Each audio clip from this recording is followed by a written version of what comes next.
Okay, we're back. Okay, I switched points of view, so I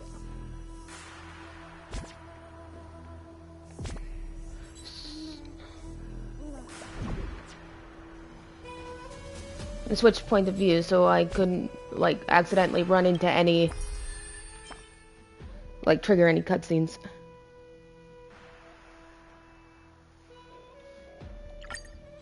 So let's go back and see what happens.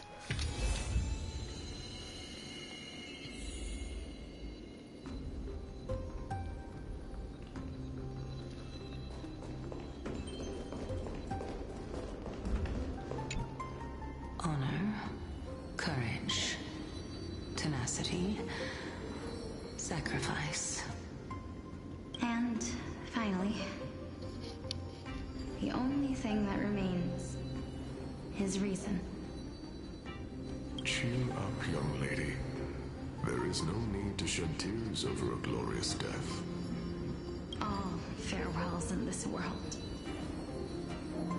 are sorrowful, Lord Nias. No, young lady. As a warrior, I have witnessed too many bitter deaths. But now, all I feel is peace. I did not know until this moment that mortals could live their lives in such a way. Although only a sliver of your soul remains, you remain so optimistic. Or maybe the truth is that you aren't able to feel sorrow anymore. To be honest, I don't know either. But I am certain of one thing. This is not an acceptance of death nor apathy toward it. It's not even a feeling of despair. I am just enjoying what remains of my life to the fullest. Man, Nice is so cool. Enjoying? Indeed. Along this journey that we've taken together, not only have I changed the world, I myself have also changed in the process. And now I have reached the journey's end. When I look back and see the ground that I've personally built, how could I not revel in that fact? Can't wait. Anyways. When you depart the mortal realm, won't all of your accomplishments be reduced to nothing?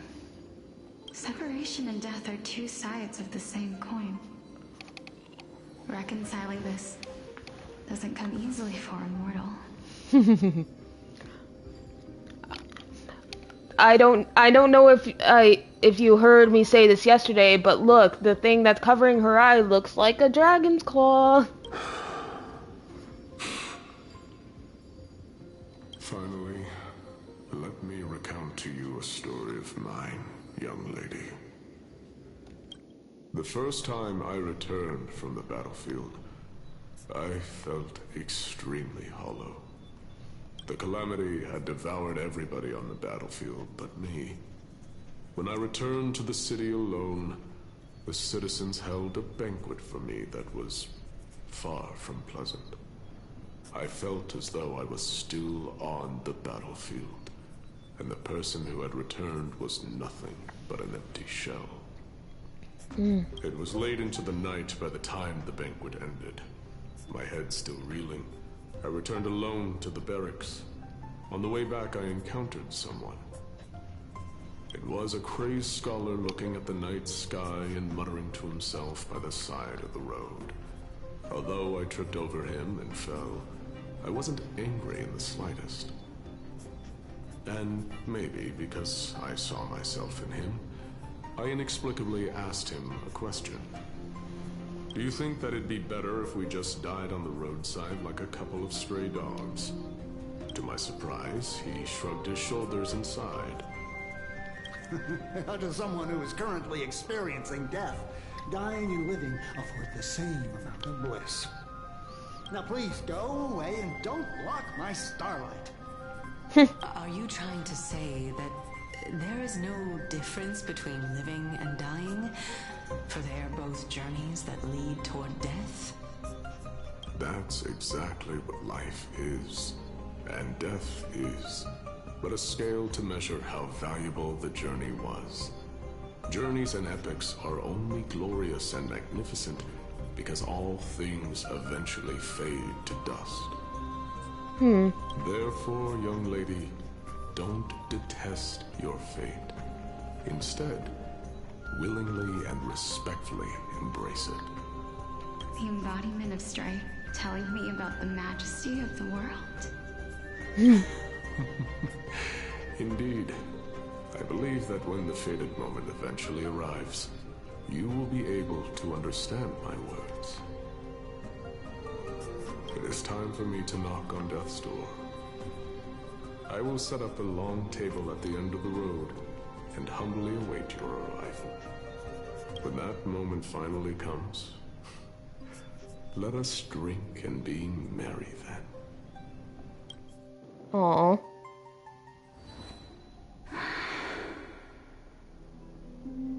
I knew this day would eventually come.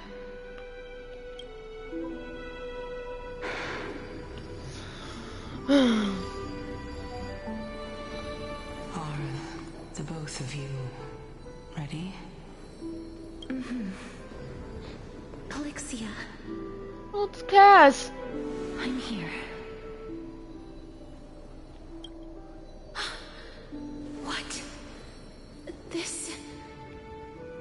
What? This is quite interesting indeed. Is this...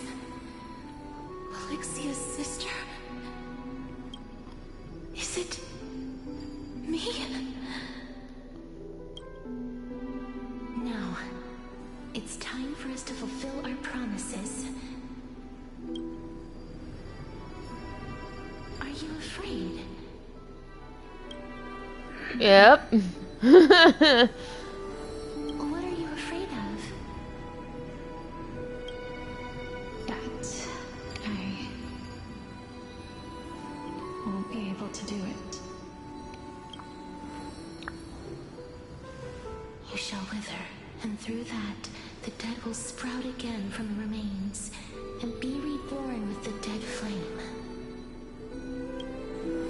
As foretold in the prophecy, and according to our vows, once it all ends, we must face our fated moment head on. Even if it was prophesied, do we have no say in the matter? It's so unfair. Why are we the only ones who are forced into mutual destruction? Let me do it, sister. Let me be death's sacrifice. I was never long for this world anyway. But you're different. I was the one who wasted your life after all. You're wrong, Polixia. I don't think that my life was wasted. Just the opposite. When I finally arrived at this destination and looked back at the journey I took, I discovered that flowers had long since bloomed along the path I walked. It was you who sowed the seeds for this sea of flowers, one that is more beautiful than the promised land at the end of the world. Besides, I have lived a fulfilling life. Even though I was fated for sacrifice, none of the things that I've experienced will dissipate. Instead, they'll forever live on as memories inside your head. Will they not? How could my memories of you ever compare to the actual you? Well then, tell me, what exactly are we?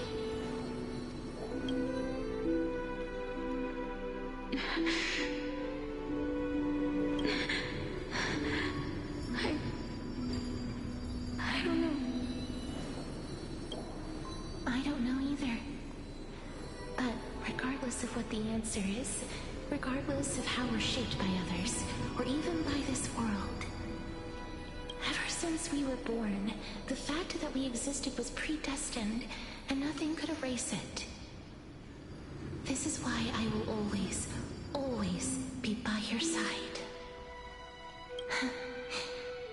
We're twins, after all.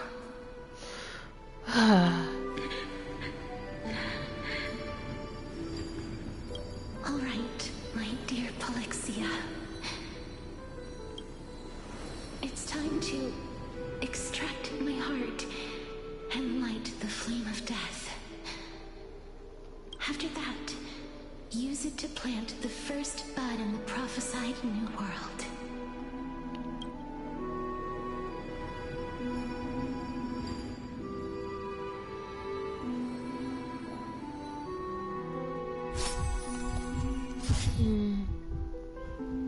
If I imparted my knowledge of the art of alchemy to you, would you use it to resurrect someone? Oh.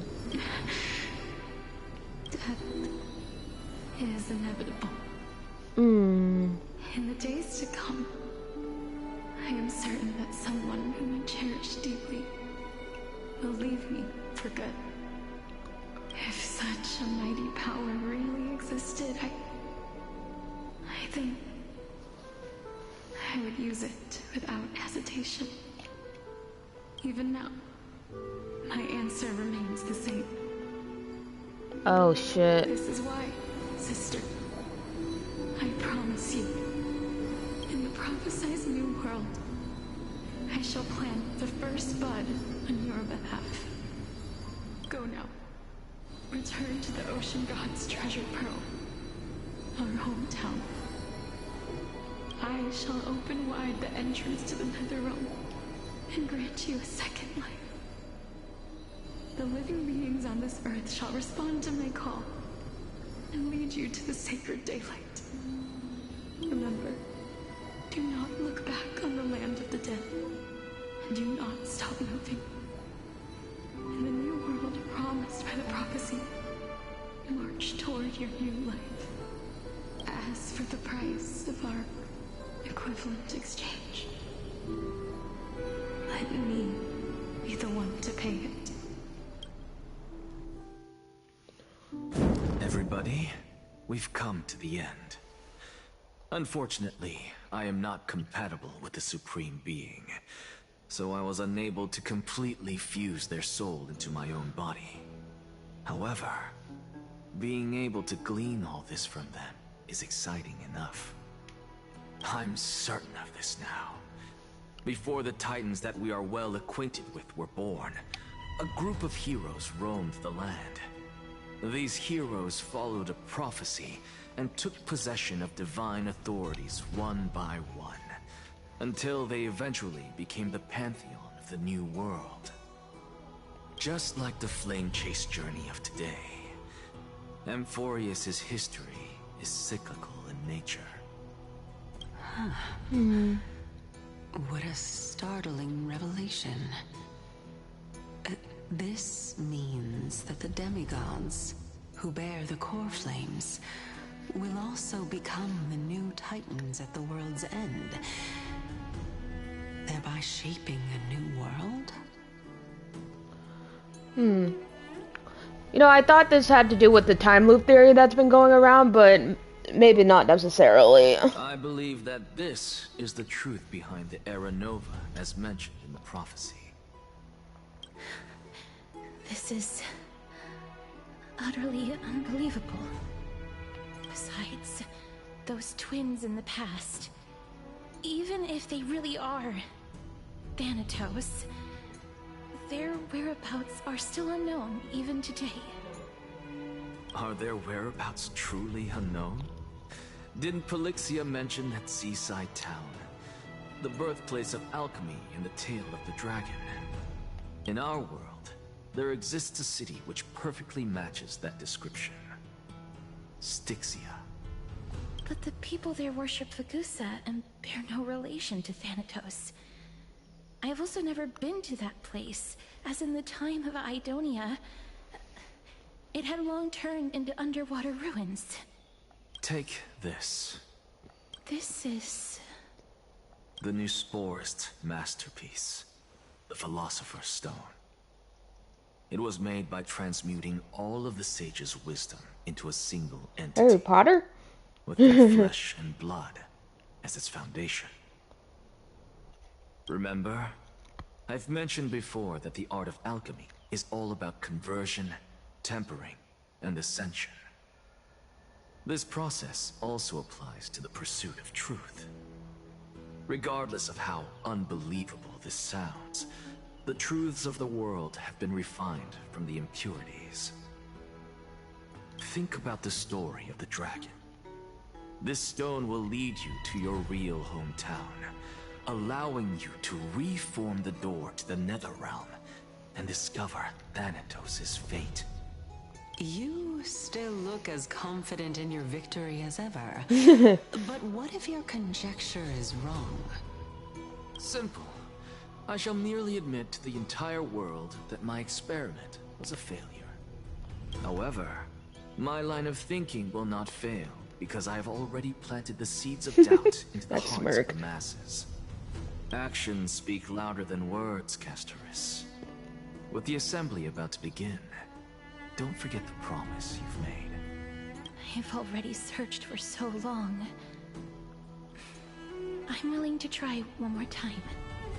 While we converse, his life is also slowly slipping away. Oh yeah, we've been dead the entire time we've been here. It's kind of ridiculous. But before I leave, I have another question. What exactly did we witness just now? That was the world imprinted in Kefali's soul. If we are to prove its existence, you must take the final step. Go. Do not disappoint me. I understand. Hey, child of humanity. Don't get antsy. I still remember the question you posed to me. As a scholar, I do not wish to offer up ambiguous conclusions. Let's discuss this topic again when she manages to find the evidence. I merely wanted to ask, was that stone transmuted from your heart? In quote, feeble scholar in quotes. If so, rebirth is no longer an option for you. Why not? When I was a child, I lost someone dear to me. When I was a teenager, I lost my faith. A while back, although you saved my life, I also lost my soul in the process. Jesus. Now I'm merely forsaking my body. What's the big deal? Why are you always finding ways to die? Isn't it good to be alive? This is but a necessary sacrifice on my path to transform into the purest of them all. Can someone who's dead even claim to be the purest of them all? Furthermore, if your hypothesis is proven correct, does it not just confirm that the myths are true, and thereby invalidate all your theories? No, it's just the opposite. If my hypothesis is correct, it means that I can actually ascend to godhood and reshape this absurd world that you all have created. Jeez, that is just some Zanza shit. What the fuck? Love that for me. Currently. That's a lot to take in at once.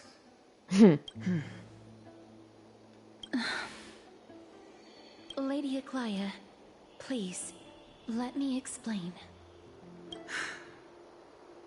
Go on.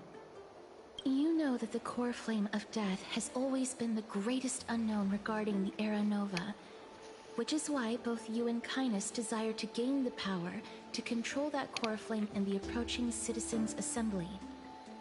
Professor Anaxa has come to a consensus with Kainos. They want to suspend the trial once Thanatos' core flame is reclaimed, hoping thus to eradicate death from this world. If they're successful, then the flame chase journey will cease, and Akama can enjoy everlasting peace. But I know this runs counter to your wishes. So long as we do not usher in Era Nova, the Black Tide will never be eradicated. Even with Lord Mighty on the front line, and the Black Tide not posing an immediate risk, the danger nevertheless remains. Honestly, it's difficult for me to assess the pros and cons in this decision.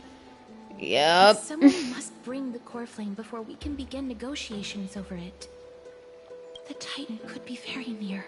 I cannot let this chance slip by. Besides, someone has to make this trip to bring back Mr. Soul. Well said. You already had every reason to seek an audience with Thanatos. It's that great performer who has weaponized your wishes and placed us in this difficult situation. A world without death. Do you desire that too? If fate dictates that my path must oppose yours, I will do all I can to resist it and protect what I aspire to achieve. Lord Mighty showed me that without taking the first step, all talk of what follows is moot.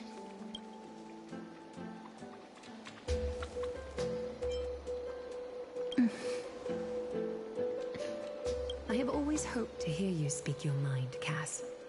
And I am glad to have heard your true thoughts. Styxia. I visited that place in the past.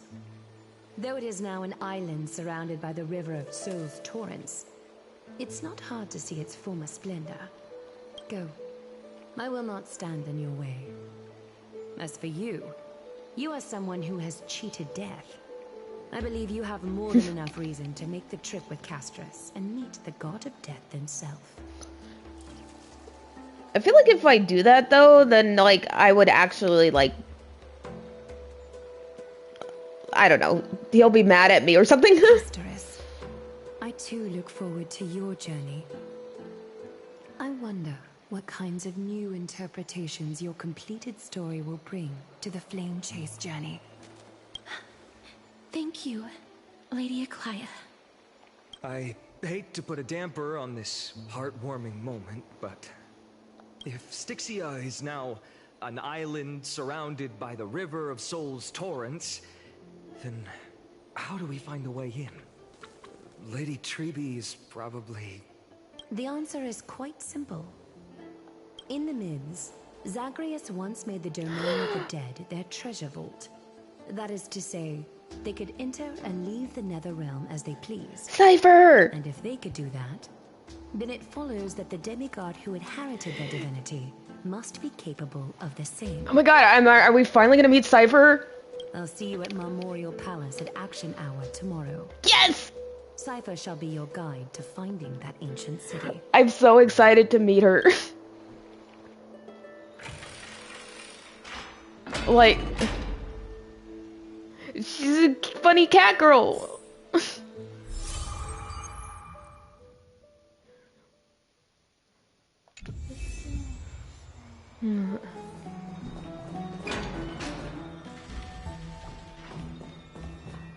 Hey, friend!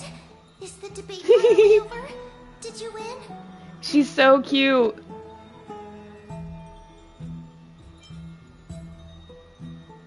Oh, that means victory is around the corner. Yeah. Well, moving on. I was hard at work even while you were at the debate.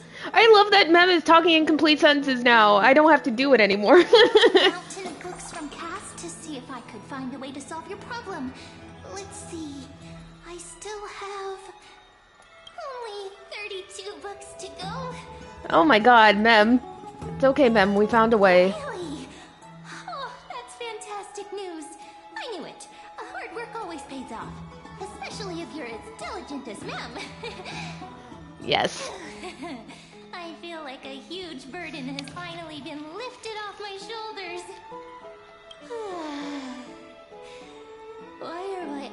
it's so heavy all of a sudden.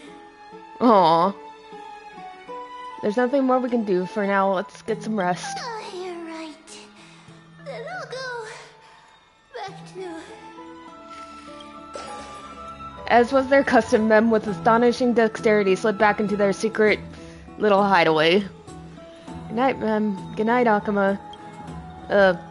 It is nighttime now, right? That is a good question. I don't know.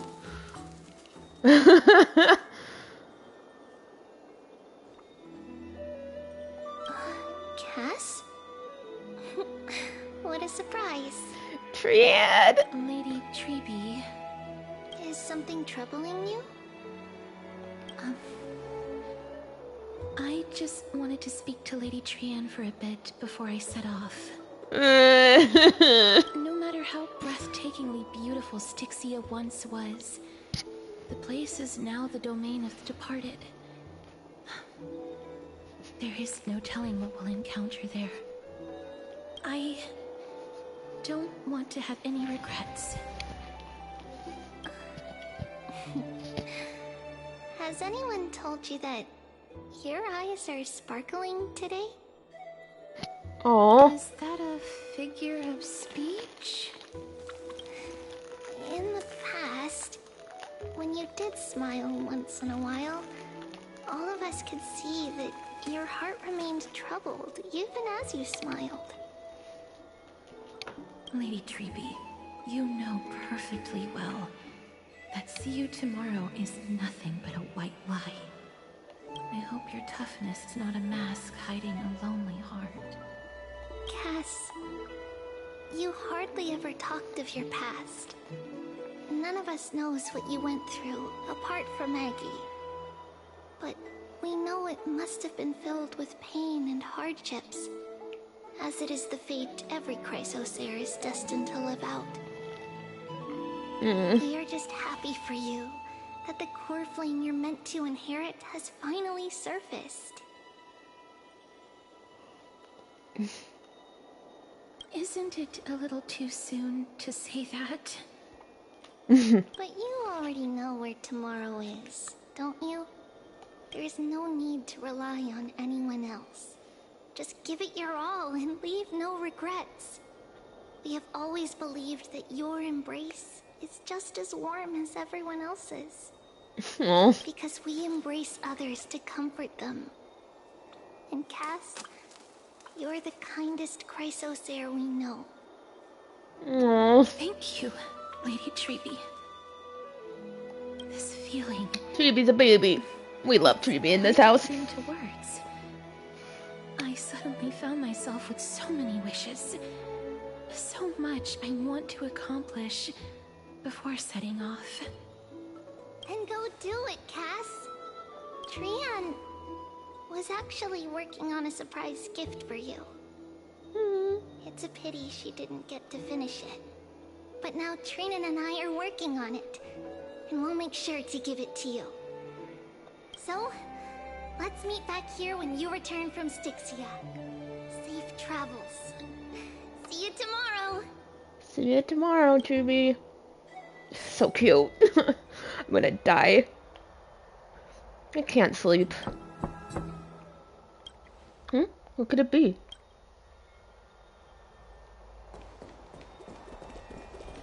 It's me. Oh.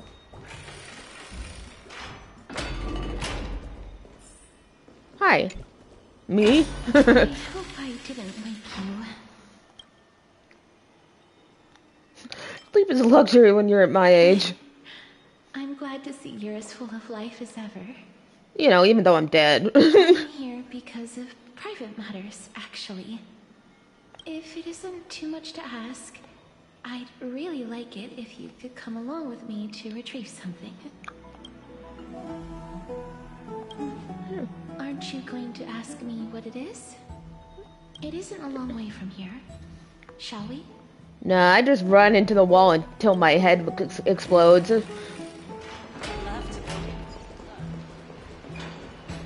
I mean, honestly.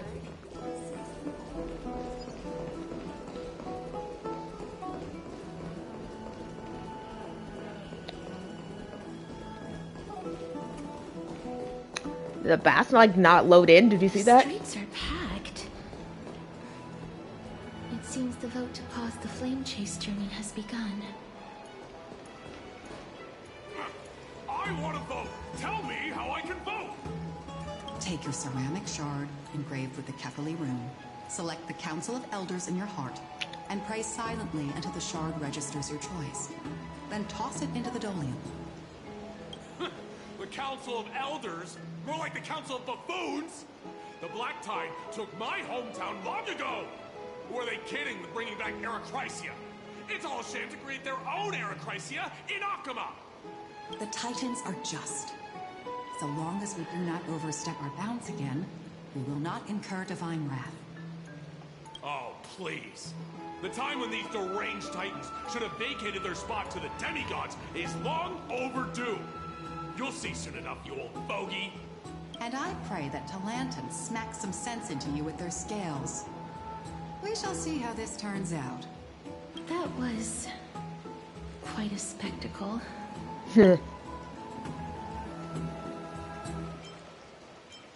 Yeah, watching people squabble is kind of fun. You're interested in that?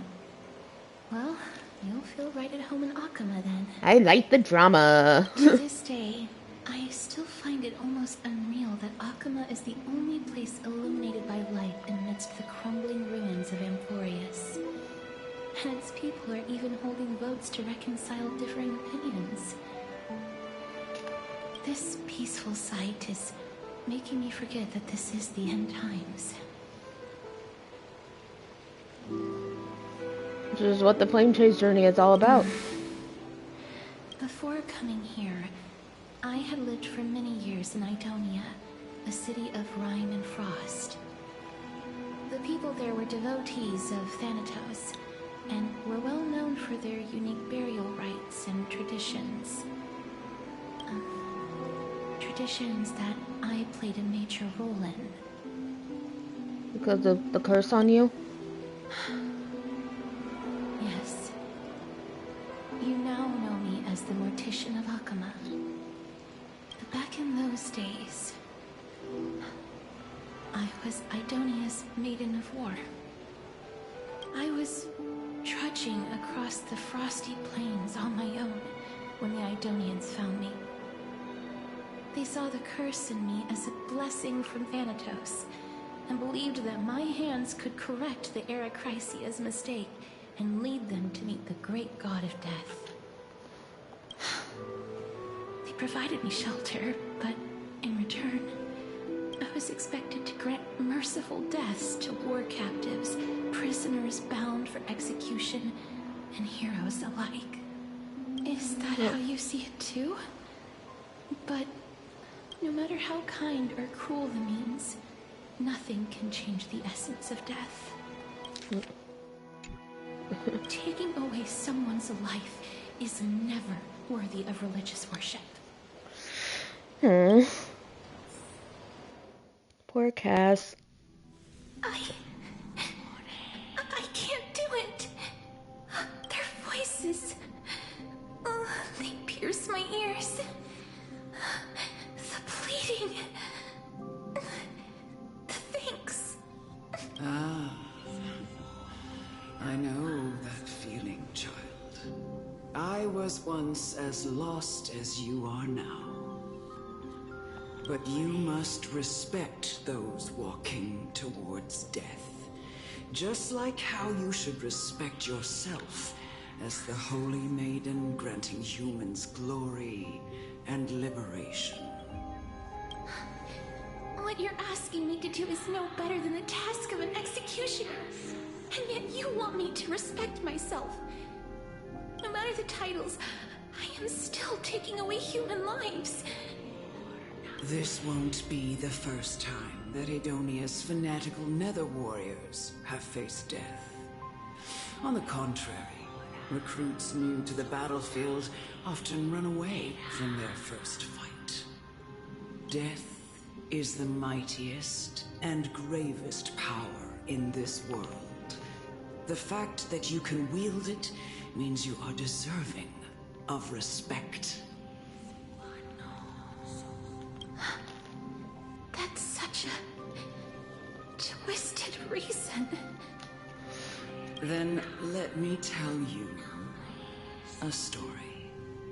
In Idonia, the great swords commonly used by executioners are called Draconian, in memory of Drakon, an elderly executioner. Not a dragon? The sword has 3 air holes along its body. If the sword is swung down swiftly and accurately, the holes would make no sound, and the executed would also depart this world quickly and painlessly. But should the executioner have any hesitation, the holes would produce a piercing whistle. On that cue, the screams of the executed are sure to follow. Every executioner after Drakon is to hone their sword skills every day in preparation of future executions.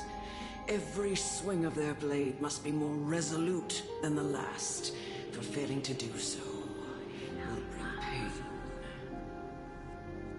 Man, no pressure, right? Pain for the dying, as well as pain for themselves. No. I can never get used to this. You misunderstand, child. I am not telling you to get used to it. I'm asking you to consider the source of the dead's suffering, and use that knowledge to fortify your future touches with more and more determination. Go, walk with the dead, and love them as you love life. Then you'll no longer hear those noises. Please, don't kill me.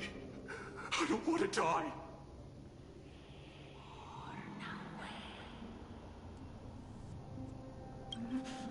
No!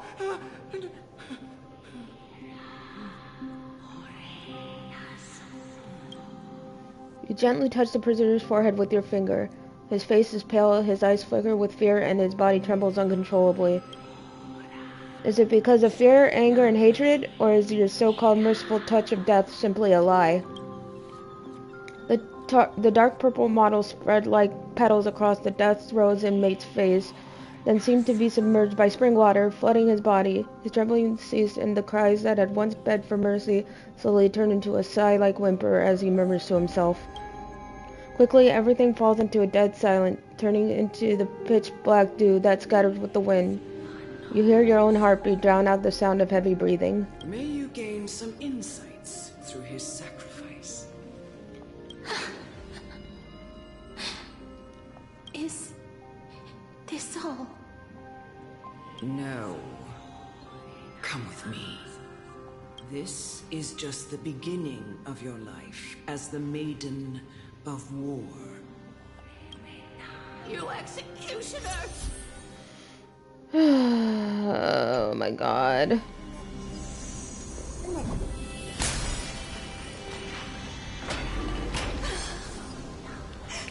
Holy maiden! Go. Grant her glorious death. Yeah, just so I could see, like, how much he can help. Because you can use them together. Just, I don't have Treeby, so, you know, I have to make do with what I have.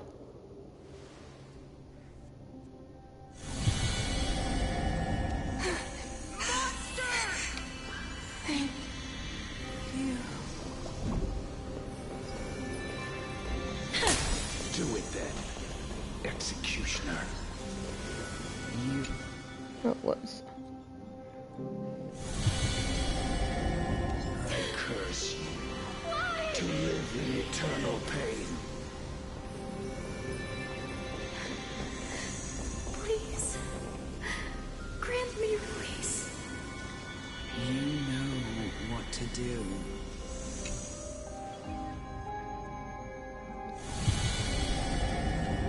When will this ever end?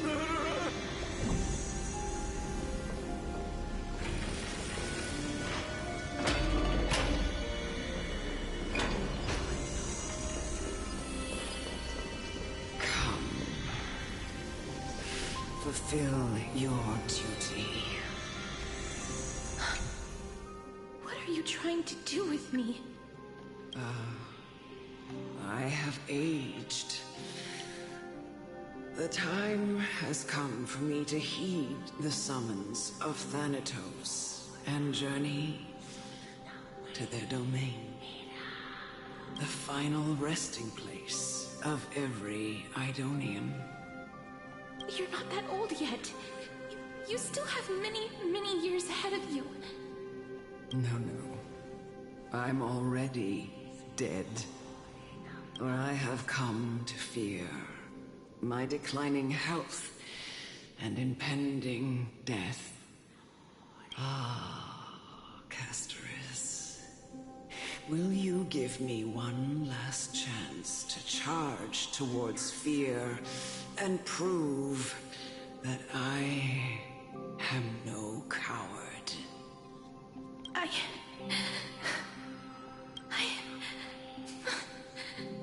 can't take this anymore. Child, it was I who brought you here from the frosty plains and set your farcical fate in motion.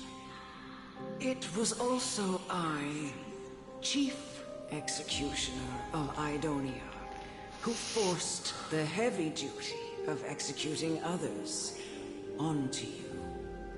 I've always known that you have doubts and even anger about my faith and about me. I never had a choice. Indeed.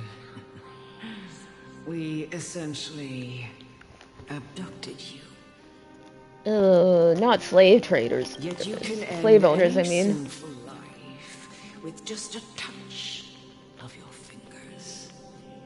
Shouldn't it be easy for you to escape from here? I'll never do that. It doesn't matter how lightly the Idonians take death, or how readily they accept it.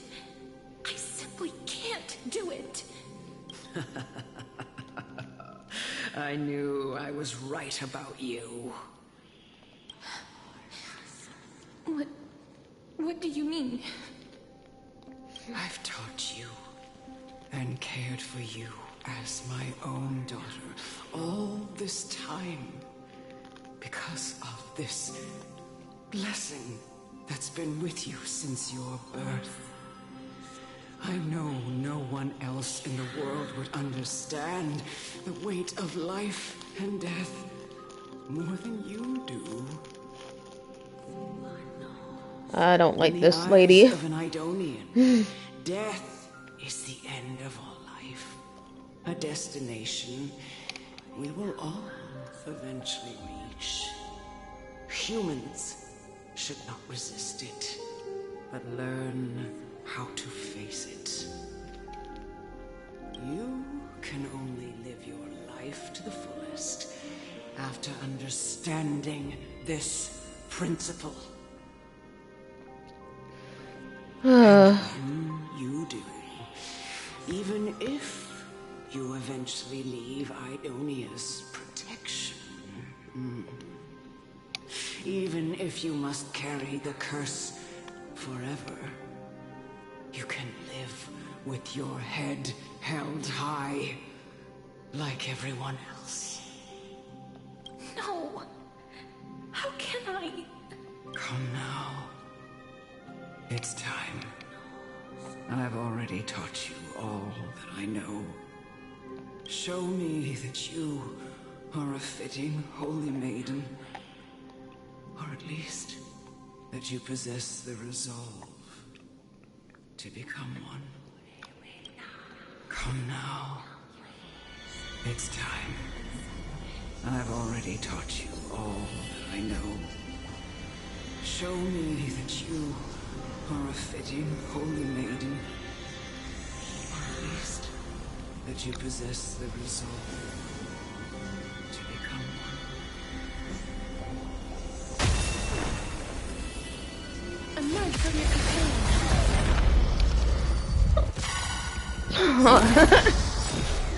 So cool, man.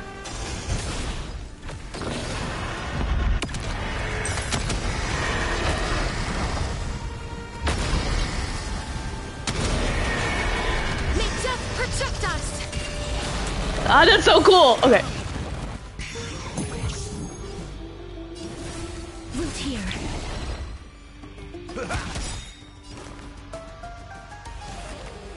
Serenity is before me. Life is not so fragile. As you wish. Show me your courage. Burn it all. I am struck, dark soul. Now accept. I should have used Sunday's ult. No, it's fine. Burn it all. There we go. This was the last time I followed her command. I gently touched the elderly woman before me.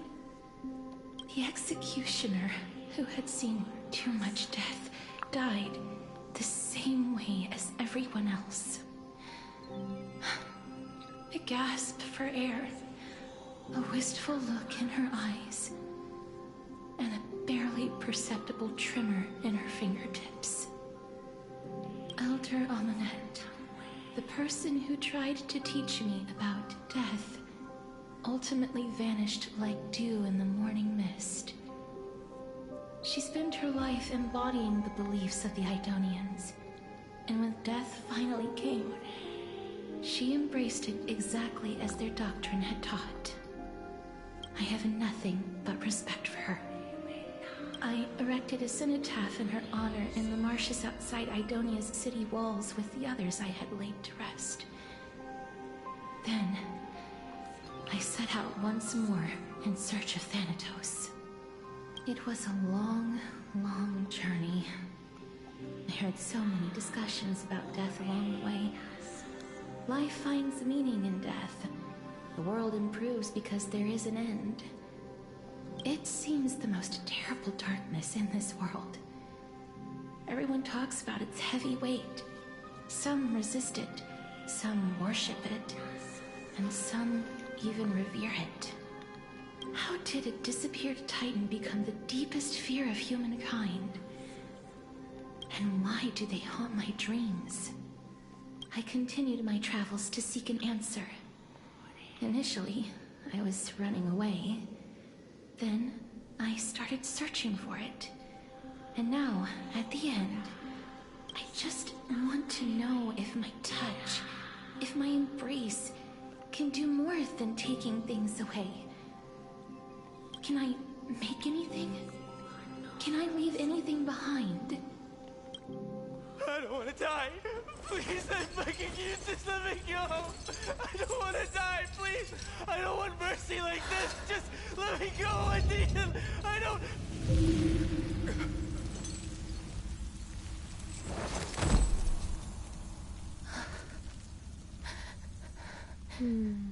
I hate these icy hands.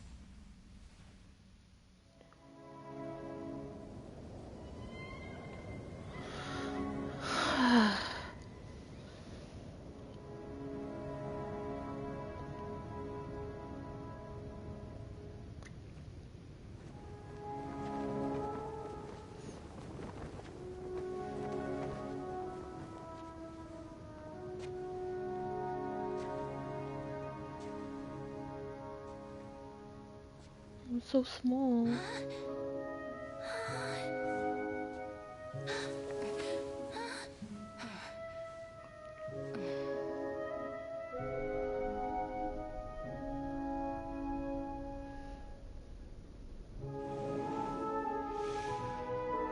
Get it over with. End its suffering.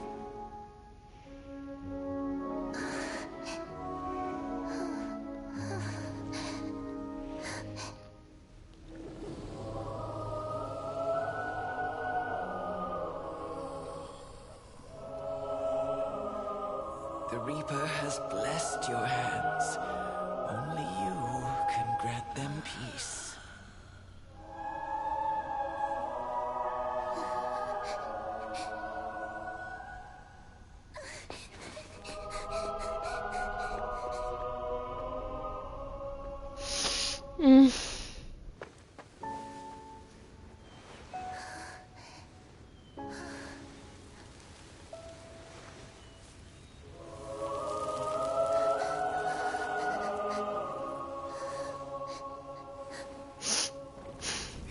face death, walk alongside it.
Is that you, Casteress?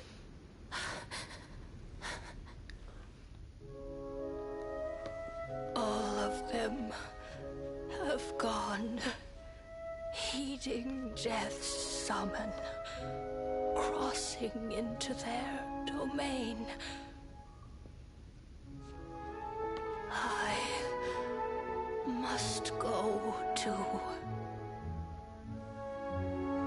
I don't fear it, just I have some regrets. Watching people leave this world again and again, it must be lonely for you. You must want to desperately embrace them before they go. I can't. These hands, they're too cold.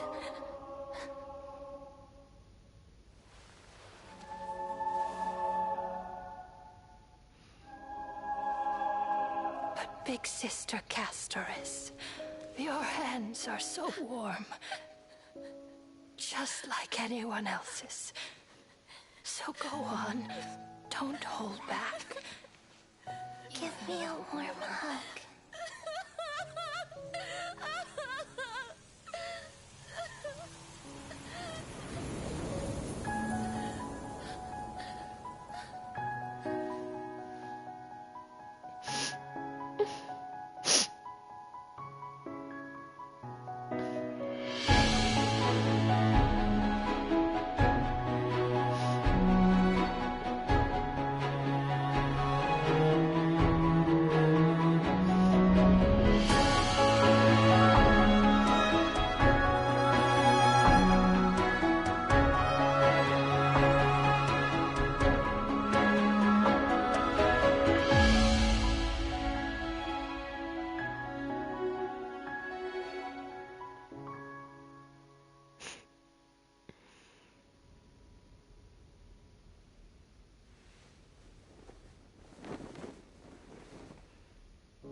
On the day that Ornyx's trial ended, Wow. you must have had many questions.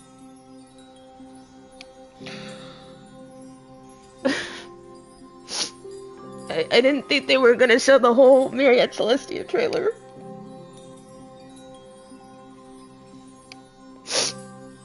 I felt just as confused. Why, as someone from beyond the sky, were you so cruelly dragged into Amphorius's fate? I wished I could take action, but no matter how hard I try, I cannot simply interact with the living as ordinary people do. Even when we brushed against each other unintentionally in the grove, and it was obvious that nothing had happened, when an almost unattainable hope finally welled up in my heart. Oh. When I thought that perhaps my touch would no longer bring sorrow, We were already dead. fate declared to me, it wasn't that the curse of death had finally been lifted, Oh man. but that your soul no longer belonged to this world. And there was nothing left for my hands to take. Nothing. And did I really think this time would be any different? It's not that I don't understand this reality, just that I'm unwilling to accept it. Having walked such a long road, I am still unable to find the answer to life and death. I am resigned to eternal despair. Anything I wish to hold on to, death will inevitably wrest from my grasp. From that moment on, I lacked the courage to confirm it again. Until Ornyx laid bare the cruel truth before us.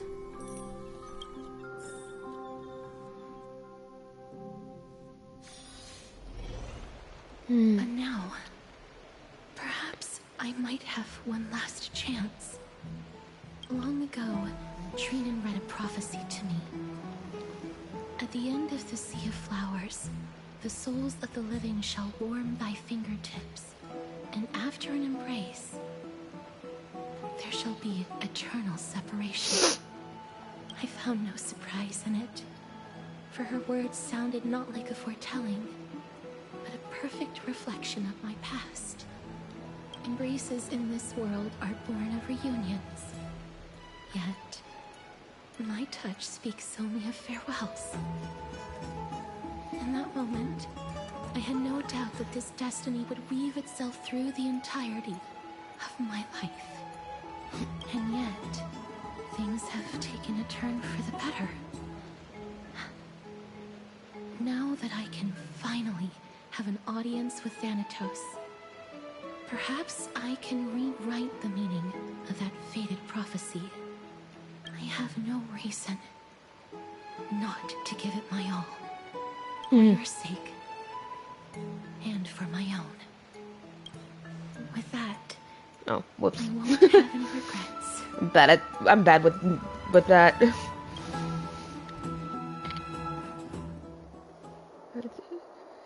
Your gift.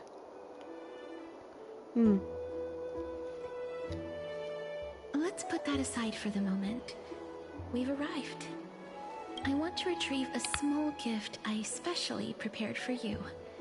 I made it myself, like the trinket I gave Lady Trian. I want to leave something for everyone, if possible. The journey to seek an audience with the Death Titan cannot be an easy one. I want to make full use of every moment I have before we depart, so that I don't have any regrets. Is it a bruise with my face on it? No, it isn't. You'll know when you see it. Look, it's right there.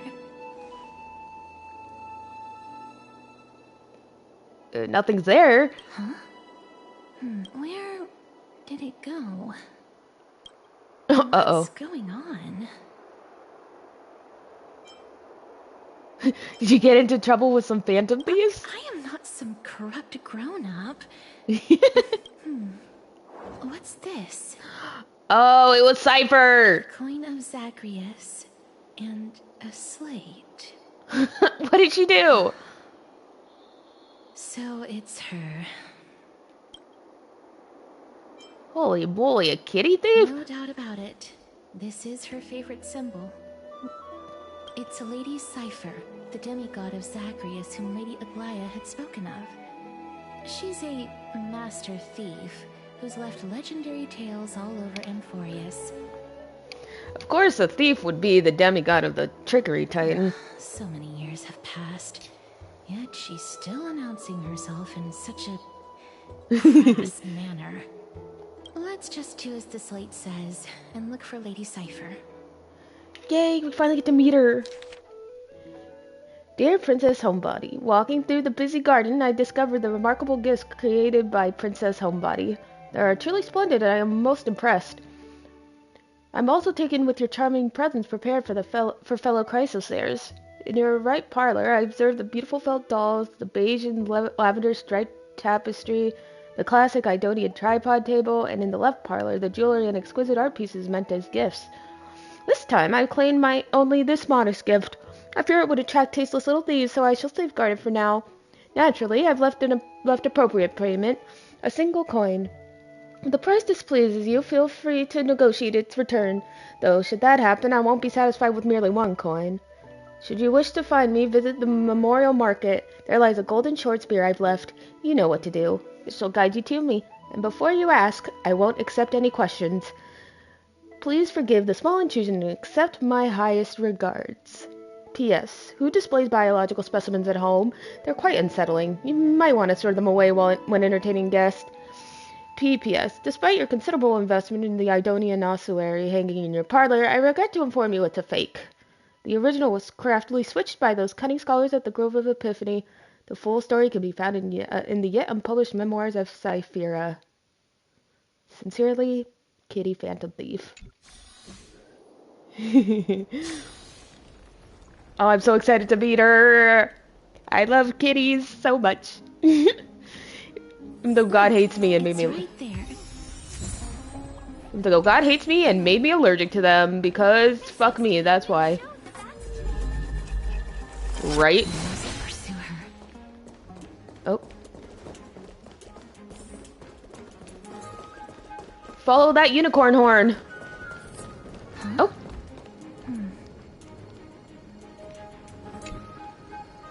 This is a trick she left for us.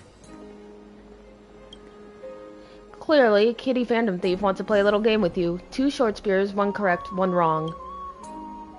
Let me check the hint on the scroll. 2 golden short spears. Only the golden short spear engraved with the truth can lead you to Kitty Phantom Thief.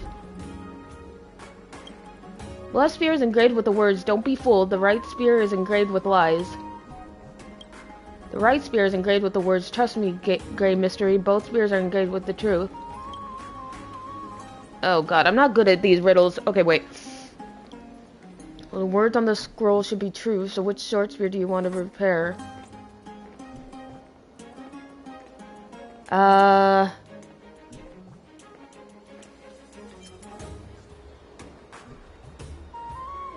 The right one? She's incorrigible. Hey, I got it right! Sweet, I didn't think I would get that right.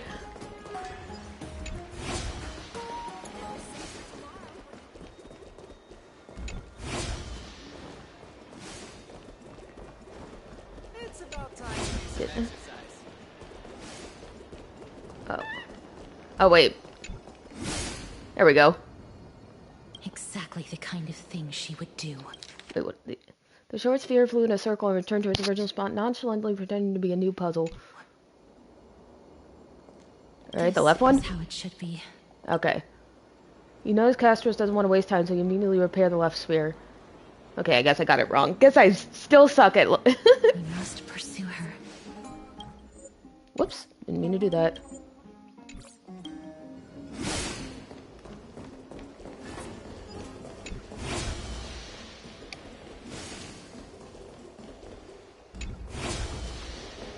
Oh, did they just go through that guy? Okay.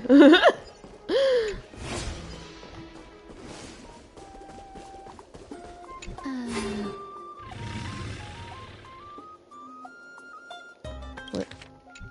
Hi, little big guy. Cypher, if this drum truly is her, appears to be quite content. Her gaze filled with 3 parts sincerity, 3 parts approval, 3 parts triumph, and 3 parts, haha, great mystery, you've lost if you take this seriously.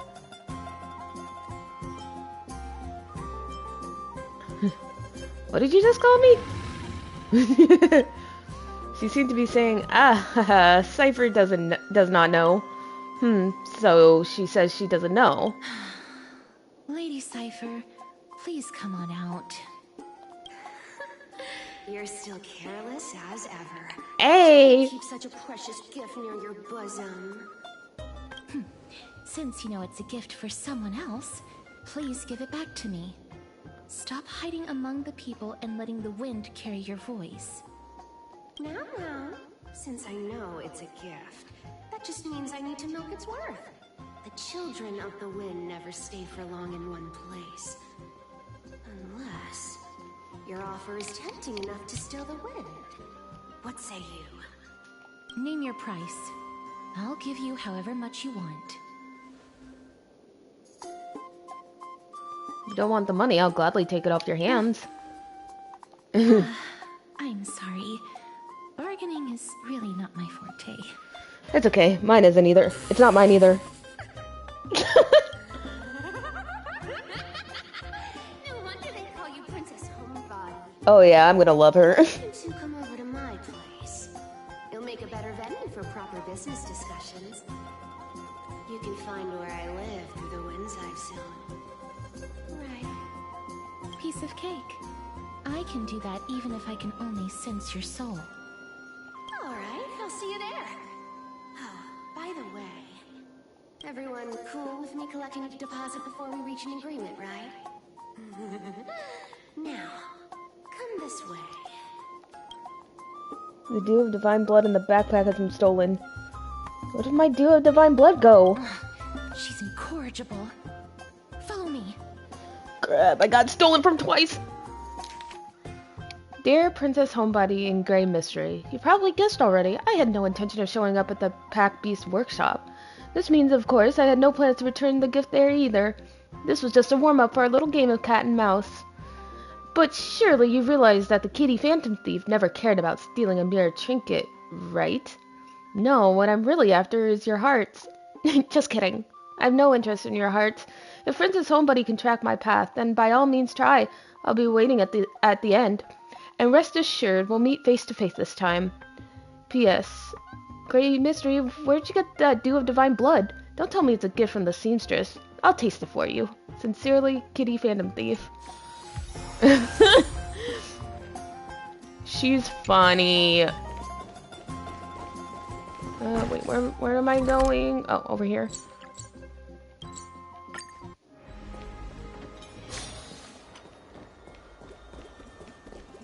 Is it up the stairs?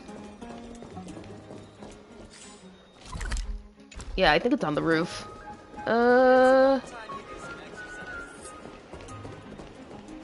Let's see, where do I go? Probably up here. Oh, no. On the other side.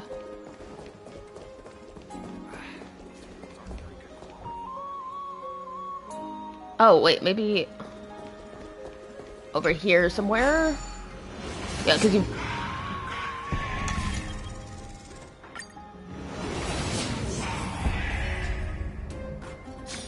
Okay. Here we are. Perfect. I figured it out. Over here! Over here! No, not that way! This way! Come on. If I really wanted to hide, you'd never find me. Yay! There she is! So relax, you two. No need to get your hackles up. I'm not that scary, am I? Wait, alas, a character that meows has appeared. No way. Some people might have... She literally has fangs! But it's long since gone out of style. Oh my god, I love it. Loosen up, buddy. Shall we get down to business? To defeat the Huns... Okay, sorry, Give me the jewelry piece first.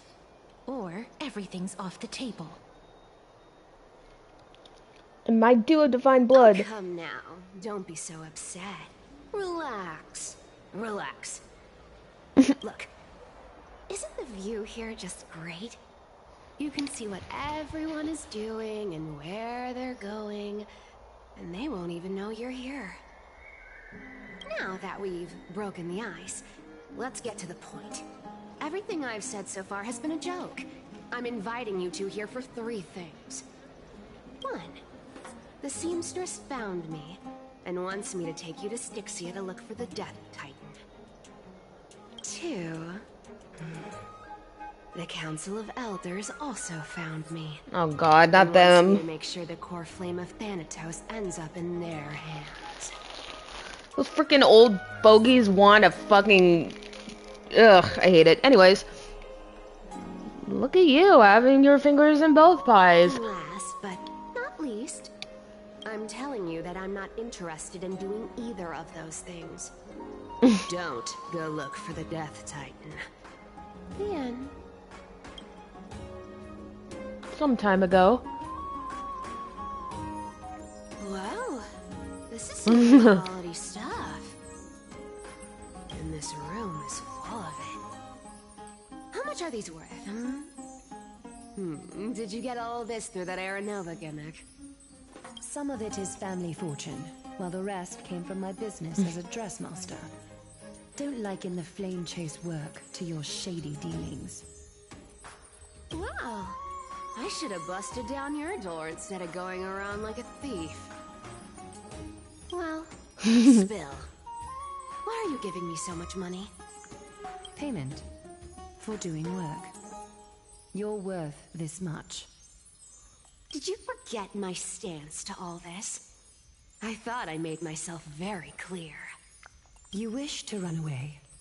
Run away from your responsibilities, from the prophecy, and from your destiny. You shall walk with greed and die over petty change. Damn. I understand this prophecy weighs on you immensely.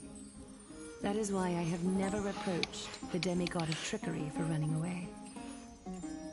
But I need you right now, so don't turn me down. You know, maybe the gods got your tongue with their golden threads, Aglaya.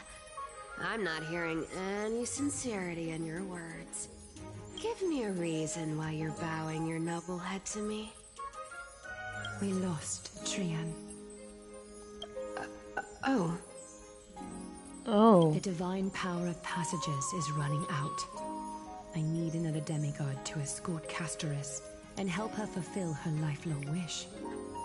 Oh, I get it now. You're sending Castoris to her death. And you want me to die with her. This is Castoris' own request. I have never seen her so determined. She brought this up herself? You're not pulling my leg. She's also made up her mind to leave her confused past behind. As will you, Cypher, when you finally make up your mind. Don't be so sure. Time is hard in the likes of you and I. But Castoris remains pure as driven snow. She can always turn back before the end, you know? Maybe she'll remember Trian's sacrifice. Maybe she'll remember the countless martyred Chrysos heirs. Maybe she'll remember you, with your one foot in the grave. I ain't as optimistic as you about what she'll want to do. Tell you what. Why don't I take this room of treasures as a security deposit, and we make a bet? Go on. I bet she'll change her mind and turn back. Now, if I lose, I'll do what you want me to do. Return this deposit to you, plus giving you another room full of treasures. How does that sound? You sound like you have all the confidence in the world. In that case, let's make a pact with those conditions. I hope you're prepared to lose it all. In conclusion, I want to win. So I hope you two can give up on going to I want to Styxia. win, so, I'll give all the treasures in that room to you. And you can split it between yourselves, however you want. I don't think that's happening, madam. What do you think? Tempting, right? I'm almost dead. What use do I have for I money? decline. If we don't find the Death Titan, his soul will... Oh? I can't go into the details, but we have to go to Styxia. I really don't get how. Princess, homebuddy, you keep talking about needing to find Thanatos, about getting rid of your curse, and you don't care about anything else. But did you ever live for your own pleasure? Even for just one day? What are you trying to say? I'm saying, contrary to your beliefs, Aglaia didn't take you in just so you can die for her Aranova. The Flame Chase journey walks hand in hand with sacrifices. Isn't that why you're always running away from Lady Aglaia? Fine. Never mind. We all have our own problems. I ain't gonna say anything anymore. It's not like I was gonna honor that bet anyway. But listen to me. Styxia is no tourist destination. Sure, the treasures buried in there are 10, no, 50 times richer than Aglaia's vault. Yet, I've never been there. And I never plan to. Because even a demigod can't be sure they can walk out of that place alive. And now I'm supposed to escort you to Styxia. Sure. Pay up.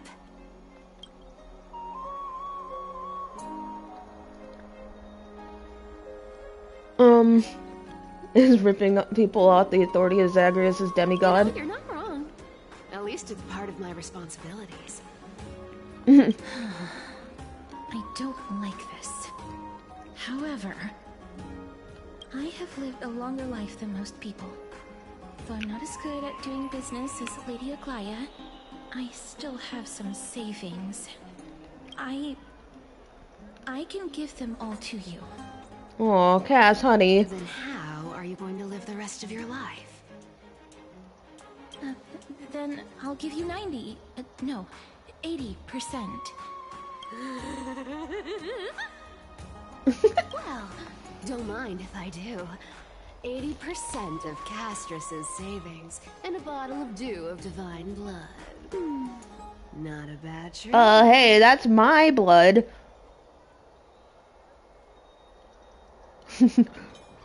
I'll show you who's boss once I recover with full HP. I'm so scared.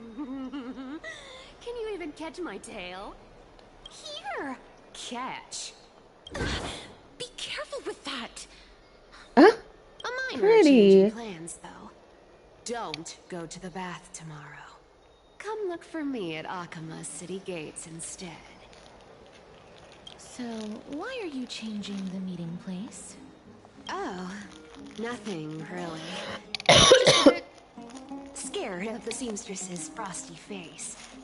I wouldn't stay a second longer in Akama if it were up to me. Well, now that we've struck a deal, why don't I give you guys a lift back? It's gonna be a long ride. So have a good rest.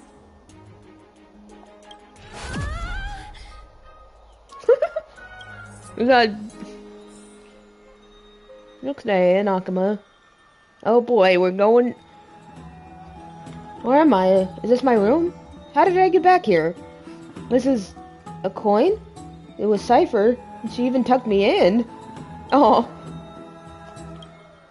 Never mind, it's getting late. I better get going.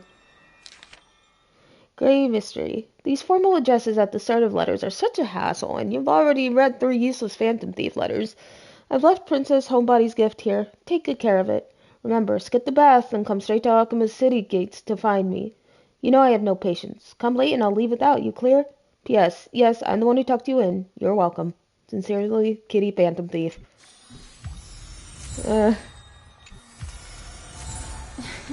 Hey, I got it back. Cool. Alright. Let's go. What? Where? Oh, over here. Yeah, let's take this one. Whoops, going the wrong way.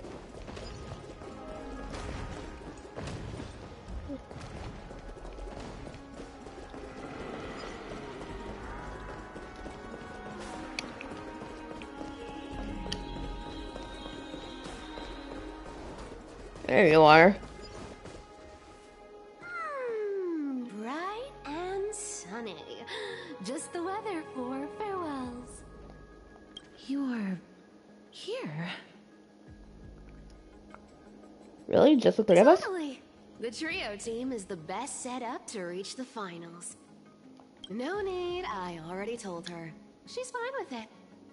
You sure know how to put me in a spot, Casteress. I need to travel with you, but I can't touch you. What a bother. Sorry. Oh, I was just teasing. Don't take it to heart. Did you know that the legends say you have to put an obol into the mouth of the dead or over their eyes if you want them to successfully cross the River of Souls and enter the Netherrealm? That's the fairy fare for entering the Netherrealm. However, I honestly won't ask you to pay this time. I'll pay. And then we'll just have to go through the motions.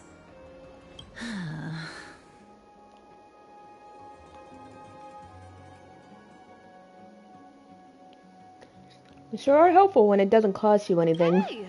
I'm just trying to make this journey feel more special, okay? Don't read too much into it. Alright, pass me the coin. It's time to get the gods' powers going. A fleet-footed trip to the Netherrealm, here we come. Oh, one last thing before we go. I gotta give you this piece of advice, especially to you, Princess Homebody.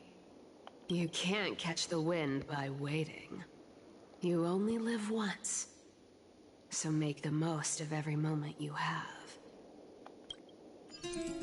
Get ready, be steady. Hi, your turn. Don't be nervous. After all, it'll be gone in the blink of an eye.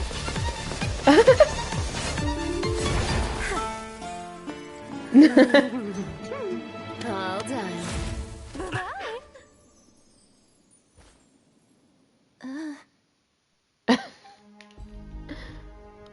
I love her. Oh my god. Are you feeling all right?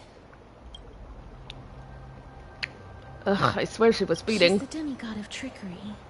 When she flips the coin of whimsy into the air, she gains incredible speed that lets her travel anywhere in an instant. Just like how she clearly had no intention of lingering here for even a second longer. We can only depend on ourselves for the rest of the way. Don't worry. Ma'am! Gay! Ma'am, did you pay your fare? I don't think I even meet the height requirement for the ticket, so I won't need one, right?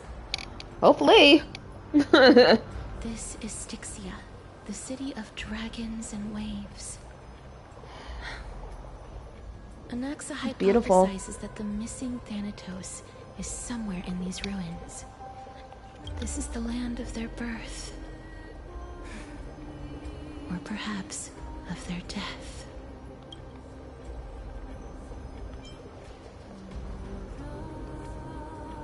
How could we find them? Anaxa had used a secret alchemical art to temporarily fuse his soul with Circe's and Kephae. And when he was on the verge of death, he was pulled by Thanatos and caught a glimpse of the flowing river of souls. This alchemy, considered a sacrilegious act, might actually make the souls of mortals and titans attract each other. Even though Thanatos has been missing for 1,000 years, and even their followers haven't been able to find them, perhaps that special attraction could summon them here. Oh, so are we going to use that Philosopher's Stone to conjure the Titan? She has a little book. That's so cute. I guess that's the only way. The only leads we have now are the name of this city and the fairy tale about the dragon. Thanatos is even more mysterious than I am. Aww. Indeed. Even one as erudite as Anaxa could only point us to this place, and no further. We will be entering the unknown as soon as we take our first steps. But that won't be the first time in my long journeys. I believe that, rather than standing still, taking action is by far the better option. Perhaps fate might take pity on us today and show some compassion.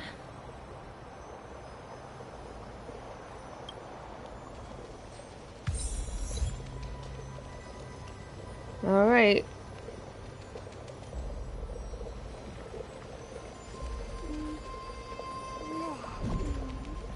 Whoops. Just a second.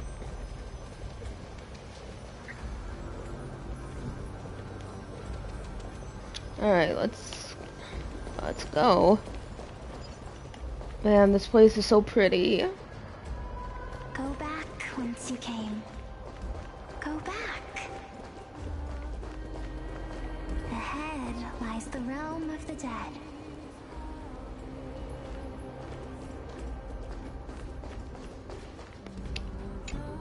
Different cultures depict netherrealm messengers in different ways. For Thanatos, they take the form of butterflies, suggesting that the place where the deceased heads is the Sea of Flowers.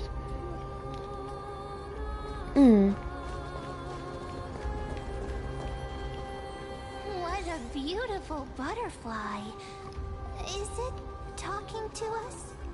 Probably. This is a eulogistic butterfly. They are found in places where many have met their demise.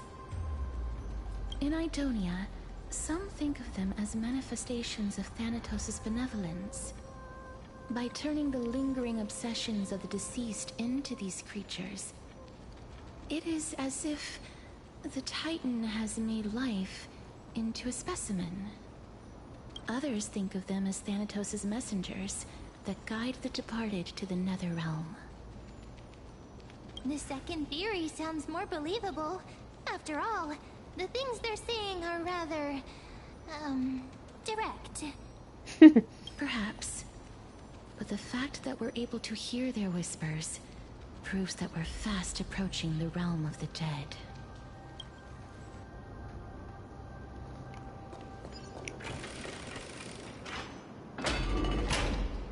These shadowy figures. Are they illusions reflected by the River of Souls? Well, that was weird. Mommy told us to go ahead first, but she's still not here yet. Oh, not dead kids. 1, 2, 3. I don't even know how many days have passed since then. Perhaps Mommy will be back once you finish counting the days on all 10 fingers. 1, 2, 3. It's been much longer than 10 days since we left Mommy. Strange. For reflections in the River of Souls, they seem oddly animated.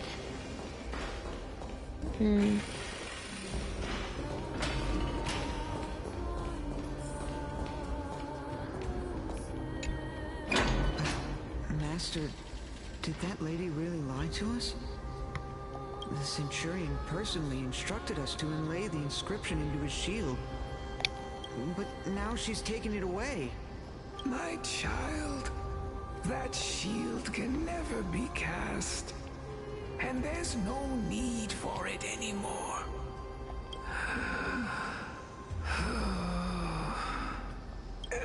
Come, child. What is the name of that Centurion again? Actually, never mind. Forget I said that. I'll wait with you for her to come back. When that happens, you'll be able to keep making shields. Don't be afraid, pal. Let's Pal. open our eyes wide. Together. Man, do these people even know they're dead? I don't think so. Want to buy any fish? Huh? He can see us? Wait. More living people. I'm not selling my fish to living people. You lot are too shameless. Buying fish without paying. If I ever see her again, I will. Yeah, she's speaking in complete sentences. It's awesome. You're all dead souls that never achieved rest. The Nether Realm. Yeah. Does not exist. Titan rejects you. Me. Ugh. You want to buy any fish? Jesus Christ. Okay. But there aren't any fish nearby. Are the fish gone? The people are gone too. I can only keep selling fish. So, do you want to buy any fish?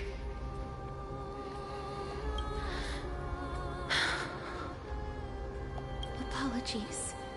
I don't have much in the way of savings, but perhaps there's another way for me to release you from your suffering. Please relax. May you fall asleep peacefully amid a gentle field of flowers. This. I knew it. These people aren't illusions.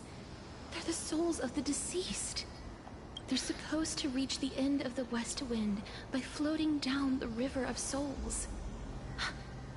Yet, they have floundered upon the shoals of the stream, unable to move forward. Did Thanatos reject them? Or perhaps they didn't really die at all? Are they in the same situation as I me? have no idea.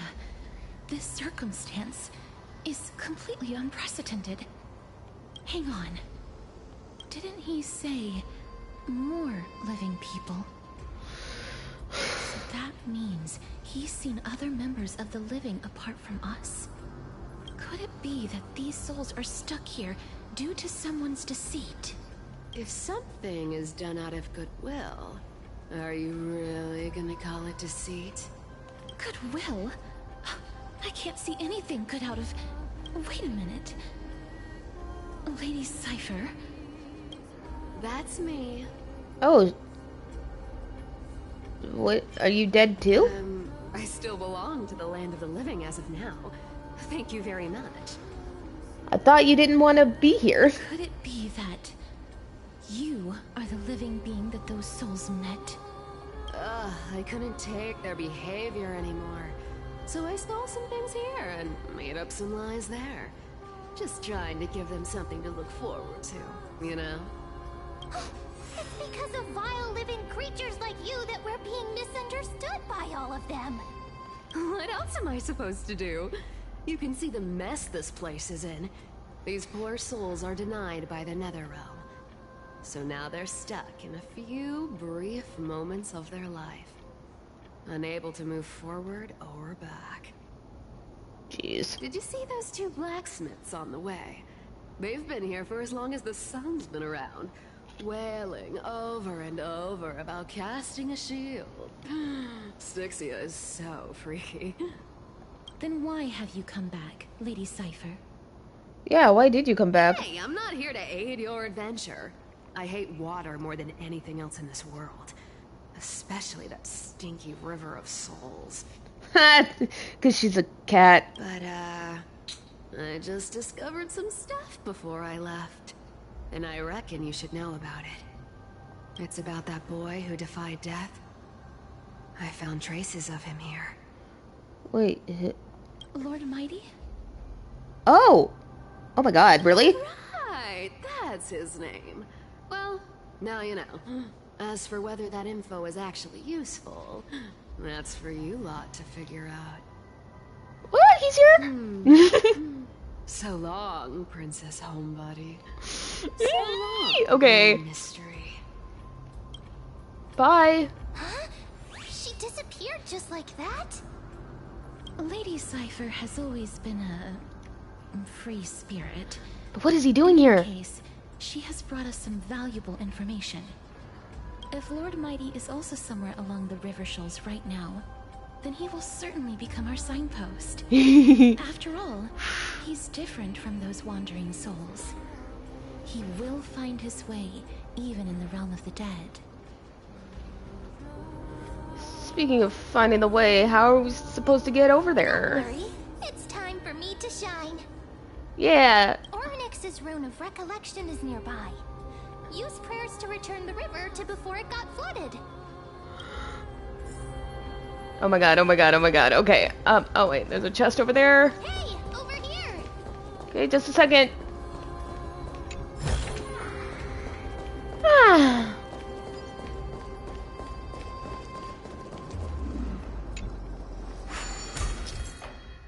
Interact with the rune base.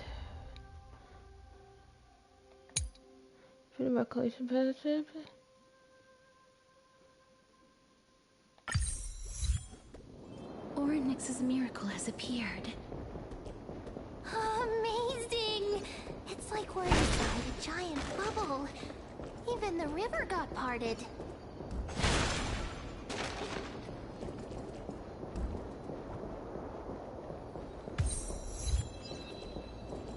Time is not your friend. Whoa, okay, okay,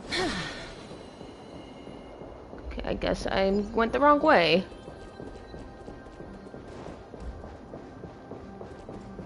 Ah, there we go.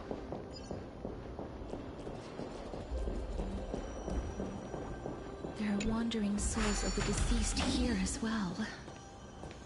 We must first return to the present before we can communicate with them. Ah, by the looks of it, you must be the foreign warriors that the Queen had mentioned, right? Since the current campaign requires the utmost care, I wasn't able to make time to welcome all of you. Please, forgive me. Foreign warriors? A priestess, a warrior, and a divine beast. You look identical to the blessed saviors that the Queen described.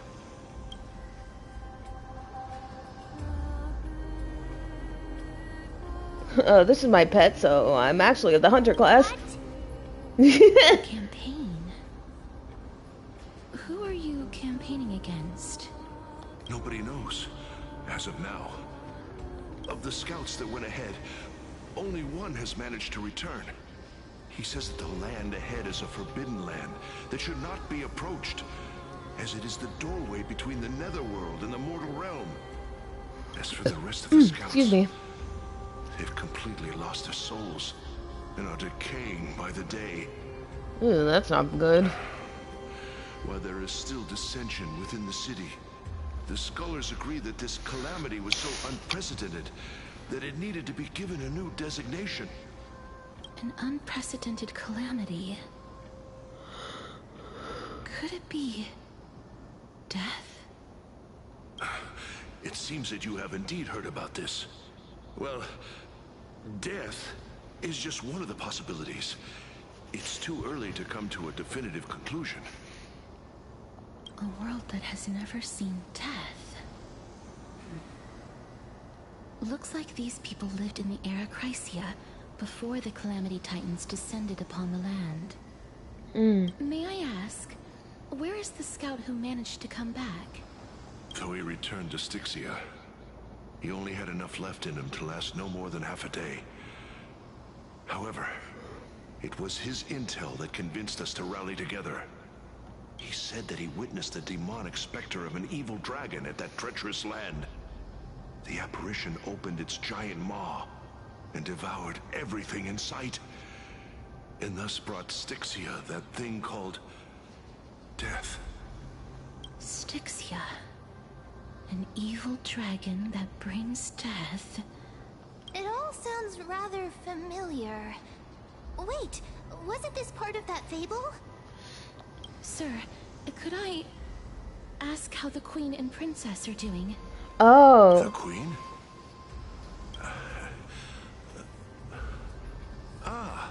By the looks of it, you must be the foreign warriors that the Queen had mentioned, right? Echo? Oh, it's the same lines. Looks like he's still trapped in the moments before his death. Leave it to me. Sir, the war ended long ago. Styxia no longer exists. Styxia is no more? This cannot stand! Newcomers, hurry up and go take your positions! Oh, looks like it's difficult for this gentleman to accept reality.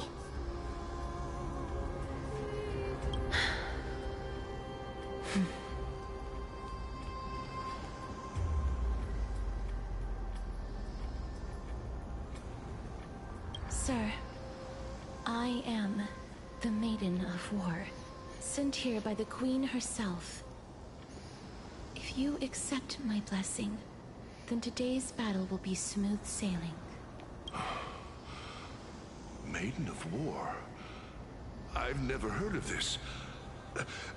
There's little time to waste. Please don't take too long.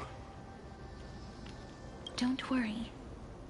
I'm typically unwilling to prolong such a moment.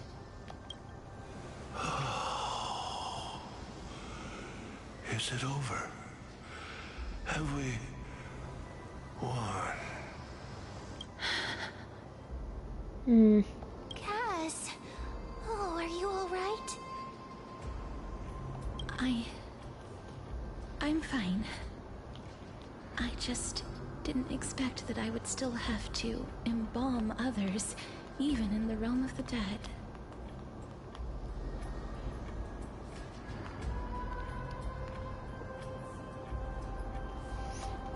Is this a remnant of his soul? Ooh. Pretty.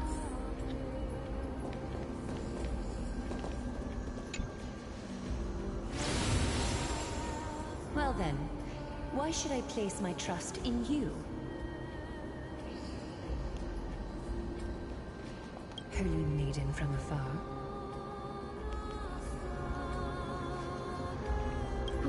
Wait, this is... I don't quite understand what you're trying to say. Since the prophecy has already pronounced your name as Chrysos' heir of death, Akima ought to treat you as an esteemed guest. However, you seem to have no intentions of concealing your involvement with the Council of Elders, while most likely being aware of my issues against them. I cannot deny your claim. It was the Council that offered this room to me. And they had only one request. They want the curse of death to be completely subjugated to your will. I was agreeable to that request. But why? I am unable to rid myself of this innate curse. However, from this day onward, I shall use it according to your will. I will never make any superfluous moves on my own. I see. So that is how they plan to control the Flame Chase journey. They have shifted the heavy responsibility of granting death over to me. If I ever become obsessed with executing people, they will then have ample reason to terminate the Chrysos heir's journey. Ugh, God, those stupid council. And yet, you seem to not mind. This is quite surprising to me. That's because the fate that we were born with is a burden far heavier than that of an individual's life. I've woven many unforeseen events into the tapestry of fate. This is but one instance. Tidy up your precious garments and come with me. Akima welcomes you, Castris. You seem to hear a sigh of contentment as if it comes from the mouth of some colossal being.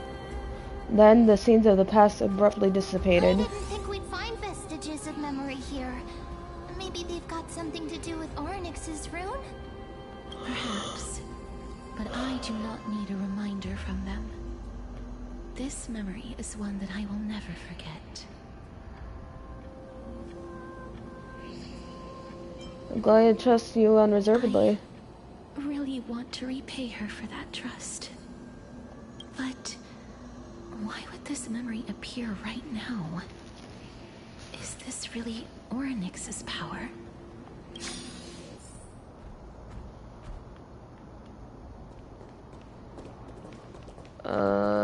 Okay, down here. Could these dead monsters actually be... If Lady Cypher is to be believed, this Oh. could be the handiwork of Lord Mighty. He's Oh, still shit. fighting against the Black Tide, even in the Netherrealm. Why are the Black Tide monsters here too? Can they swim in the River of Souls? Even Thanatos wouldn't be able to accept Black Tide monsters into their realm.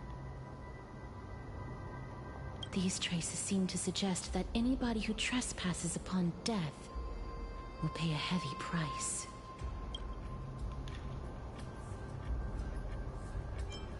Will we suffer the same fate as well? Since the realm of the dead must remain peaceful, it's imperative that we rid the place of such discordant noise.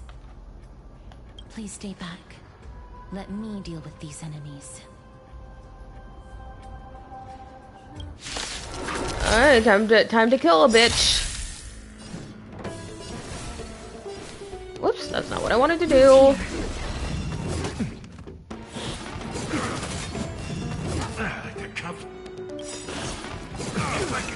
Oh god. My mission isn't over. Oh, at least we get to see what that's like. Friends? Indulge yourselves! I'll overcome the thorns. Down well, this mortal form. Watch over you. Guide you on your path. Please cherish this time. Embrace a new life. Darkness with me. Through my thorn. Forever do. Nothing.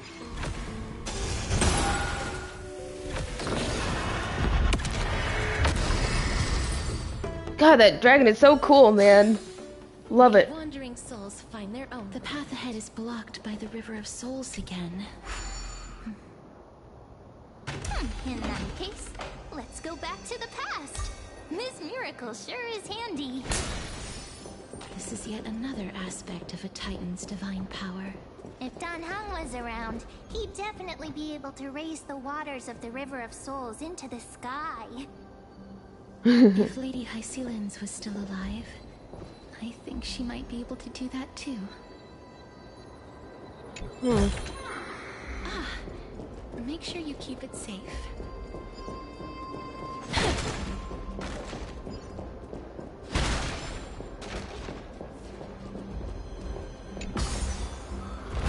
Oh boy.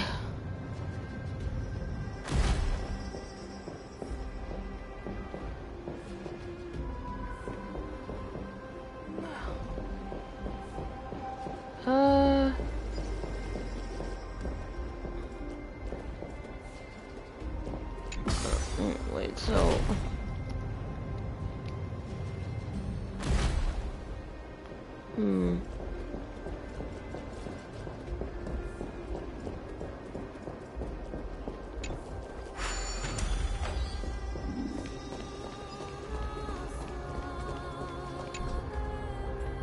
Okay, so that's locked.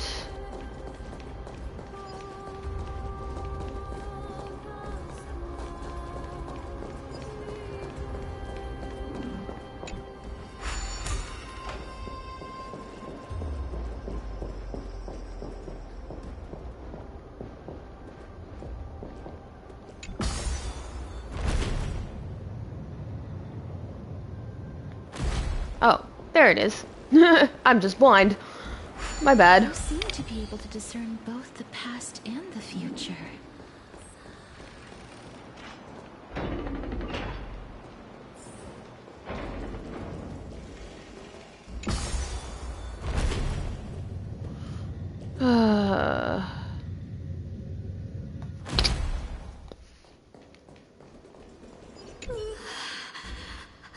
Why isn't there a god yelling in the distance?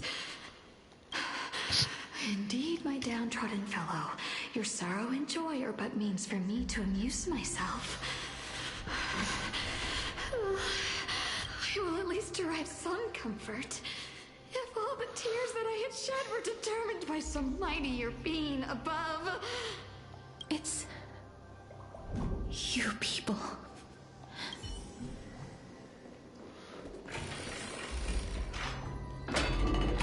Oh, this place must have been a beautiful courtyard in the past.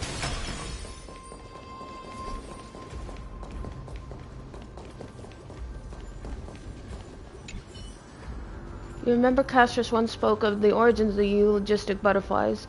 Some believe them to be the final obsession of the deceased, others believe them to be Thanatos' messengers. They are always found in places where many have met their demise. Lost human, if you can say one last thing before leaving this world, what would it be? I'm going to do a deep EP. Oh my god. I might want to do this one. Short and to the point. I still recall the last words of some of the deceased if you're curious.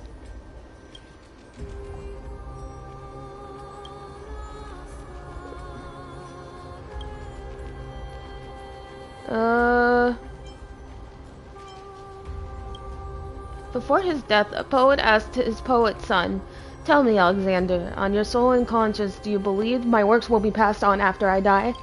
A poet spent her life pursuing new verses till the end. I seek no healer in the courtyard to declare my demise, for I shall proclaim this freedom with my own cries." Another poet died during his performance. His final line was, "Thanatos promised me a better world."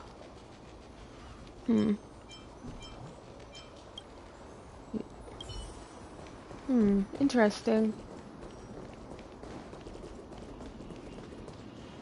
Please excuse me.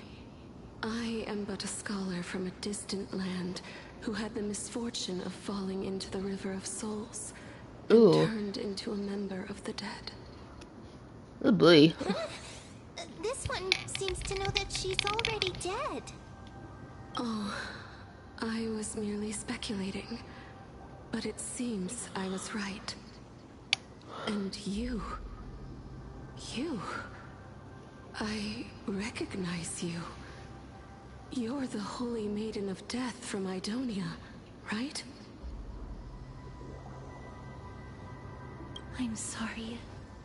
I cannot bring you back to life. However, should you desire it, I can end your prolonged limbo.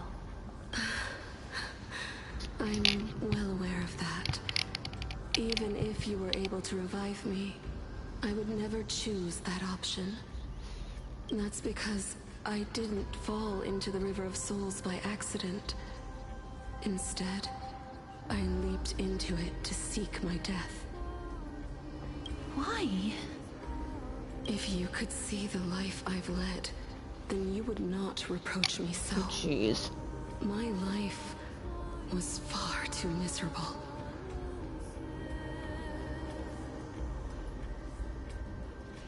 But I did not expect things to stay the same even in death. What a joke. In escaping my mortal life, I've entered a millennium of pain instead. Circe's above. What cowards humans are.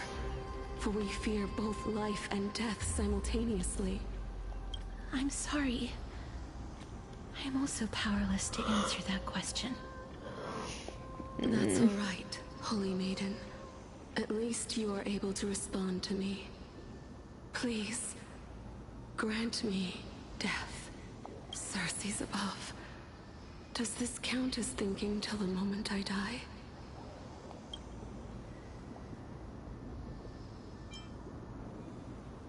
I have seen too many farewells. Her distress is quite commonplace. There are those who will end their lives over what seems to be the smallest of worries. For some people, this power that I possess is a blessing rather than a curse. But I never managed to convince myself of that. Cass, Aww. are you still trying to create a world without death? Yes, because when placed under time's vast scales, there is no worry in this world that cannot be solved. You should chat with Don Hung about this. This is a wish that I've held for almost a millennium. My mind might have changed once upon a time if people managed to strike up a friendship with me.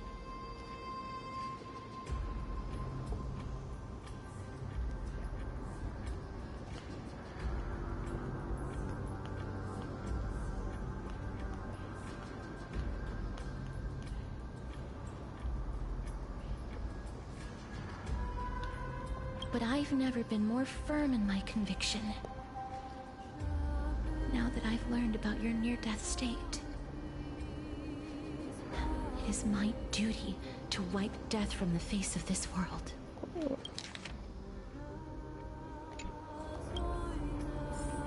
Jeez.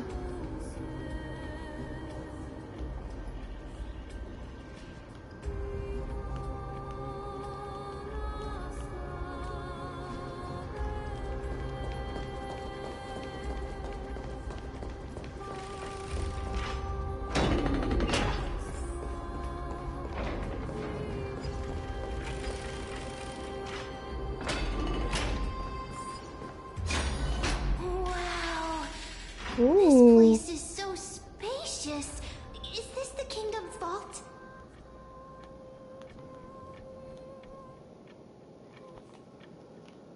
It's scary when I see these vertical structures. Broken stairs, blocked paths. This place is gonna fall down soon. Thank you, ma'am. Do we need to enter that doorway to climb even higher? There seems to be a person. Oh, more like a soul guarding it. But how should we get up there? Okay. How do we get down? Oh, the stairs, Thena, you dumbass. How else do you go down? Oh boy. Uh-oh. I don't want to fight them. The path is blocked yet again. Oryx's 8 always appears in times like this. How convenient. I don't want to fight. Look, there's even a platform lift over there. Go up, go up. I don't want them to see me. Okay, they didn't. Okay, I thought they were coming for me. I was like, ah! No. I'm just a dummy. Like you do. A chest of the past has been left behind, but none of its treasures remain inside. Wait.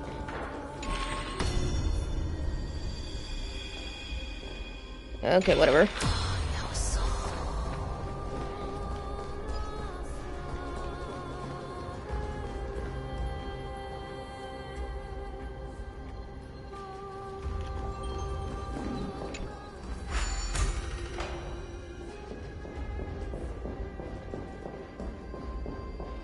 God, I wonder how the developers were able to do this.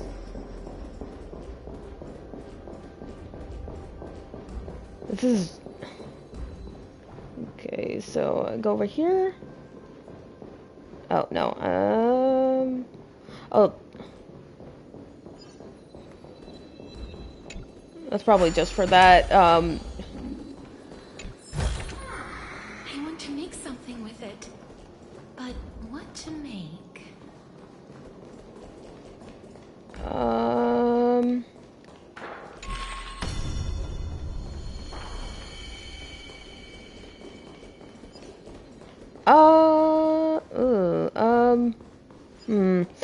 Oh my god, I'm so bad at these.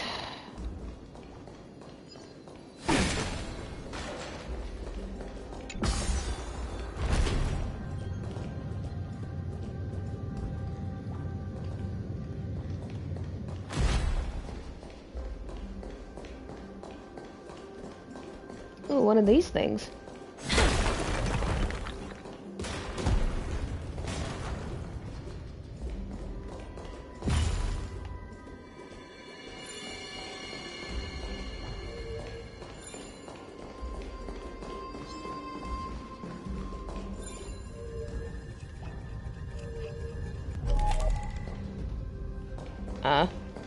Okay, I'll come back later.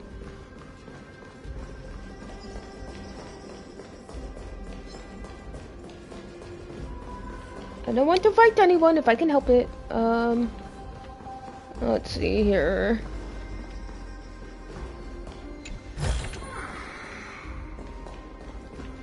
Alright, so...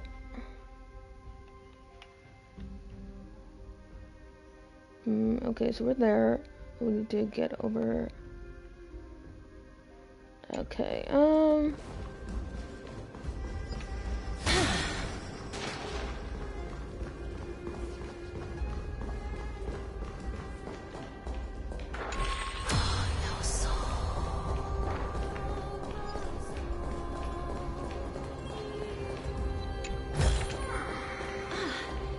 Make sure you keep it safe.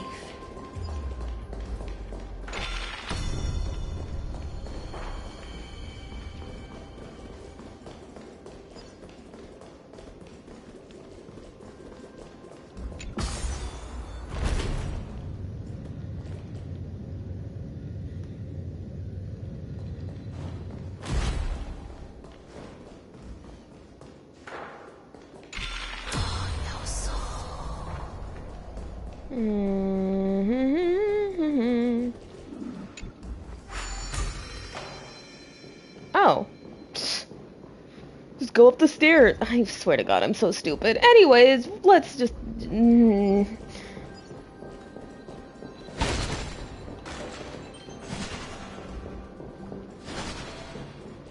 then we just walk across? What if the miracle suddenly loses its effect? Ma'am, do you really want me to answer that? Please don't.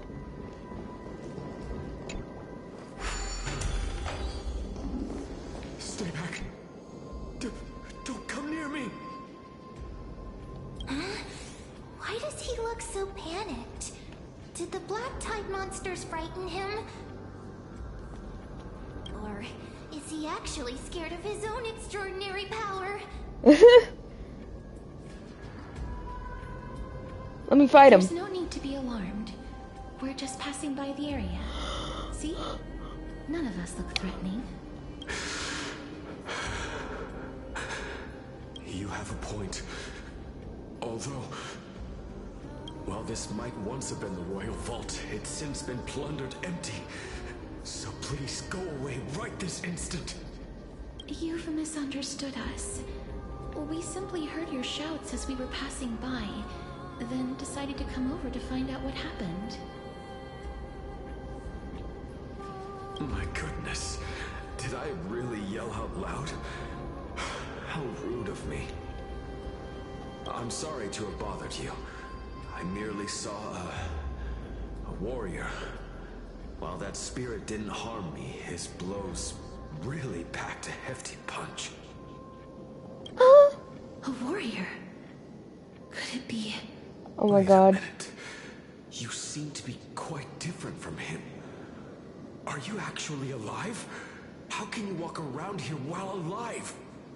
It's a long story. We're here to seek an audience with Thanatos. Thanatos? Who's that? Is Is it possible that he's also living in the era before death descended? Death? Could it be that you are here to defeat the evil dragon Pollux? Pollux. Is that the embodiment of No. Death? According to the warriors under the Centurion's command, that evil dragon has been dead for quite a while. The curse that condemns people to death didn't originate from it. But they saw a girl within the dragon's embrace, and she is the true Reaper. Pray tell, where is that girl right now? I've heard that the Queen spared no effort in bringing her back to the castle. Her Majesty intends to control all of Amphorius with his unprecedented power. As for whether this rumor is true, well, no one knows. You have my thanks for the invaluable insight that you've given us. Please, treat this touch as a token of my gratitude. You... Are you...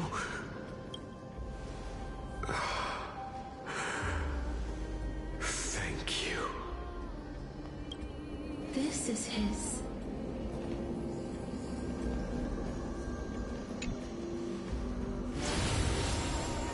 Then you granted him death? That isn't like you. You would have refused even if I commanded you to do so. I don't know. I did it out of sympathy, believing that I wouldn't be racked with agony, but I am still in a state of turmoil. Sympathy? Sympathy for that youth who triumphed in every battle? That young man was favored by Talantin, who taught him a move that will defeat any mortal enemy with a single blow and emerge victorious every time. He could rely on that move to always achieve victory during Era Chrysia. However, now that death has descended upon the mortal realm, that divine swordplay also means he can send others to death at will. In other words, you feel that he's similar to you? Is she talking about the Flame Reaver? Yes.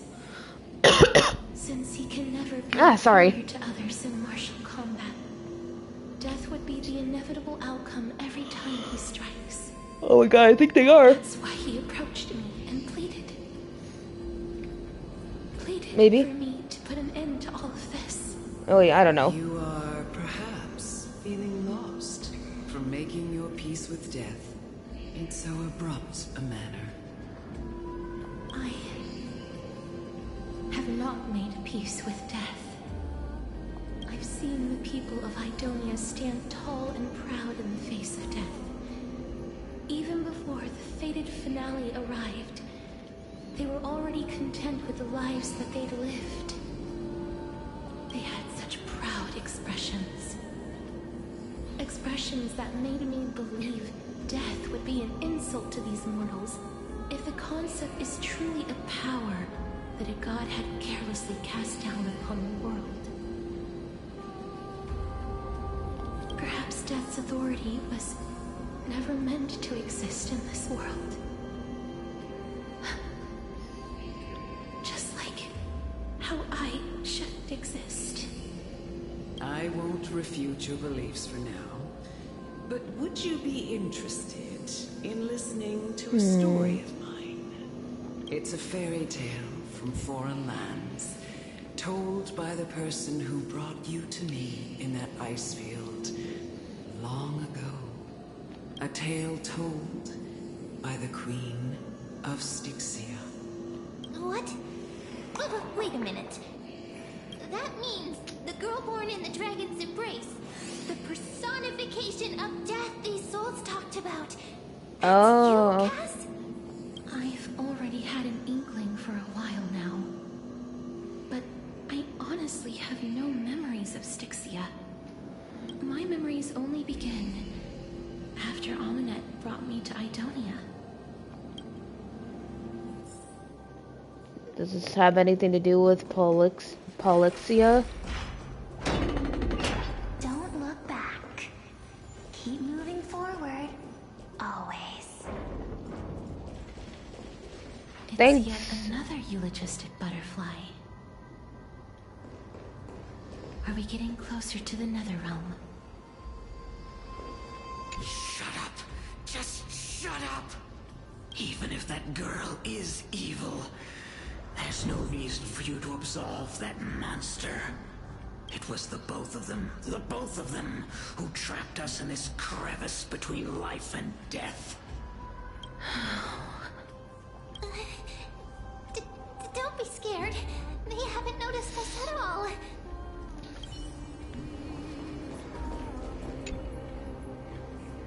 This isn't a place you can just waltz into with a ladder. Eep. Only warriors approved by the queen may proceed. It's said that such warriors can strike a giant single eye with a sling. David and Goliath, can you do that, Eep?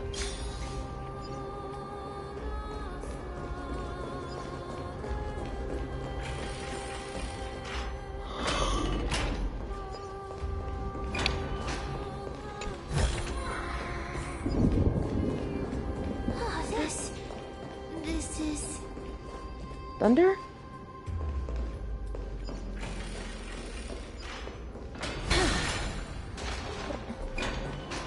Oh. There we go. I'm very tired. Oh,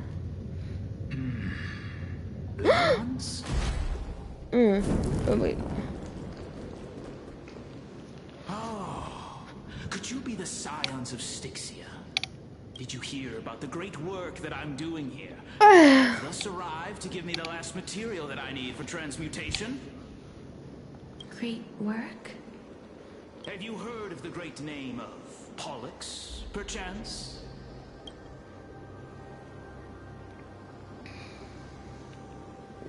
This pilot is probably right here. You don't have to describe it like that, mister.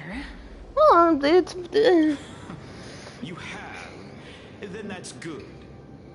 During the Age of Myth, a time likely before your birth, I was the unsurpassed zenith of alchemy that none could reach. On the shoals of the River of Souls, I shall make Pollux soar again and bring death back to the world.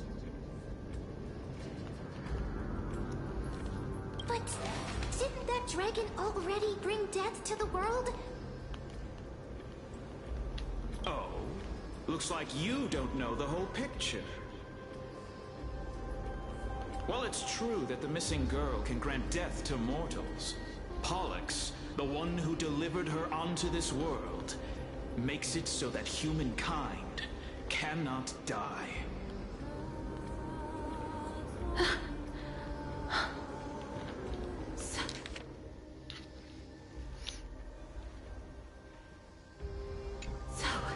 Oh. It's just as I feared.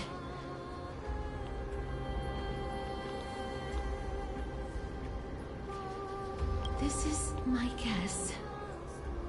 The deceased are supposed to drift down the River of Souls until they reach the end of the West Winds.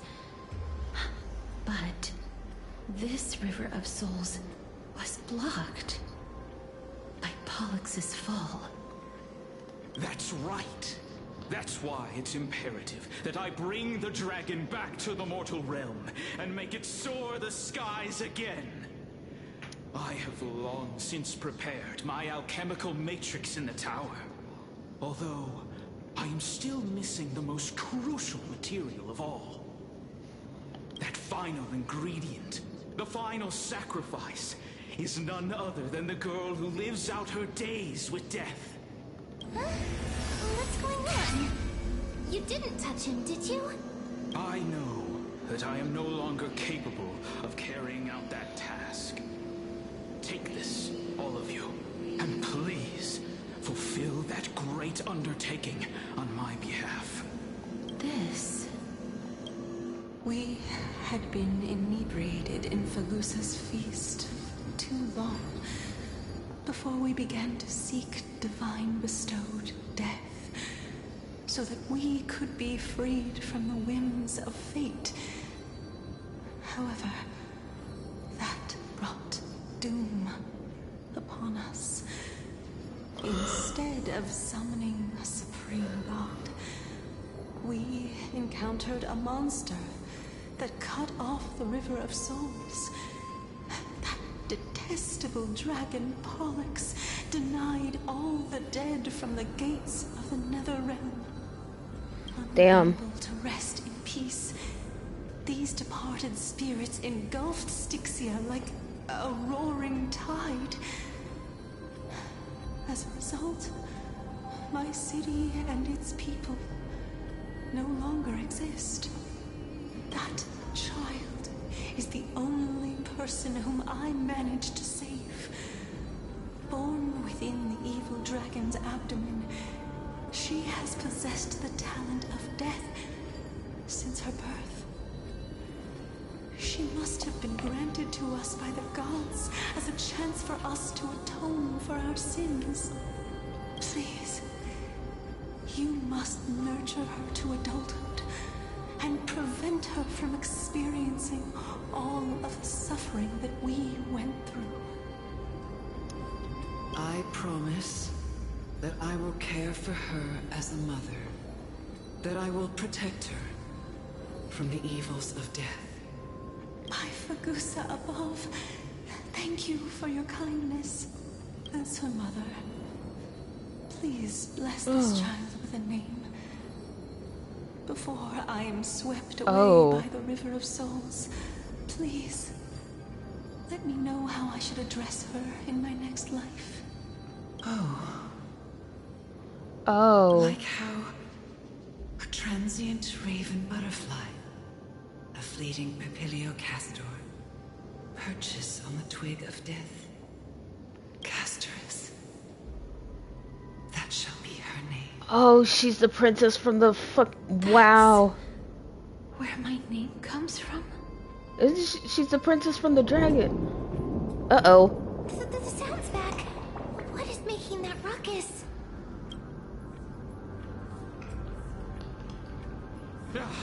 Living ones, don't waste your time bickering. The Netherrealm's wrath is falling upon you. Oh shit, the Black Tide. Black Tide creations.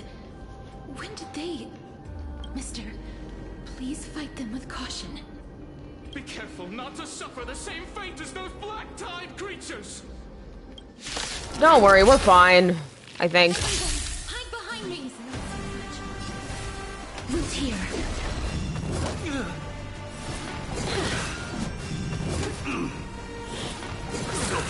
In the mood for another beating? Time to mix things up. I can't thank you enough. Doubt farewell. Please cherish this time, as you wish. Use all your might. Burn it over. I am struck. Burn it over.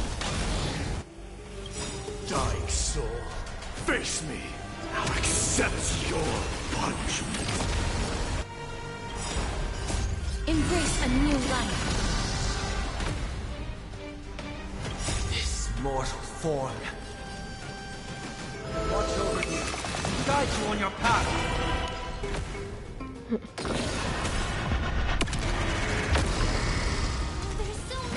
Oh, jeez. That's a new one.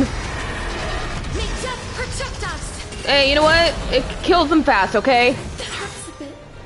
Nice, like a good full-bodied and sweet. My friends, indulge yourselves!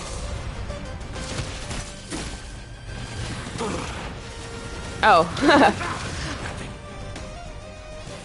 Serenity is before me. Root here. Forever do. Conquer all lands. Embrace a new life. Overkill again. Oh, there's two of them now. Our souls. Huh?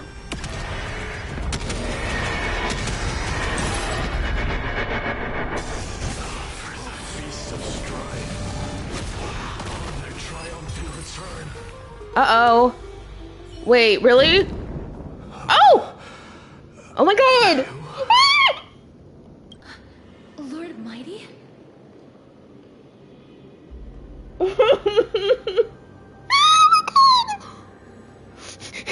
Lord Almighty, you've been through some tough battles once. I was like, wait a minute, why did that sound really familiar?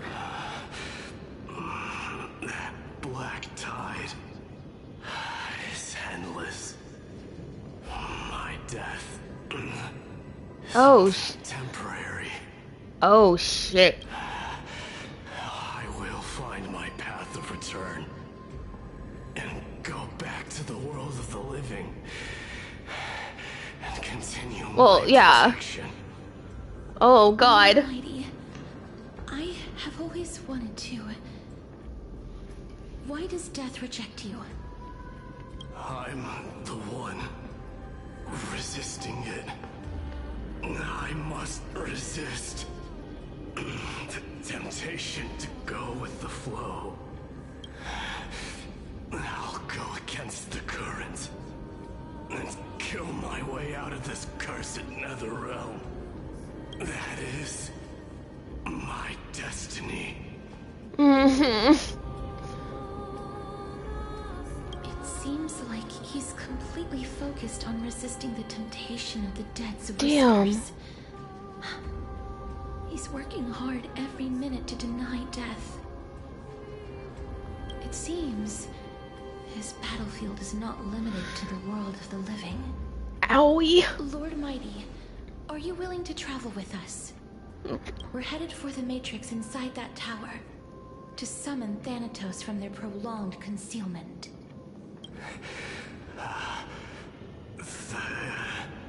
Thanatos challenge death.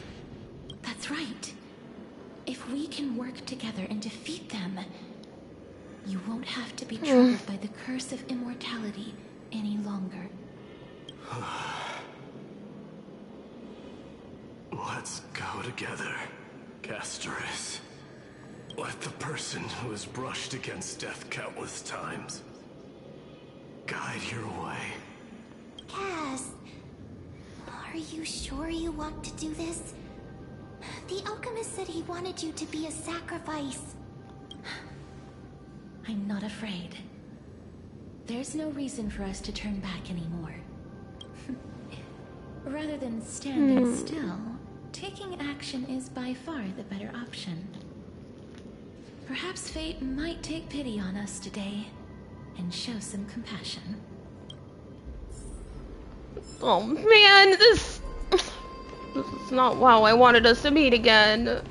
I'm sad now.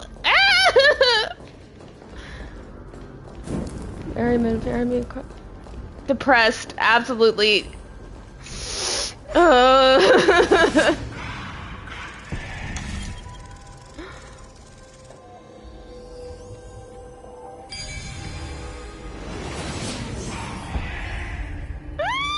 Okay, I've seen puzzles like this in books.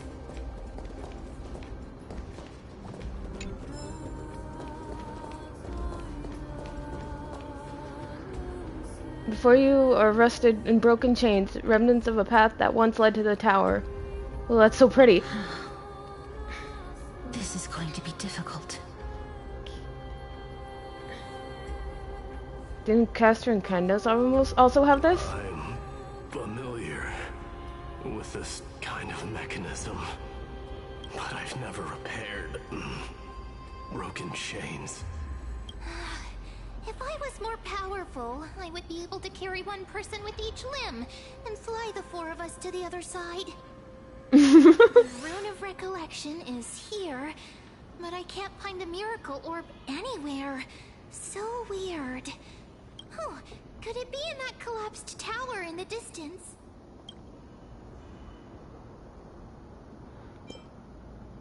One minute of Mem being useful comes from 1,000 days of training Mem. That sounds so weird. Forget it. Just leave it to me. You can do it, Mem. I believe in you. Just shout for me when you need my help. Got it. Just leave it to me. God, she's so cute. I love her. I love that she can talk now. Hey yo. Mem did it. Mem is a baby. The pink squirrel. She's a squirrel now. Very smart. Why am I a squirrel now? I mean, This is limited. Please come a little closer. oh wow. Aren't I a good fit for Orynyx's priest? Yes, you are, Memmy. Of course. You're the most competent priest ever. Aww.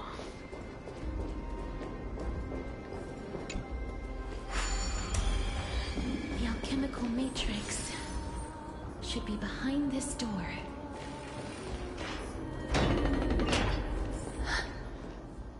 Is that... Oh my god, is that Trian? Oh no. There are so many of you. It's little Cass and little Gray. Oh, there's also little D and the big puppy. Oh my god. Aren't you?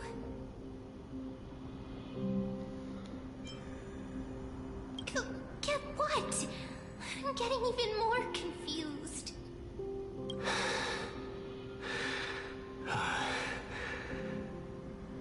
This is the first time I've encountered a deceased friend while going upstream in the River of Souls.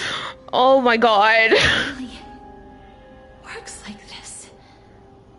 Just like the other departed spirits we've encountered along the way. I'm also unable to sense the aura of the living on Lady Trian. Yup, you're right. Trian already knows that she'll not be able to return to everyone's side. But Trian believed that little Cass would eventually return to the Netherrealm. So, Trian has been standing here, at this spot closest to the world of the living, and waiting for little Cass. Oh. It must have been very tough for you. But according to what Trian said, we're almost at the entrance of the Netherrealm. Trian promised Treevy and Trinan that when little Cass got here, Trian would get the gift ready and be the first person to run over and welcome you. So, little Cass, don't cry. Please, accept this. We finally finished it. Oh. This is what Lady Treevy once mentioned. The gift for me that you didn't manage to finish. Look, even me and Don Hunger there. The Holy Maiden of Janus. Even when separated by life and death, their thoughts are still connected. Trian spent a lot of time drawing this. Trian hopes that little Cass likes it. The little lion. Seriously? It's seriously a wonderful drawing. Lady Trian.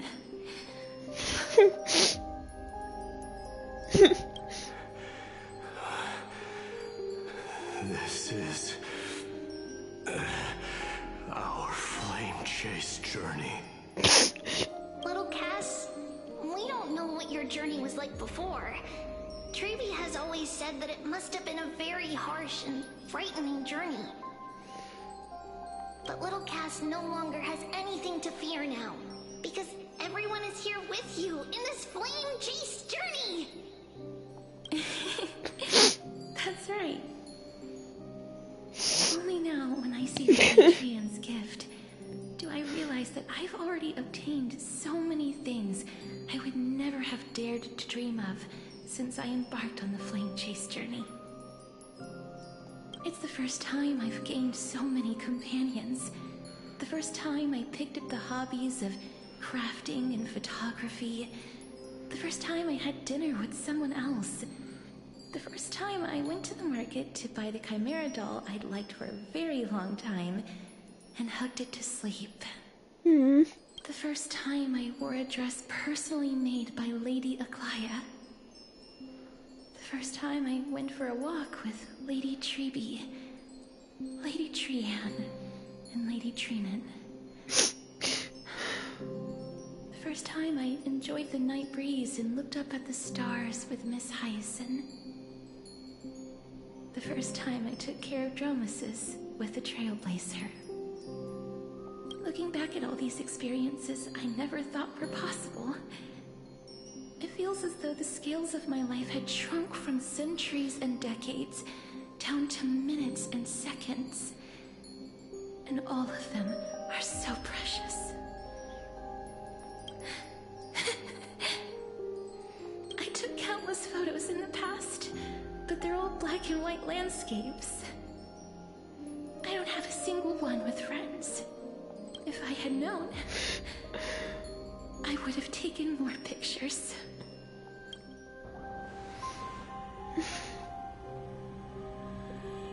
Then shall we take one now? Trianne says yes! Trianne likes little Cass and would love to take a picture with little Cass. Sadly, being departed souls, our images cannot be captured in the world of the living. No.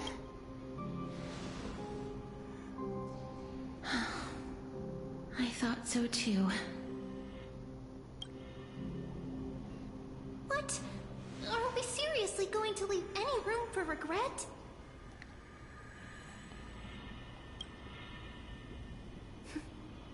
There won't be any regrets.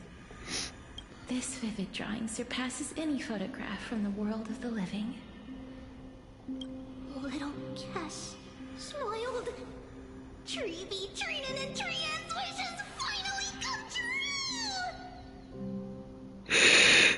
I remember you once said that fate is not the flowers that bloom at the end of the road, but where people tread beyond the gate. Now, the path that belongs to me is about to reach the end. Thank you for bringing me the final key. Key? Little Cass, why are you talking in riddles all of a sudden? I have a feeling that soon, this gift of yours will become the key to saving Mister's life. Wow, that's amazing! Then keep smiling and carry on bravely! Cass, Little Gray, everyone, see you tomorrow!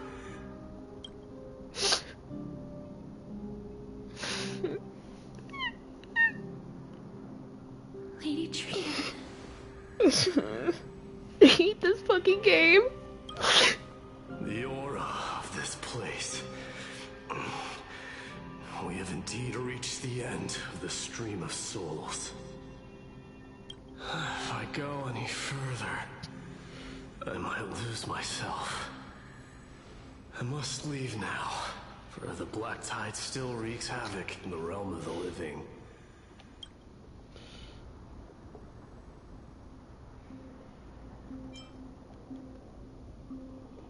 Can you find your way out? I have broken free from the chains of death countless times. This time will be no different. Castorus, will you fulfill your duty for the flame chase? I have yet to make my decision, Lord Mighty.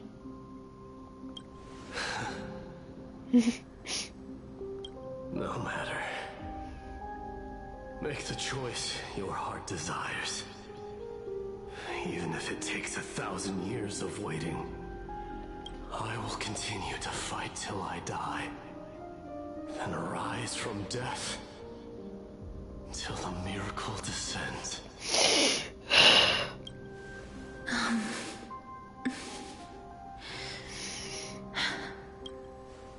There is one more thing you should know, Lord Mighty. What is it? Professor Anaxa may have deduced the principles behind the Era Nova. You and I may be reincarnated as strife and death in the next cycle, becoming calamities wreaking havoc upon the world. I see.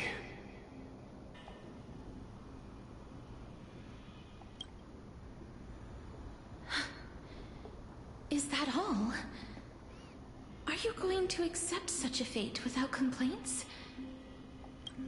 Do you have a strategy to shatter the shackles of our fate?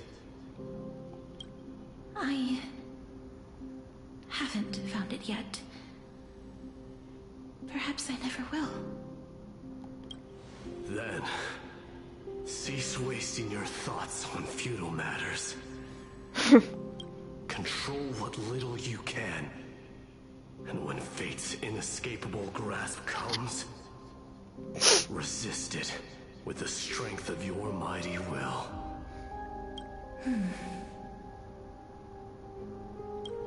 Thank you, Lord Mighty. I will find the right decision.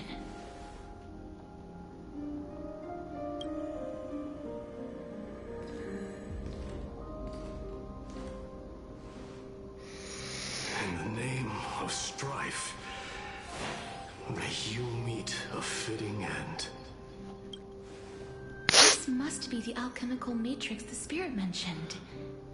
Let's see.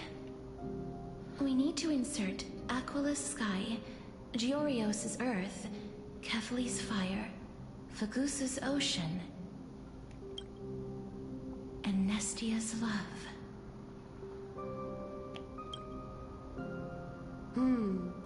It seems our sweet Princess Homebody has made up her mind. In that case, seamstress, I suppose I no longer need to deliver your message. My time is rather precious after all. Whether you wish to break free from death or not, please, follow your heart. By the promise you once made, I ask that you fulfill your duty one final time. Castorus, please, live as a human, and die as one. According to that alchemist, the final piece is supposed to be me.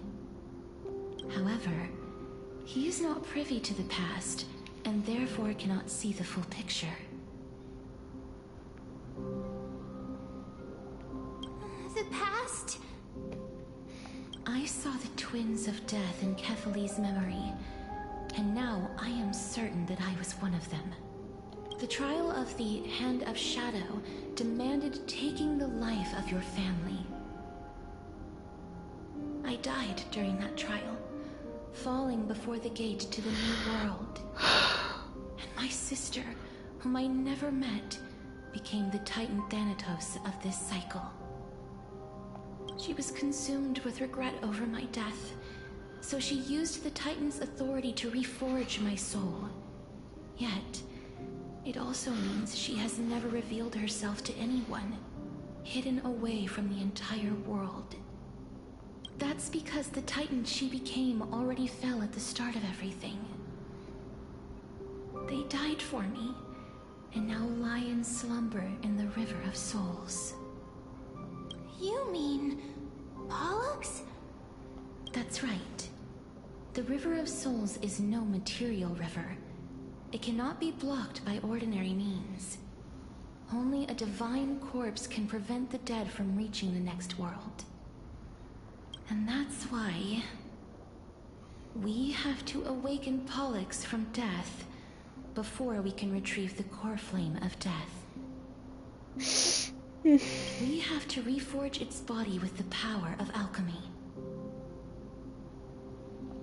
But Cass, if that alchemist speaks the truth, does that mean you're also part of the dragon body?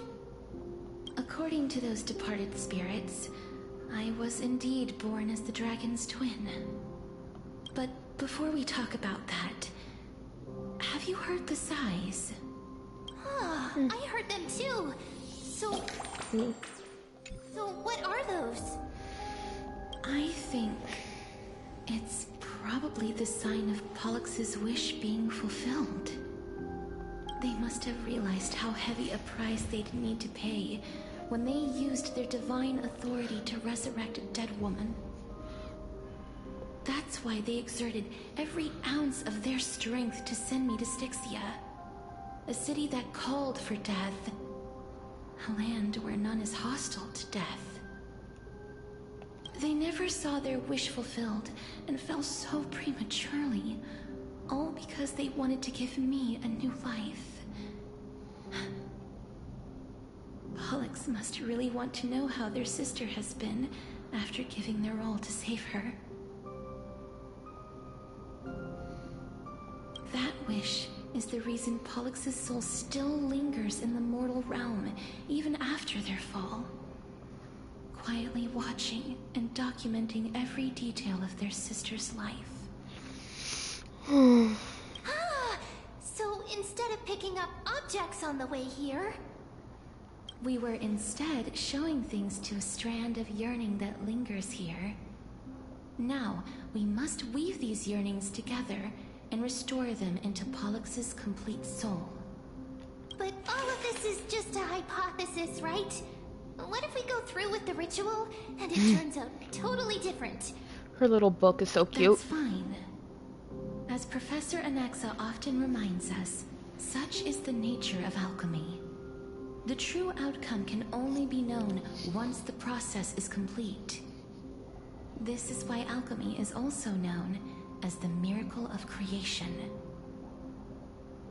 Now, the puzzle of Pollux's yearnings is nearly complete, with only one final piece remaining. I shall reveal what they have been yearning to know in the alchemical matrix. I will show them my whole life since I left Styxia. Lady Trianne has already drawn a picture of my entire life. And it is now in my hands. I hate this so much.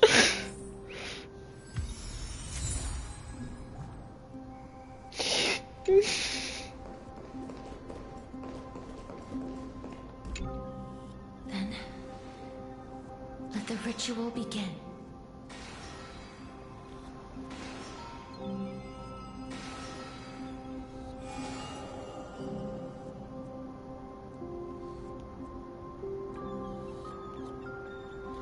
And now, the objective is complete. That is all. Such is what Professor Anaxa always says after preparing for an alchemical ritual. And now, Pollux, I shall lift you from the river of souls and reforge your soul. Oh boy. Perhaps you will be disturbed by this, and your body may become horrifying to behold. But if even the slightest trace of your soul remains, the soul that once ferried me to this side of the shore, then please, look at me. I wish to thank you in person. Oh. I paid everything you sacrificed your divinity for. Lady Almanette. Did she recognize you? Oh, she must be the first soul we can communicate with here, right? I'm afraid she is just another spirit trapped here, like the rest of them. The only difference is that I was there when she died. Please, go on. I'm listening. Are you about to tell the story of Styxia? Yes. You're just as smart as I imagined, but...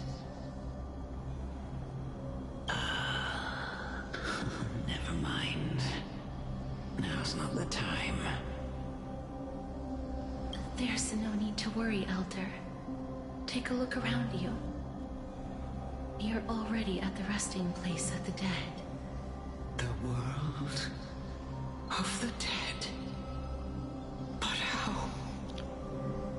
I understand that you chose to remain silent about the story to protect Casterus, the girl who coexists with death. But you no longer need need to hide that story. I can assure you that you have protected that girl's life well. Well, in that case, let me begin. Styxia, the pearl of the ocean, plagued by unwarranted calamity and ravaged by death in the fairy tale. It was the first city-state to shift their faith towards death, even before Idonia did. From where you stand now, I suppose that's a bit hard to believe. Right? Indeed. I cannot imagine that those from the Era Chrysia, blessed with eternal life, could ever yearn for death. I have pondered the same question, child. But I am afraid there is no clear answer to it. Journeys and epics are only glorious and magnificent because all things eventually fade to dust. That's how someone once explained to me why death is necessary to the world. But I still can't take that as the final answer. Would a world without journeys and epics be worse off? I take it the one who spoke this line was a general, or perhaps a warrior. I, however, did find some inspiration in these words. Would you like to hear my thoughts, Castoris? Please enlighten me, Lady Amunet. Though I have already made up my mind on how to handle the authority and core flame of death, your words might truly guide me toward the path forward. You and I are neither warriors nor generals. Therefore, journeys and epics cannot truly resonate with us. But what if I reframe it like this? What if love is not a trait bestowed upon mortals by Nestia, but a blessing from death? No one ever invented the word cherish in the era when life was eternal. For all the good things in the world could be revisited endlessly, and every bond formed carried no risk of being severed. The so-called Era Chrysia was an age devoid of both virtue and sin. People did not truly live. They simply existed, going through the motions without passion or purpose, then waiting for something to happen. Perhaps the people of Styxia chose to embrace death not out of fascination with its cruel and fearsome side, but instead became fixated and obsessed with the impulses and desires tied to a finite existence.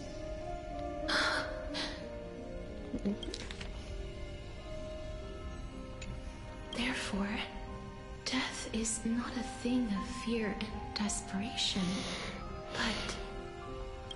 That's right, Castoris. It is the reason we shed tears when parting ways, and also the original spark that ignited the passion of mortals. If you truly intend to deprive the world of death, then be prepared to witness it return to a state of stagnation.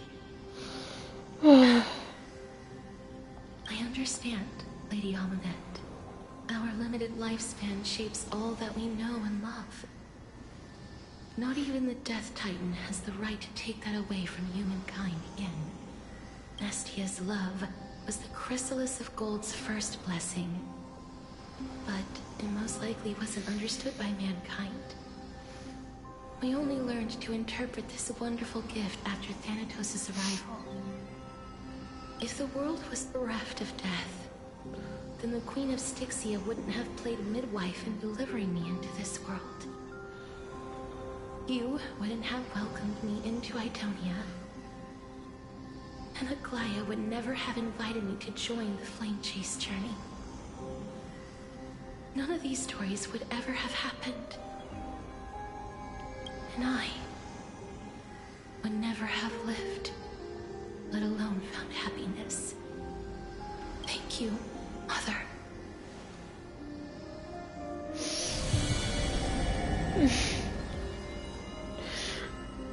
Jeez. I will use all the love I've experienced in this long life to complete the final miracle. My teacher, Anaxagoras, grant me the wisdom of all things. I call upon thee, the stripped dead dragon's corpse.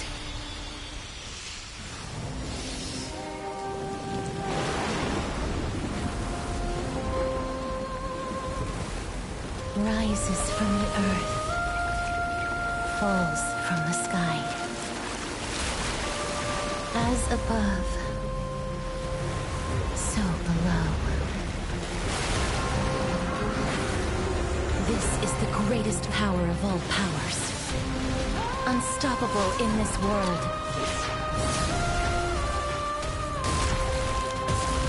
The great work that commands all death. I shall grant you embrace.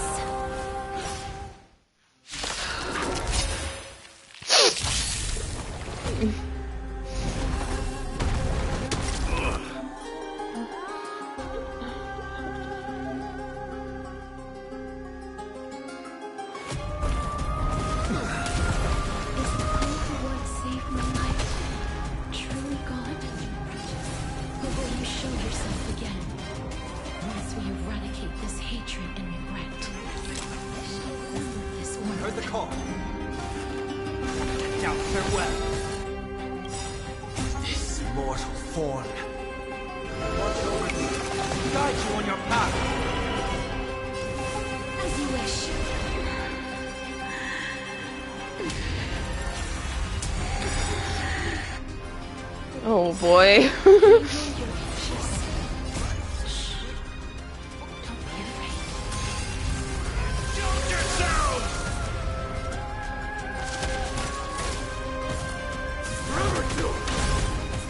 Step up, let's see it. Embrace a new life.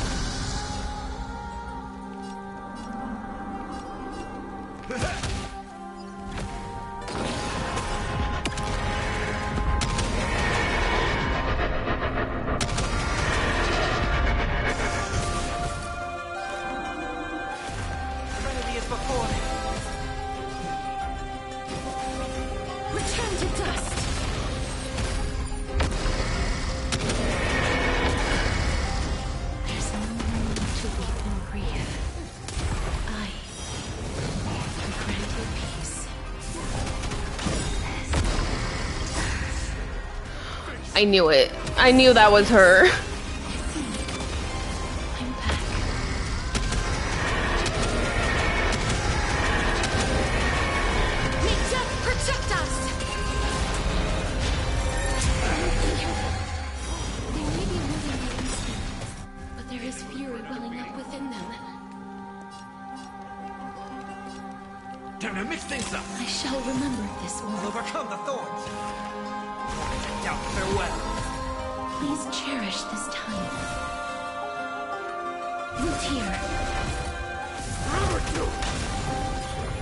Uh-oh.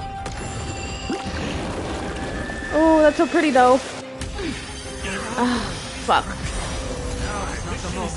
Life is not so fragile as you wish. Fury upon you.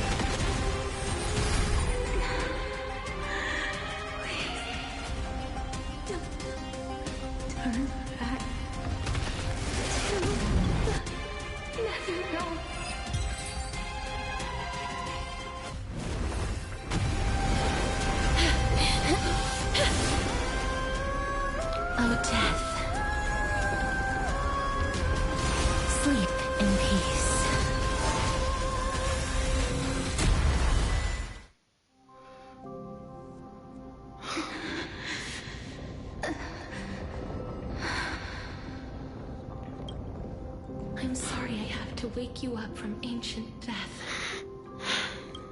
And I know you're anxious. Shh. Don't be afraid.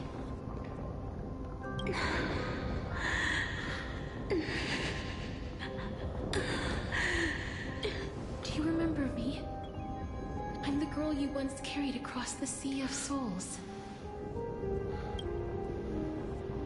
I'm sorry I wasn't able to remember you, but with the help of many people, I was finally able to pick up these broken fragments of my past.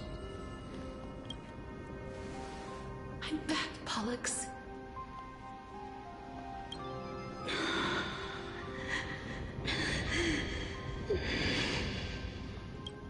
I know this might not be what you wanted, but I have to do this. So please, carry me across the Sea of Souls again and return me to the Netherrealm, just like you did in the past. Please take me to where the core flame of death rests.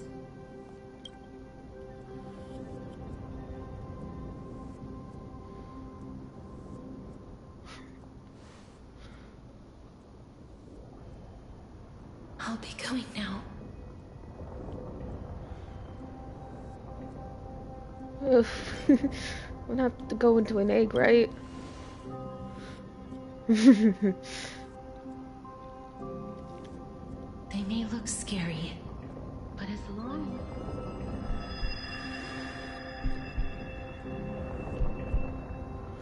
Uh-oh. What's happening? What's wrong?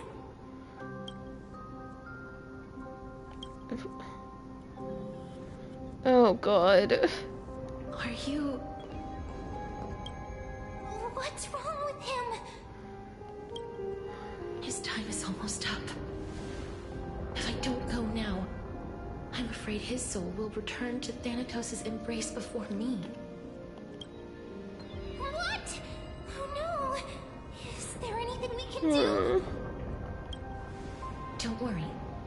I promised I would ask Thanatos for the Trailblazers' right to roam the Earth again. Mem, stay here and keep a close watch until I return, alright? Alright. I'm the best at taking care of others. Hmm. Go on, Cass. Make sure not to leave yourself with any regrets.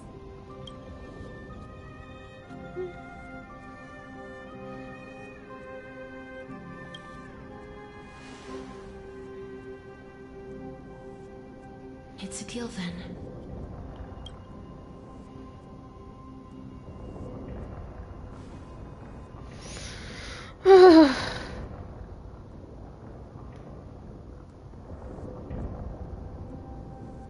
Please.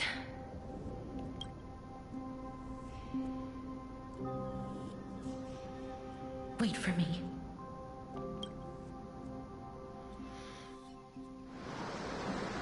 You sit in your little dinghy, eager to hear my song and follow closely behind. Please. It should not advance. After all that, you still ended up back here.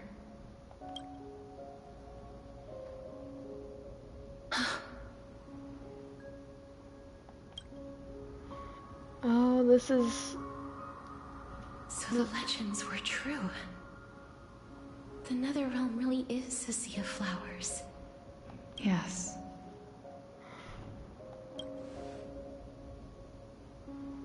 Just like the flower fields we tended to back then.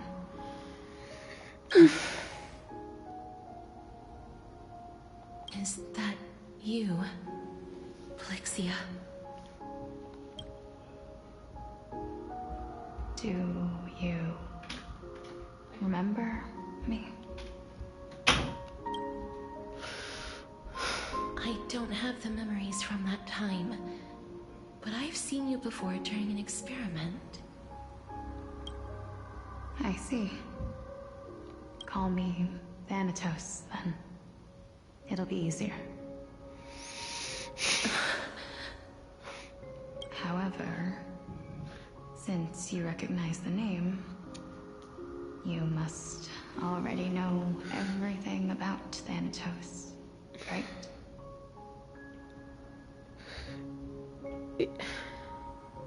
Does it explain why she needs one?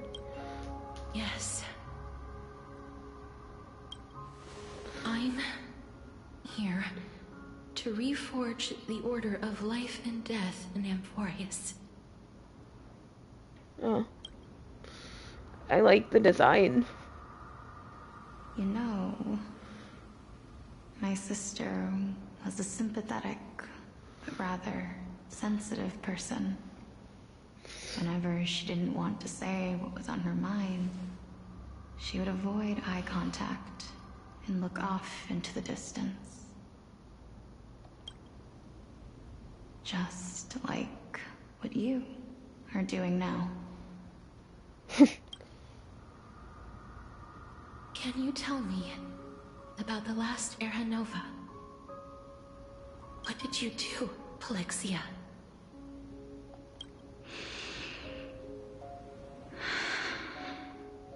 Where should I begin?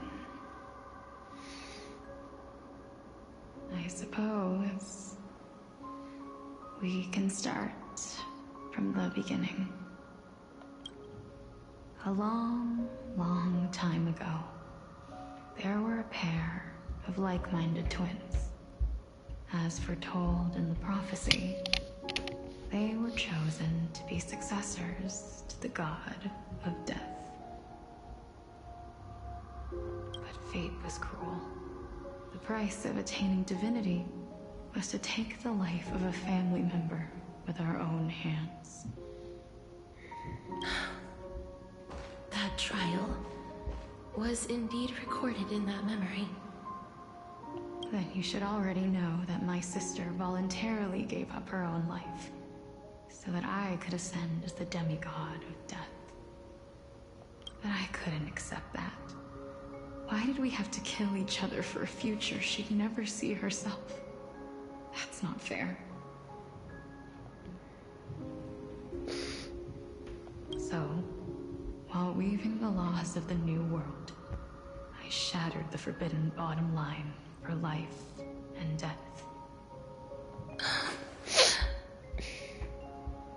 I reshaped my sister's soul and took the form of the great dragon Pollux to carry her up the River of Souls and back into the mortal realm.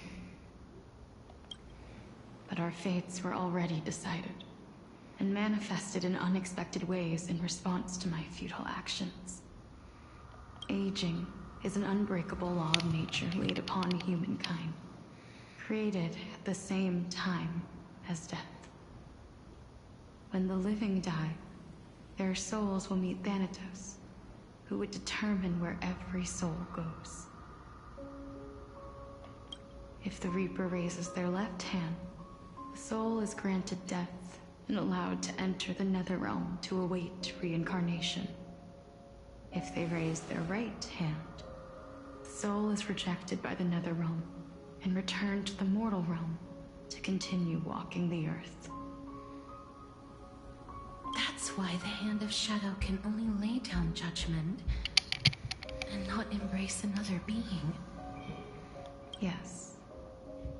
Death was originally a pair of hands, but they were split in twain when we reached the mortal realm, never to touch each other ever again. The half of Thanatos that represents life, the undying human who grants death, that was the curse I forced upon you. Then, what about you? As the half of Thanatos representing death, I shoulder the fate of defying death. I died the moment I entered the world of the living. From then on, my Titan also no longer existed in this world. The cycle of life and death stopped. Souls were denied their audience with death, and were left stranded within an ever-rising river of the dead. What irony. My selfish desire to save your life gave you and the world a fate far worse than death instead. Then, what was left of my reason was left behind in the Netherrealm, where I've been taking care of these flowers day after day, until there is now a sea of them, all while mulling over the subject of life, death, parting, and enduring an endless loneliness.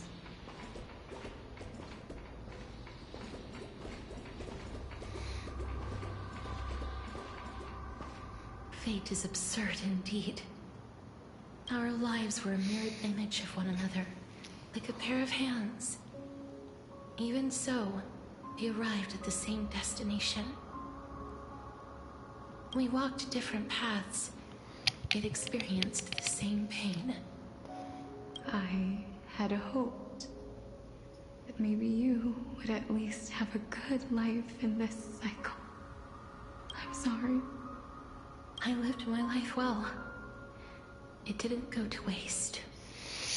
As far as I'm concerned, you did nothing wrong. Even though I forced the authority of granting death to humanity upon you, a total stranger. Too many responsibilities were forced upon me in the course of this long journey.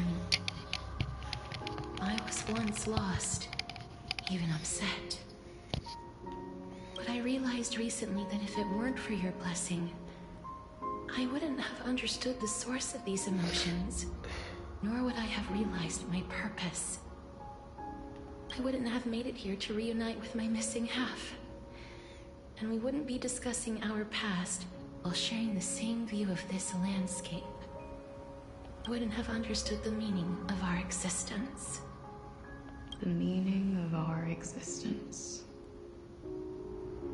This sea of flowers blooms on dead land, because we sowed it with the seeds of our separation and watered it with our tears of loneliness.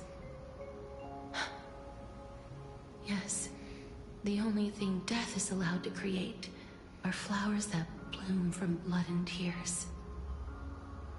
That's why Thanatos cannot create living beings at will. Nor can the hand of shadow determine a person's remaining days. Because the life and death of mortals should never be dictated by another's will. Are you saying there's no point in Thanatos' existence? No. No single being can bear the scales of life and death on their own. Not even a god. Life and death weigh equally heavy. We both know that now, don't we? You, too, must have had a difficult life. We've taken quite a ridiculous journey together, haven't we? I had a feeling, even back then, that we would meet again one day. Not to embrace one another after a long separation, but to come in search of retribution.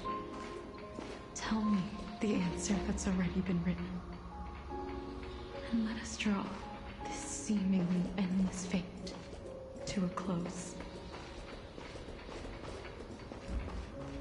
It's been far too long. I've waited here for centuries, watching day after day as desperate spirits are denied by this lonely wasteland. I always hoped I would see you among them, but I was also afraid of seeing you. I didn't know how I could possibly face you again. But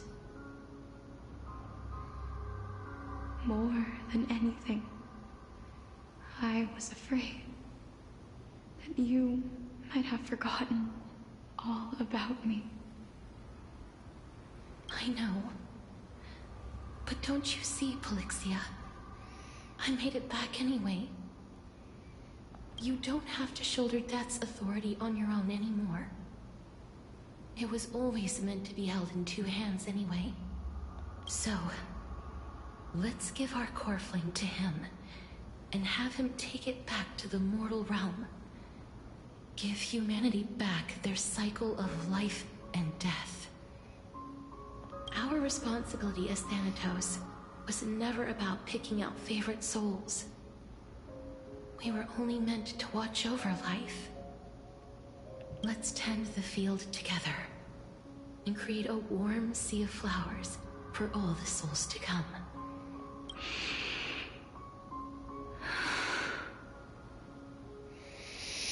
What do you think, Polixia? Yes, just one last step.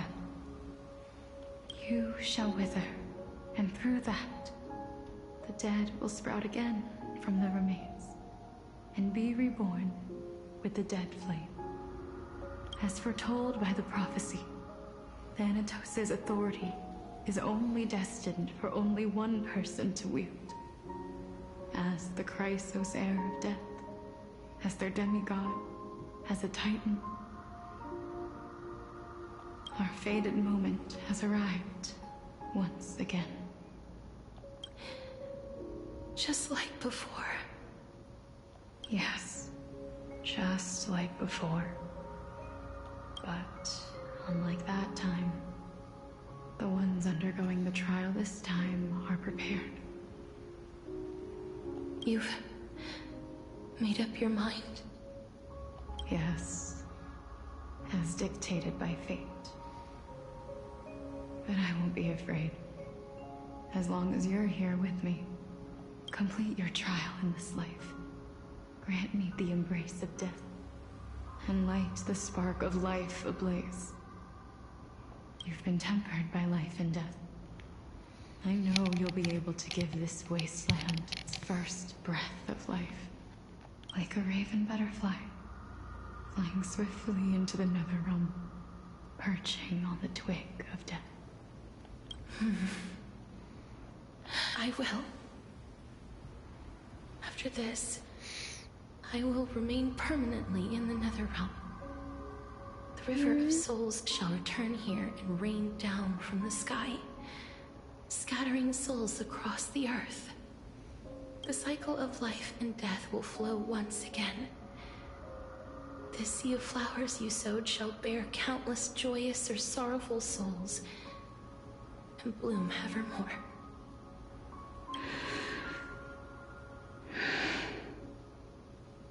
Thank you. Just one last thing. Can you grant me one wish? Of course. What is it? Please, don't forget me. I promise you. When we meet in the next world, even if I have endured another reincarnation, even if we do not know each other's names, I will still hold you tightly in my arms. Just like what I did when we were born. Casterus. Casterus. You're as beautiful as a fleeting butterfly.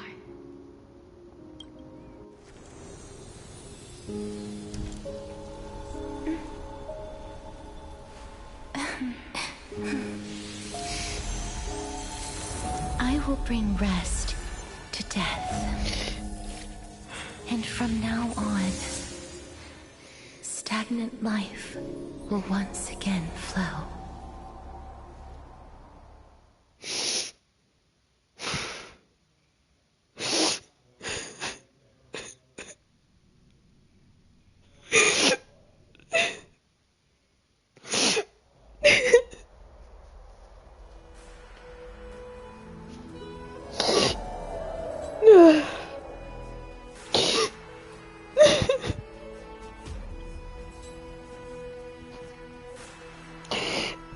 Okay. Time flies. In the blink of an eye, the 15th entry hour is already at hand.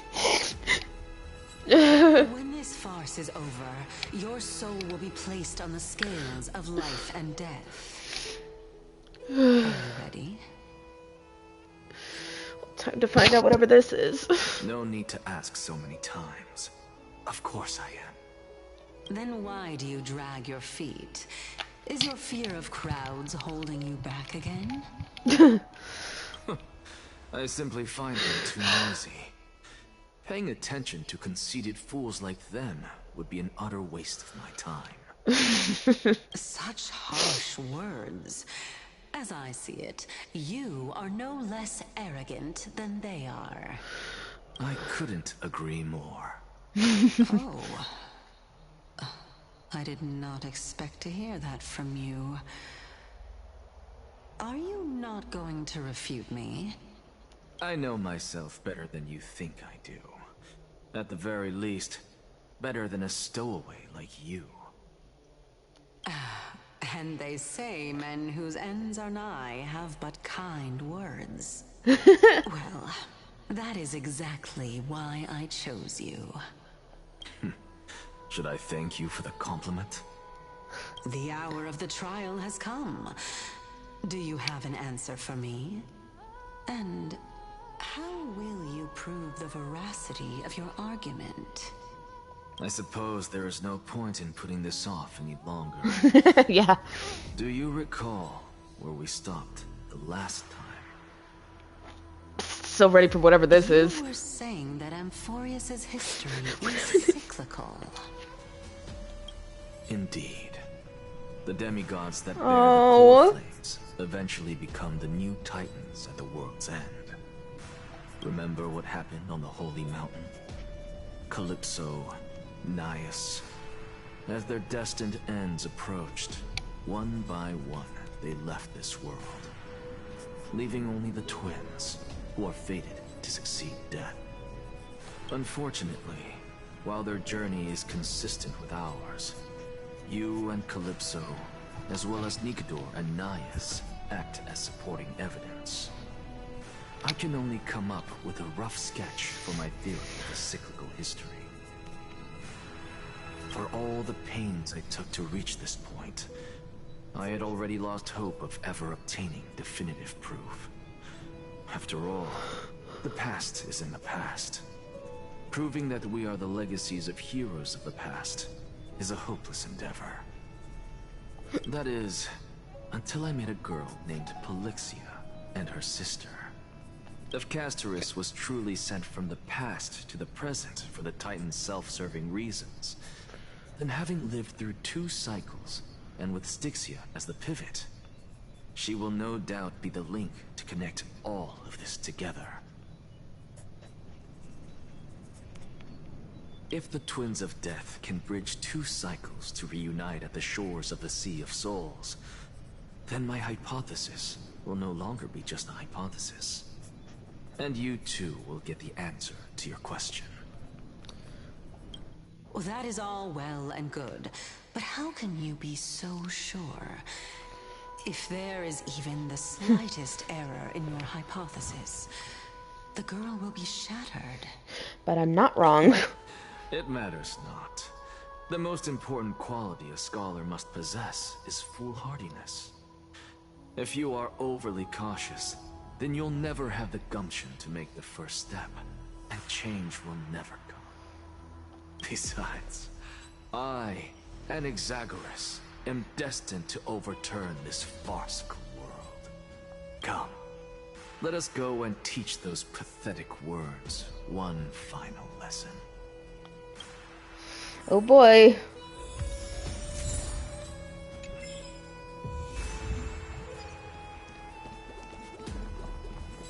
Let's see whatever this is.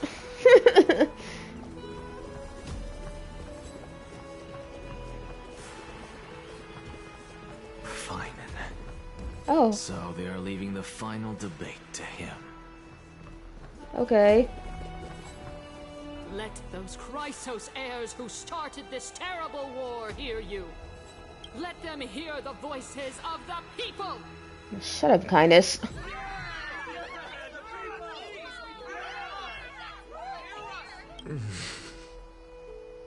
As always, that woman knows how to stir up a crowd. Professor Anaxa, I thought you'd pass on this. Everyone must cast their vote, or this assembly would serve no purpose. Prof, do you truly think it's wise to entrust the fate of the world to an assembly like this? Akuma has stood strong under this system for 1,000 years. It stands to reason that there is purpose in its existence. But that is not what you're asking, is it? What you really want to know is Aglaya making the right decision in entrusting the fate of the world to you? Nothing ever escapes you. I didn't spend all those years teaching you for nothing. Most people only take 4 years to graduate, if I recall. To tell the truth, I feel like I'm on my way to an execution chamber instead of a podium. So, do you have an answer to that question? No, I don't. I thought so. Because that question is not yours to ask in the first place. Is Aglaya entrusting the world to you the right decision? Don't make me laugh. That is a question that woman must answer herself. Why are you fretting about this on her behalf? Or have you been seeing yourself as her pawn all this time? Damn. Listen up. I'll say this only once. Flip your perspective around and ask yourself this instead.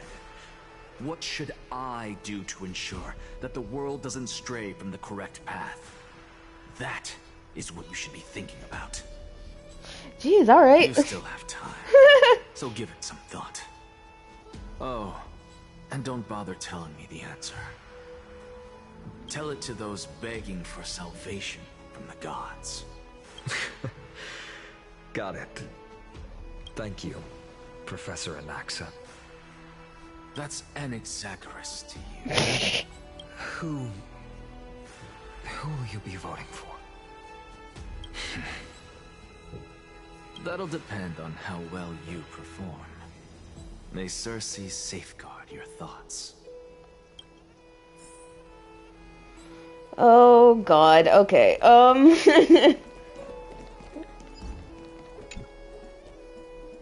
Lord Anaxa, you're finally here. The last speaker for the assembly will be taking the stage soon. The resolution will be passed after that. Lady Kindness has reserved a special seat for you. Shall I show you to it? Alright, this way, please.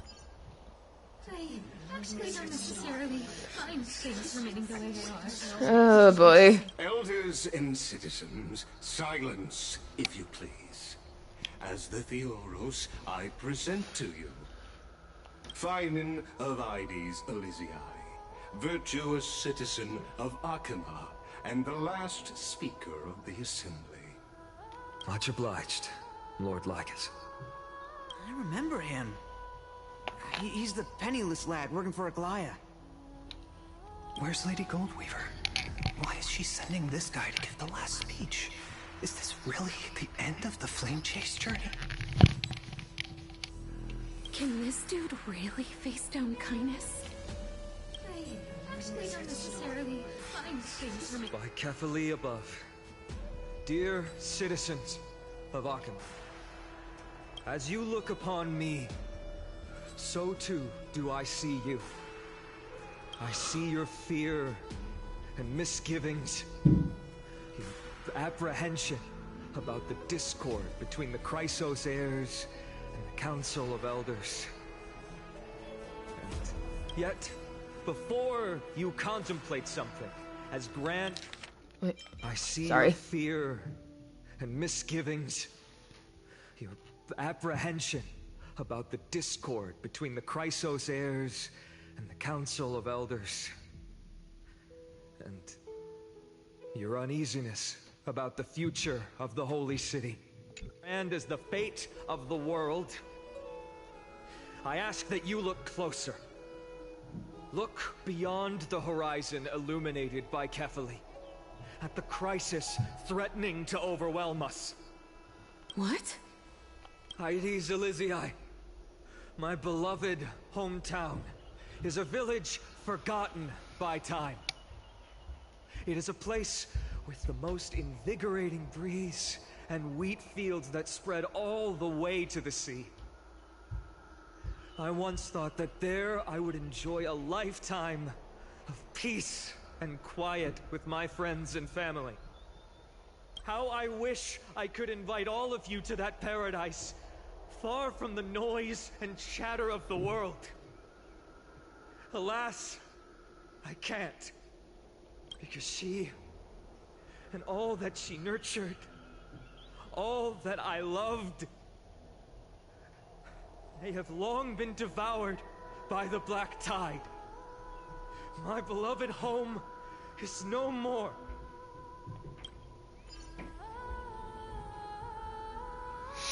I will never forget the day the black tide struck. My father, Hieronymus, fought with a broken sword to his last breath to protect his child. My mother, Aldada, she was ripped apart by monsters. Also, I might live to stand before you here and now. Jesus. Galba, he was a hunter. But in the end, those arms that once drew a bow instead embraced Piso, his beloved son, as they both breathed their last. Pythias, the teacher, risked her life to save her students, but a burning beam fell on her, crushing her. And what of Livia, her daughter? Did she make it out alive? No, she didn't. Livia, Piso, and so many other children. My childhood friends. They were all swallowed by the black tide and turned into monsters. They kept saying the same thing over and over. Even up until the final moment, I finally steeled my heart and granted them eternal peace with my sword. Why, Fine? Aren't we the best of friends?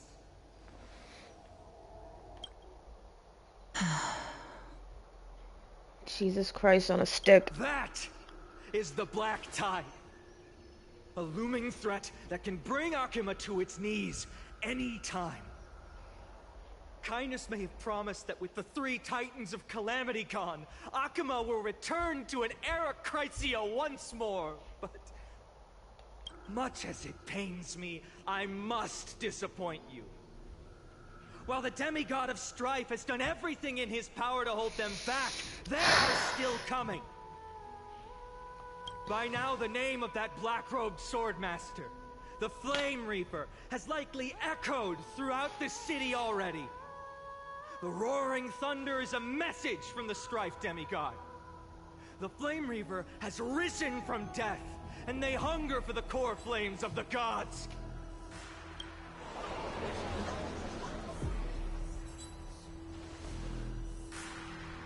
Lies! If such a powerful enemy is indeed approaching, why is Akuma still a picture of peace? Shut up, arrogant citizen. You're gonna ruin everything. Exactly! The city of Akuma shows no signs of pandemonium or chaos. And why is that?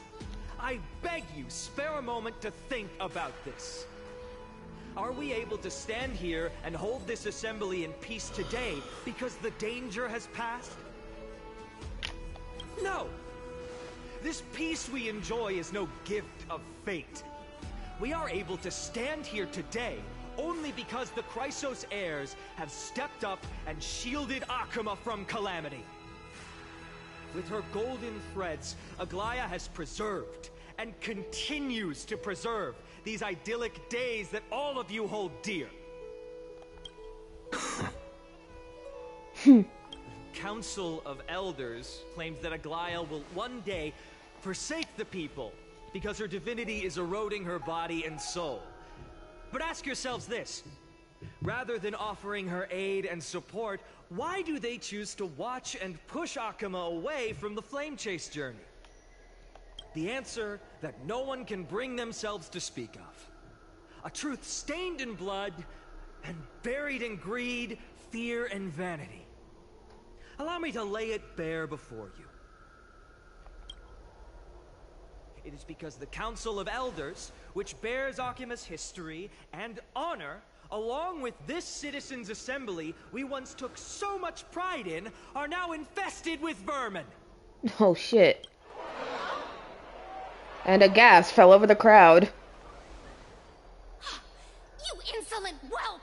How dare you! It is true that Aglaya has reached her limit. Why? Because she has been working tirelessly to weave the defenses of our holy city against the encroaching evil. All while these vermin are making up baseless accusations about her and scheming in the shadows. Not once has she ever failed Akuma. Yet these vermin attempt to tear her apart, tarnishing her name with unfounded allegations. She may have been blessed by divinity, but hasn't her heart always stayed true to humanity? They attempt to mislead you and reduce this assembly to a crude standoff between gods and humans, but citizens of Akuma. Once more, I implore you to open your eyes and look at those around you. Examine them closely. Beneath all that finery, do you see the good heart of a human or the poisonous glands of a pest? Make your judgment, then turn your gaze to the demigods whom so many of you regard as cold and merciless. Do you not see the light of humanity in them? And those who wear the mask of humanity yet utter only hurtful, slanderous words. Can you not see that their souls have been corrupted by power?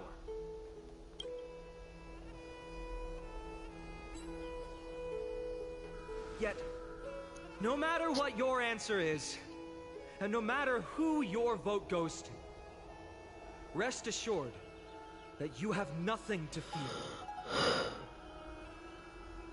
For Aglaya, Tribios, and I will remain your faithful guardians and pledge our lives to upholding your decision.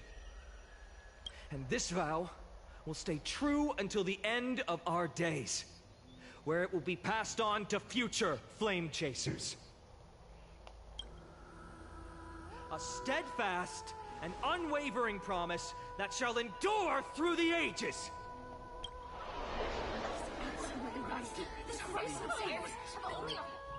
Oh. A number of representative leaders from different cities in Akuma throw pieces of pottery into the dolium. At the present time, on the scales of Talenton, those who call for the continuation of the Flame Chase journey, and those who demand its suspension.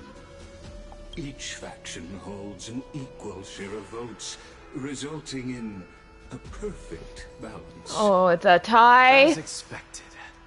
This is the moment when the Flame Chase journey is the closest to its end. And now, it's your turn to vote, Lord Anaxagoras. Oh God, he's breaking the tie. Oh no. Is there anyone else who hasn't voted? No, you're the last. Cast Oh my God. care, for your decision will break this impasse. I have long since made a decision. Very well. May you bring much needed change to this farcical world.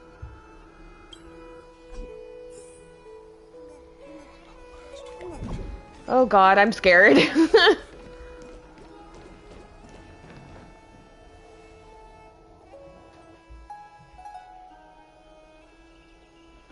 What's gonna happen? You've done well, Finan.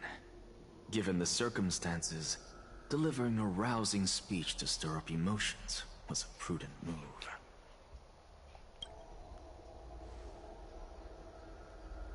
Thank you all for your patience.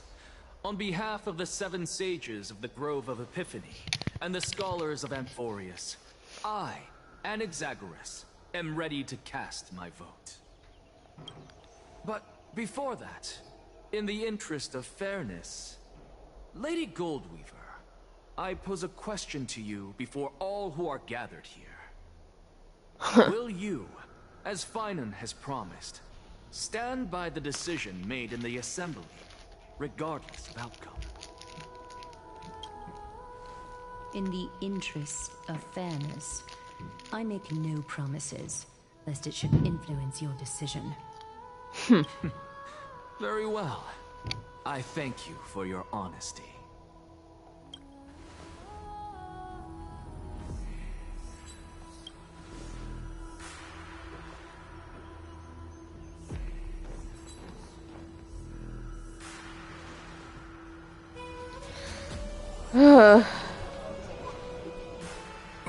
What's he doing?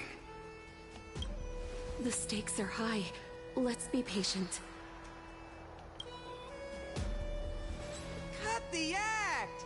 Who do you think you are wasting our time like this? Lord Anaxa, please do not forget that I... Rule number 1. Do not call me Anaxa.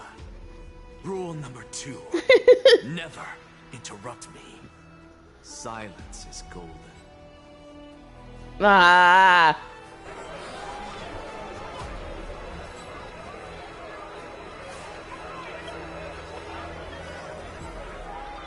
Just vote already. What are you waiting for?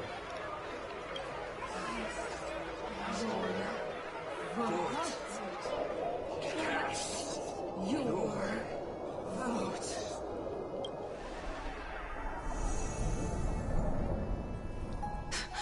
I cannot help but wonder, is every hardship in the world something you will exploit and use to your advantage?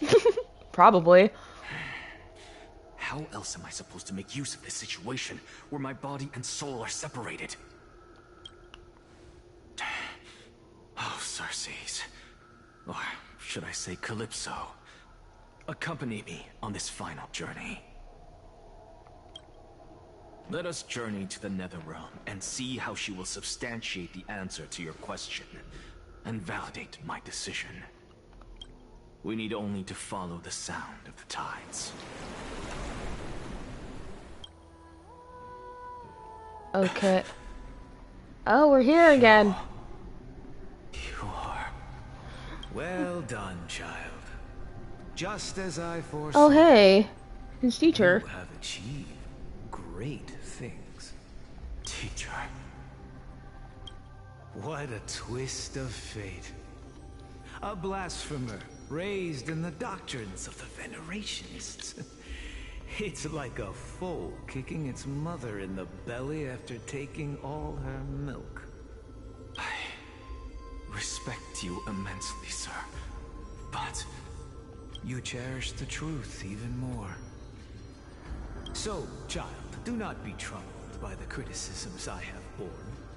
Do not let those voices hinder you as you forge ahead. As the sage of the Venerationists, I am duty-bound to oppose you. But as your friend and mentor, Anaxagoras, I say, go forth, for the truth is already in your hands. I will keep that in mind. Go now, child. Your lonely pursuit is about to welcome a new chapter. And when you reach the end of this journey, may we meet again with the truth before us. You have my word, sir. May Circes safeguard your thoughts. May Circes safeguard your thoughts. You are right, Empedocles. My lonely pursuit is about to welcome a new chapter. I must be on my way now.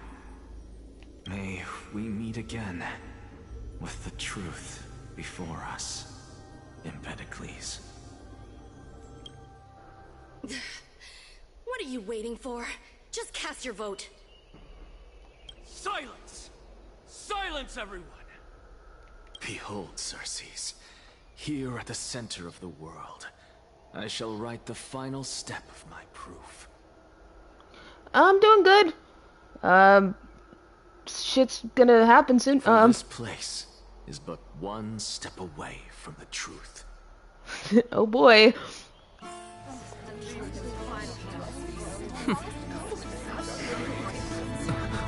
Professor, I completed the proof you wanted.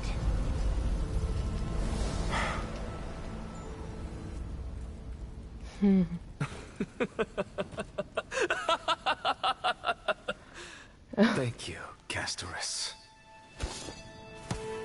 The answer is plain as day. My vote goes to the Flame Chase journey and nothing else. Oh my god. I have deciphered the truth of this world.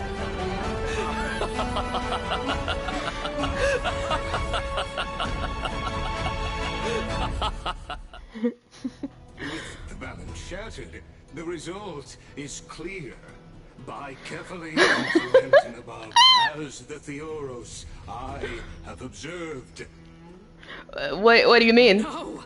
Lygus, you can't! Shut up, you lost, bitch. Go jump off a cliff or something. Nexa, what have you done?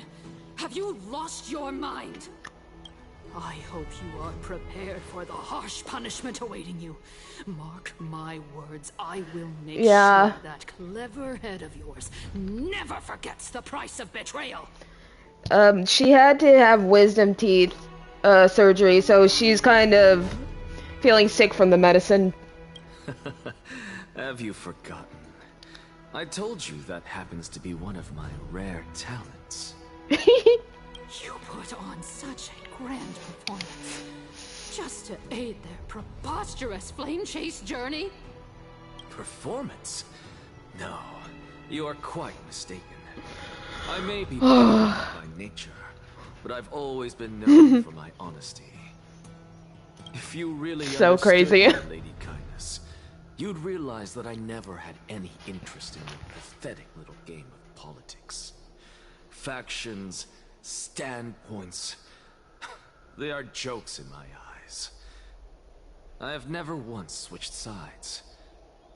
Because I, and I alone, am the truth.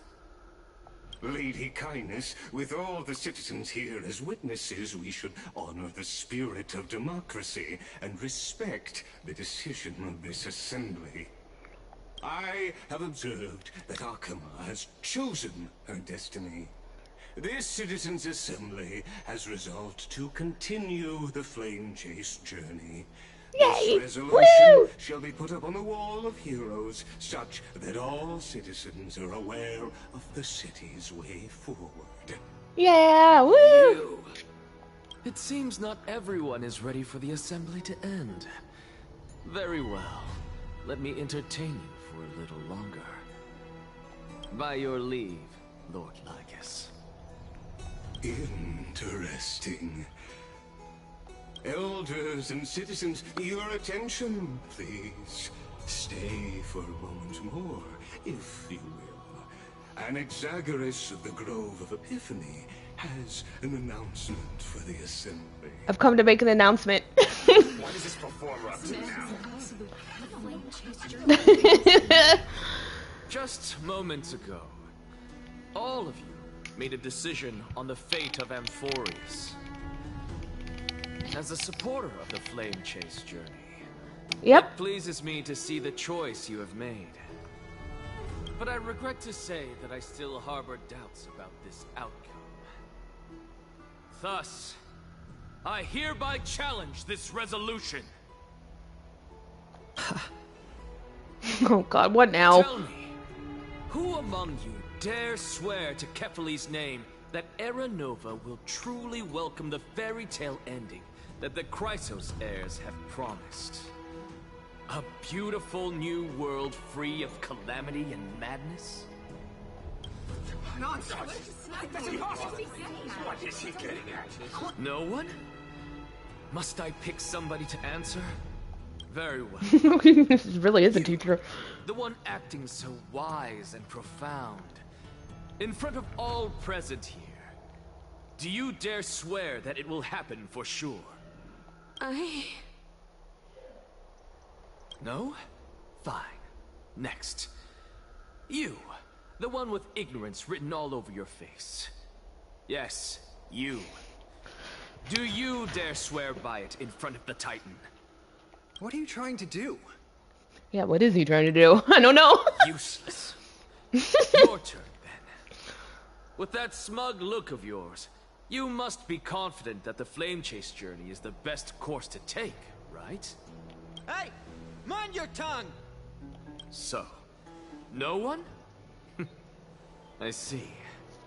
In that case, Finan, answer me this. Your speech was filled with such passion just now. How confident, then, are you in making this promise? Professor, what are you doing? Let him continue with his performance. Clay's like, I want to see where this goes.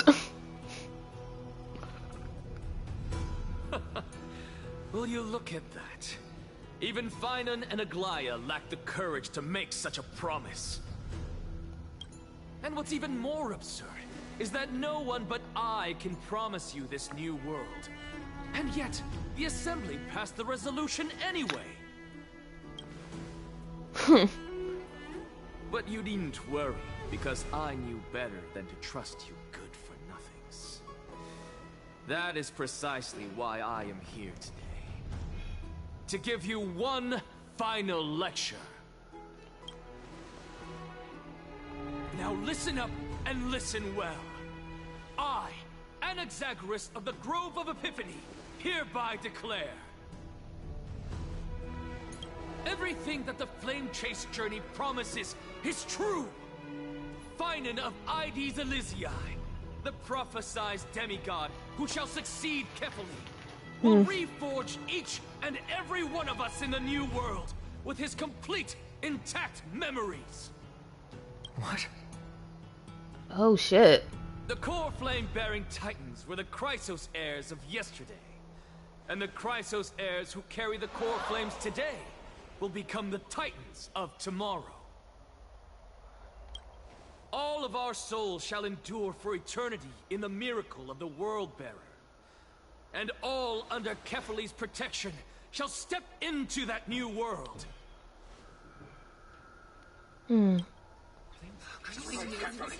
This is your blasphemy!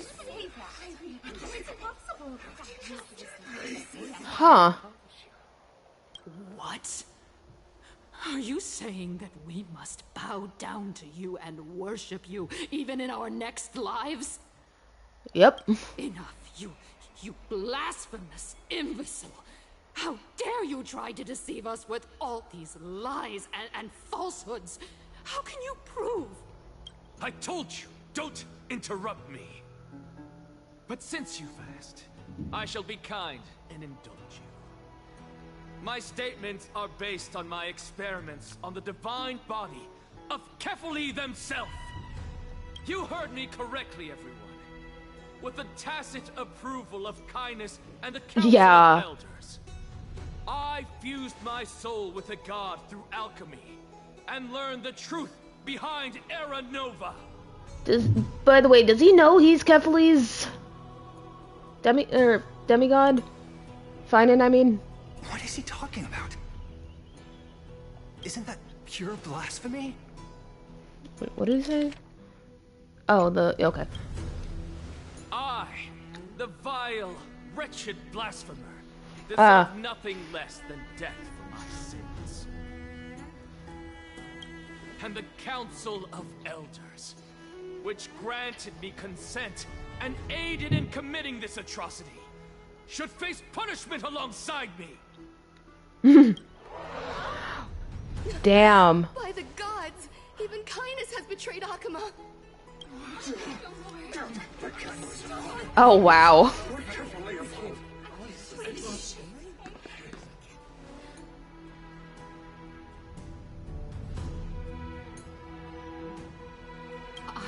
I had no knowledge much of his transgressions.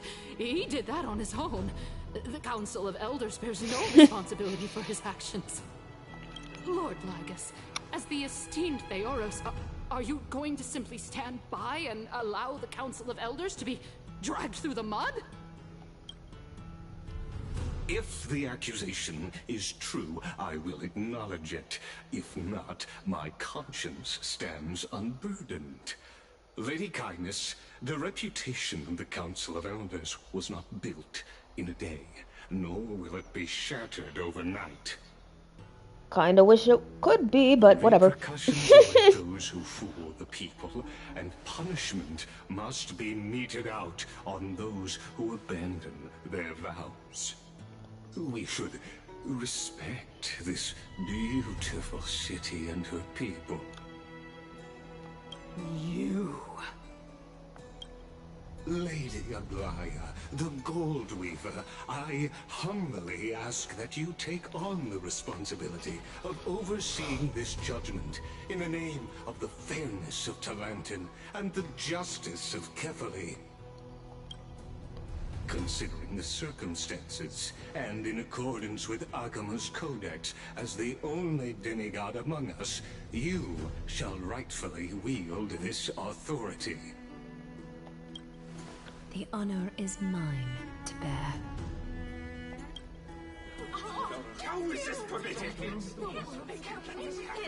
Elders and citizens, silence, if you please.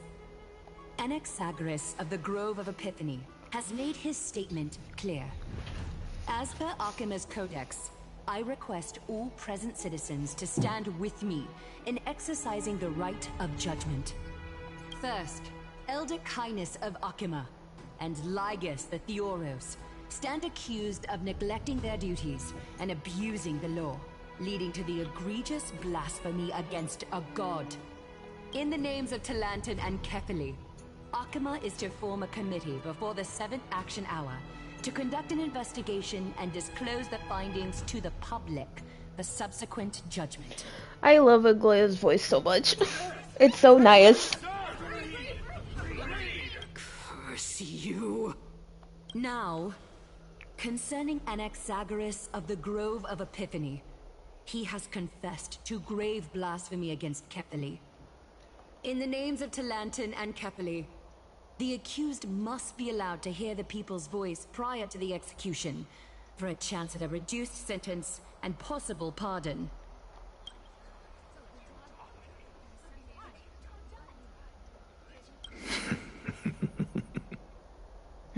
Professor. No, Cubby.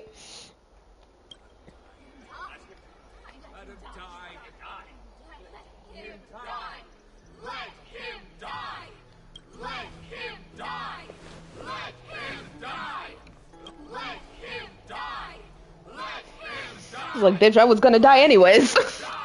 You dumbasses.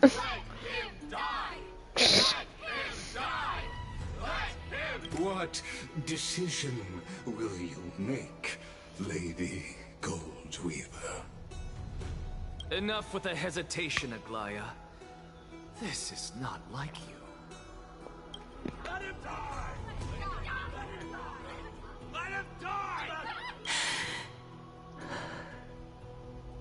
Then, in light of the people's voice, O Talantin on high, may you bring death upon him.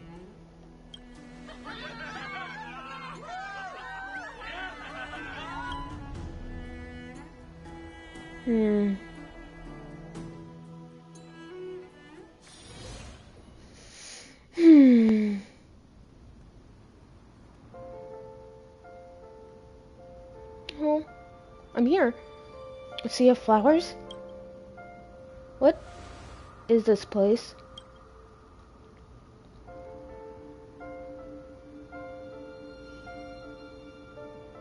Allow me to reintroduce myself. I bore the name of Castris while walking among the mortals.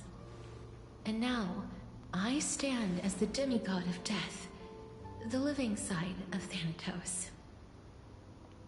Welcome to my realm, where the west wind ends.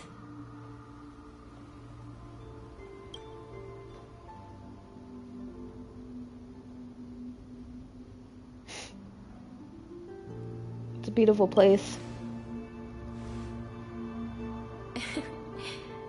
Every departed soul who has arrived here has expressed the same. Did you know? Every flower here was planted by Thanatos himself.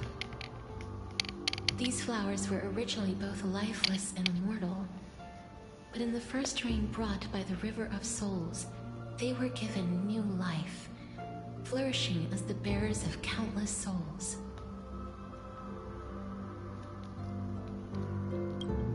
And it is my duty as the Master of Death to tend to their well-being and foster their growth in this serene haven. Similar to the structured cycle of life and death in the mortal world, these flowers too shall wither and fade, returning to the earth and then ascending to the sky with mist and tides. Eventually, they will descend to the mortal land as gentle rain. Every soul undergoes the perpetual cycle of reincarnation, albeit in varied forms, until the world meets its end. Yet, sadly, there's no time left for Emphorius to wait for when the flowers bloom again.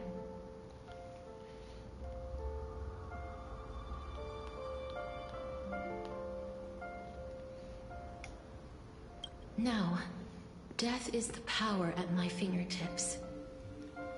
It once led the souls of the deceased here, but I shall open the gate of the netherworld and return you to the realm of the living. In exchange, please, take the core flame of death with you and complete the flame chase journey. Do not let our work thus far be in vain.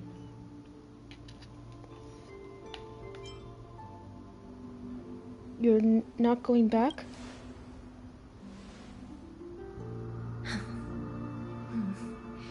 Just like the other demigods, I will stay here and embrace my destiny. Don't go too. Come on. That being said, it is not easy to guide a lost soul back to the mortal realm. The whispers of death are sweet and alluring. If your determination wavers, you will succumb and be forever ensnared by the netherworld's grasp. Please consider this a one-time exception. I will do everything in my power for the flame chase journey. And for your life, the only life I can save.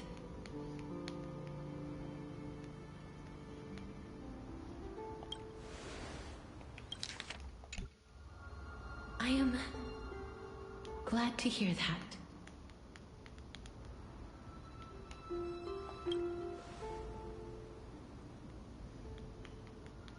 Over here! March? Oh. Keep going. The Express is right here with you. I believe in you.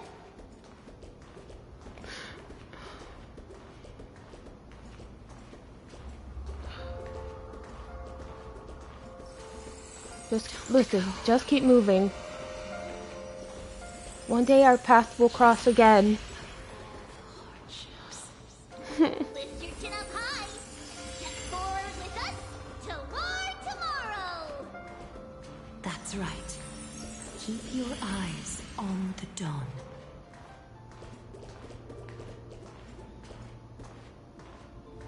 Onward. Show me your courage.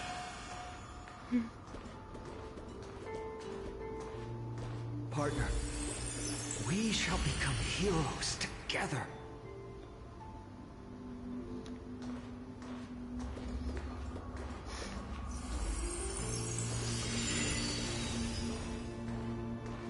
Oh, that's what that was, huh?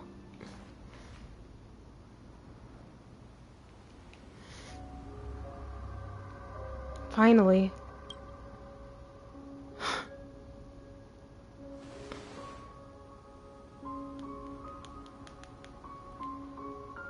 Thank you, Castrus. Since I've already made it to the end, maybe I can have one last glance at that sea of flowers.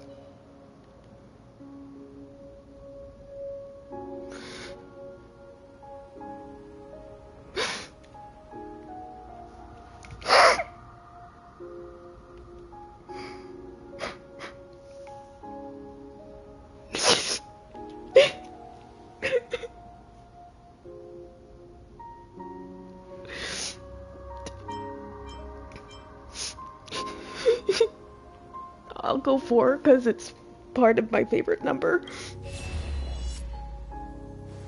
Acheron! Fear not, as a touch of red will be waiting for you at the end of the path.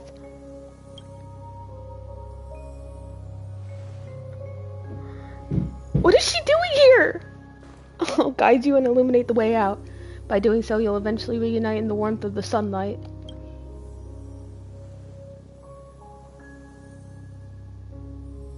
I did not expect her to be there.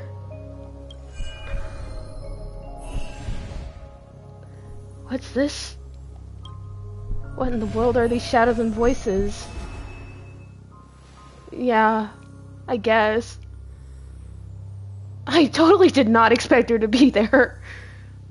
All of this is proof that you once lived. Your soul, your memories, the years you've journeyed through, and the path they revealed, leading you back home. So, continue onward. Do not stop moving forward, and do not let her sacrifice and the support of all who have stood by you be in vain. Over here, friend! Hi, ma'am. Take my hand. Let's go home.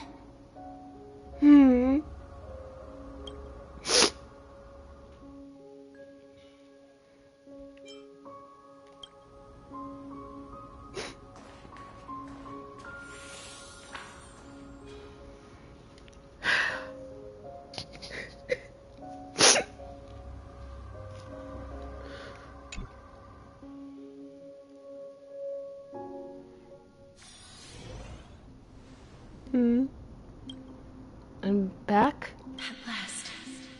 I knew you could do it. Your soul is still perfectly whole. As if some kind of force is trying its best to keep it together. Is it Ornyx's final blessing? Or is it a miracle of your own? It's truly incredible.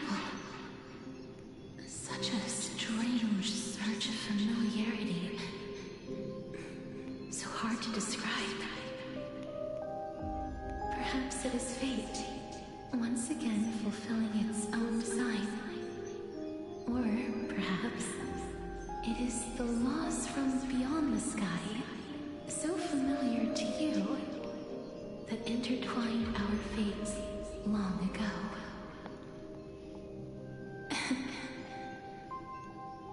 It seems that this is the riddle which cannot be solved anytime soon. The sensation of becoming a demigod is truly wondrous. It's as if the river of souls is winding its way through the depths of my spirit, transforming with each breath into a fine rain that nourishes the world. Do you recall that prophecy? At the end of the sea of flowers, the souls of the living shall warm thy fingertips, and after an embrace, there shall be eternal separation.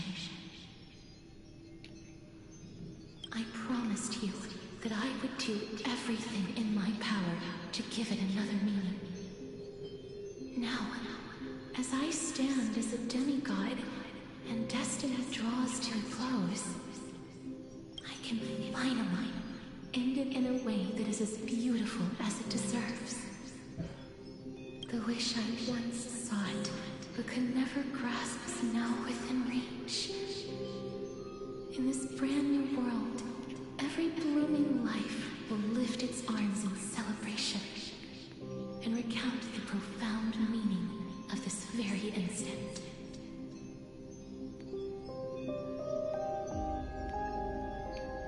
Every touch, every embrace we share will never again be an ice-cold loss. They will radiate with an intense warmth, sowing love far and wide throughout the land.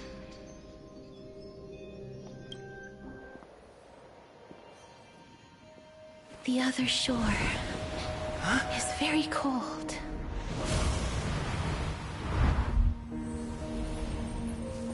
May I borrow your warmth one last time?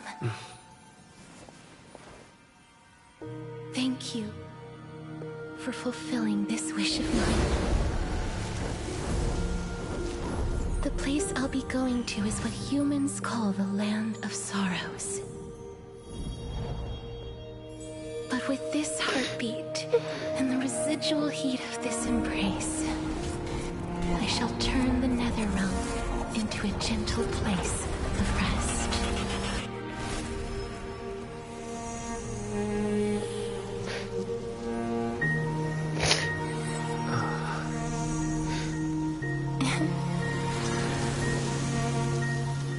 This embrace may be brief, but it's the proof that I once lived. Farewell, then. May we reunite in the new world.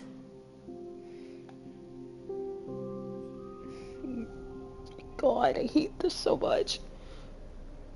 That grand and absurd performance was what you've been seeking your whole life?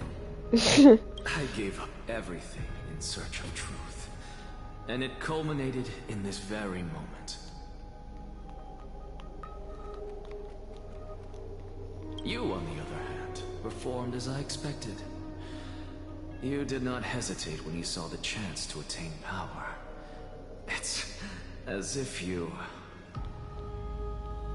crave power, like a fly craves rot.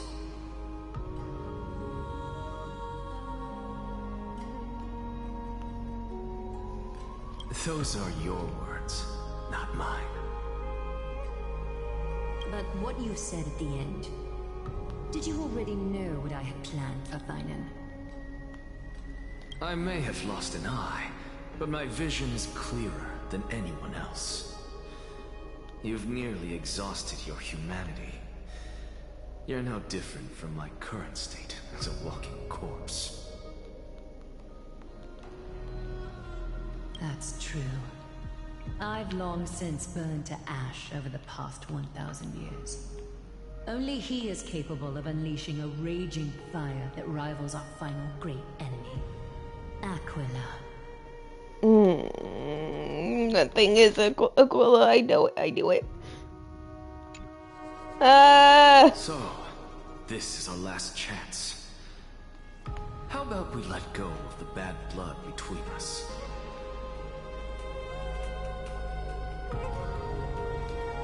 May I resonate with your core flame, Aglaya? Huh? Please do.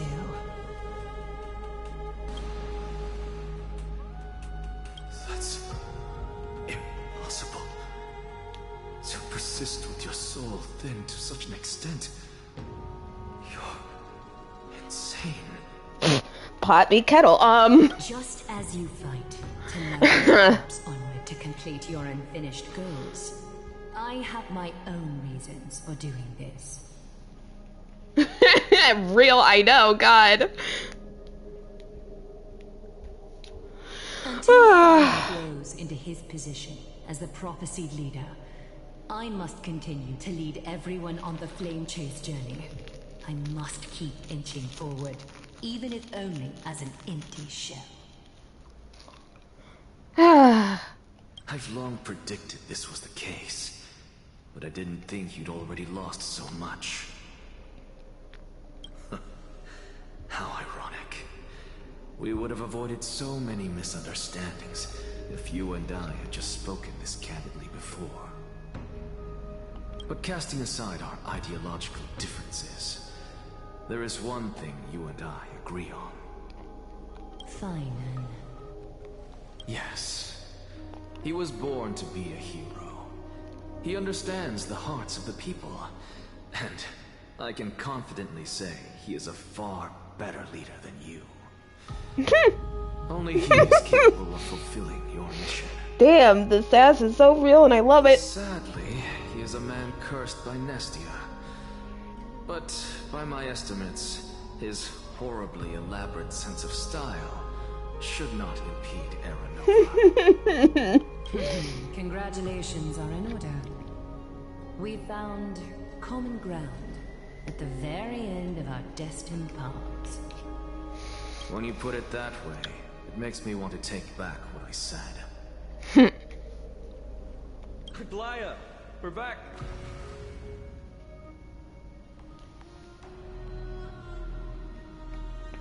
Come welcome our great hero reborn from the ashes. Hi, I'm here. I'm alive. Maybe. I hope he didn't hear your earlier assessment.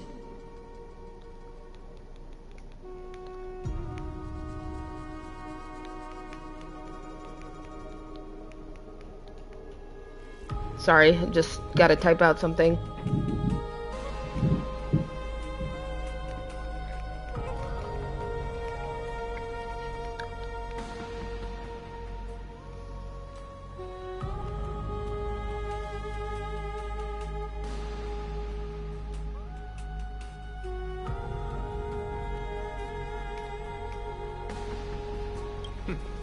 It wouldn't be the first time I criticized him.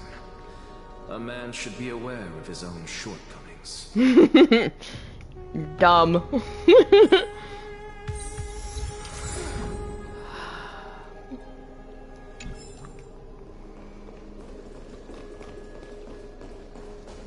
I'm gladdened by your triumphant return. I can't talk to anybody.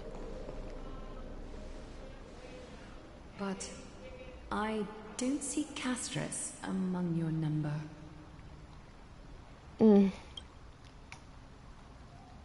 It looks like she not only helped me prove my theory, but helped you fulfill your mission as well.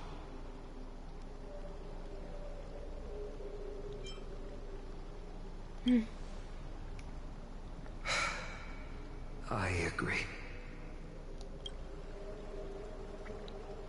She might not have been able to change her fate, but she still wrote the final verse of her epic herself. Trinan, please recite the prophecy for us. Trailblazer, please surrender that scalding cool flame for us as well. I love that they call me Trailblazer now, instead of Traveler from Afar, or whatever. Are the only life she ever saved by her own hand in her 1,000 years on this earth. I believe no one is more qualified for this noble task. Let's do it.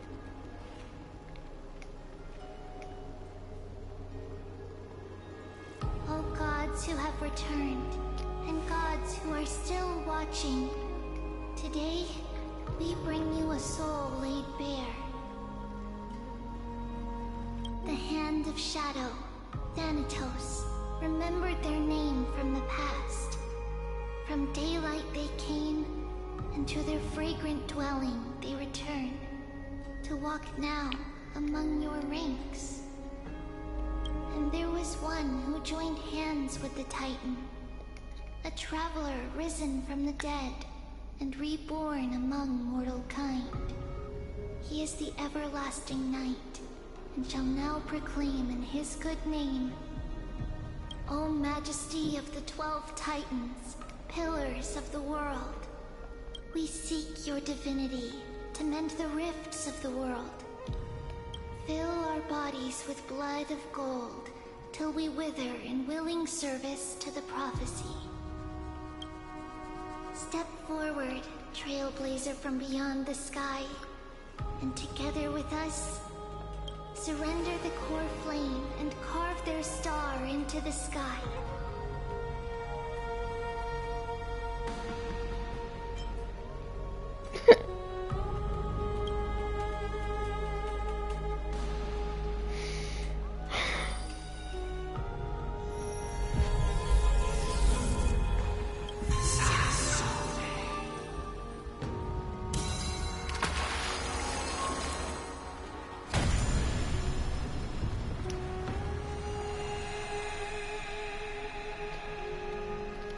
So who's all that's left? Aquila, Kefli, and Circes? A constellation for death. For life and death, to be more precise.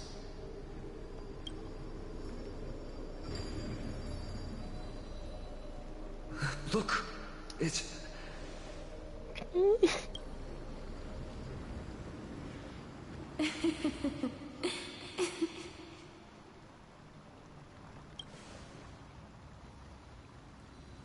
Is that Castris? No, it's only a divine echo. I think she's here for the trial.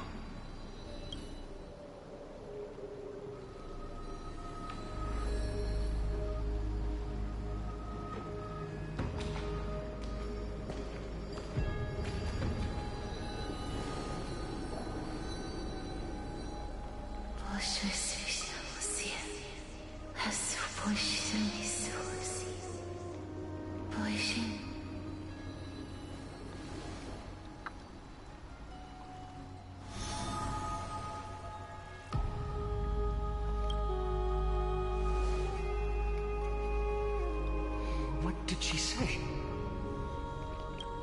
That's the language of the Titans. Casterus... No. The Titan. They said... I have illuminated the cold shadow of death. Onwards. For your path to the future is bright and its flame eternal.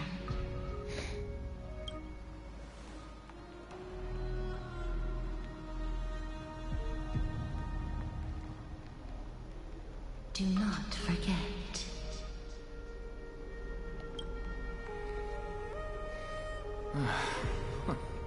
She made quite a scene. I suppose it's my turn now. I won't stop you. Professor, you... What's with that look? You were present. So, let's get this execution over with. We wouldn't want to bring shame to Akima's divine laws or keep me from creating a new world. You never change, do you, Professor? I don't understand. If your theory is correct, you'll lose all memories of your past life once you become a Titan. So what's the point of becoming a god? Of course there's a point. Even if I forget who I am, I'll Duh. still have my brilliant mind. It goes without saying, I'll find a way to retrieve memories of my past life. Besides, I still have you, don't I? I still don't really understand what you said during the assembly. Even if it were true, things reforged from memory could never be the same as the original anyway. Then allow me to tell you right now that you're wrong. What exactly are we? My answer is that the Chrysos heirs are the future Titans and vice versa. Of course, this answer only applies to us. So, what are we when it comes to regular mortals? The very essence of the world, our souls, are tiny invisible seeds that hold records of each person's memories of the world. And we are the buds that sprout from these seeds to grow into great trees. Is that what new sporism means? Correct. Once our physical bodies are born, we become new extensions of the world. From there, We plant our seeds into someone's memories, and then scatter them into the hearts of countless people in the future. Just as seeds are affected by their environment, so too will our appearances differ across memories. But the partial memories we carry will always be the same, because that is just how the world is. To destroy our very existence, one must destroy the world itself. But we have someone who will still live on with his perfect memory. That person is you, child of Kefali. This is what it means to be the world-bearing Titan. So, carry everything of this world and live on. Don't disappoint those most precious to you. Don't disappoint Lady Goldweaver. And especially, don't bring dishonor to my theory. Anaxa, I swear to you, I'll lead everyone to a reunion in the new world. Good. That is all I have to say. Farewell. Thank you. May we meet again in the next life. Farewell, great performer. May Circes safeguard your thoughts. May Circes safeguard your thoughts. Are you satisfied, Honorable Titan? Very. I hereby swear I have borne witness. Anaxagoras of the New Sporists and the Grove of Epiphany has successfully overcome the trial of reason. Thus, I shall confer upon you these words. You shall transcend the peaks of purity and return to corruption and hardship. Oh, so that's a god's prophecy. It sounds like you just rephrased my past, present, and future. Ah, oh, Circes. Is that all you've got? Well, you've already transcended the peaks of purity, and you were never the type to give me an I love him so much. Oh my god. Ah. That is true. Like, who else can, like, openly mock a god? I do still have one question. I knew it. What is it? Maybe we're thinking of the same thing. As you've so boldly stated, we and the world itself live on through the memories of others. If that is the case, whose memories did the very first new spore sprout from? How should I know?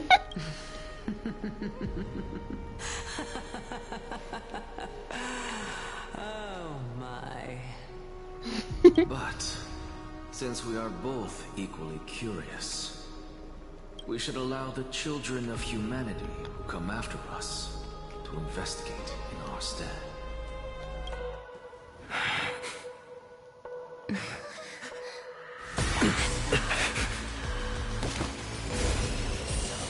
Rejoice, Circes. I will sow the seeds of suspicion in the new world with your soul! And now, the objective is complete. That is all.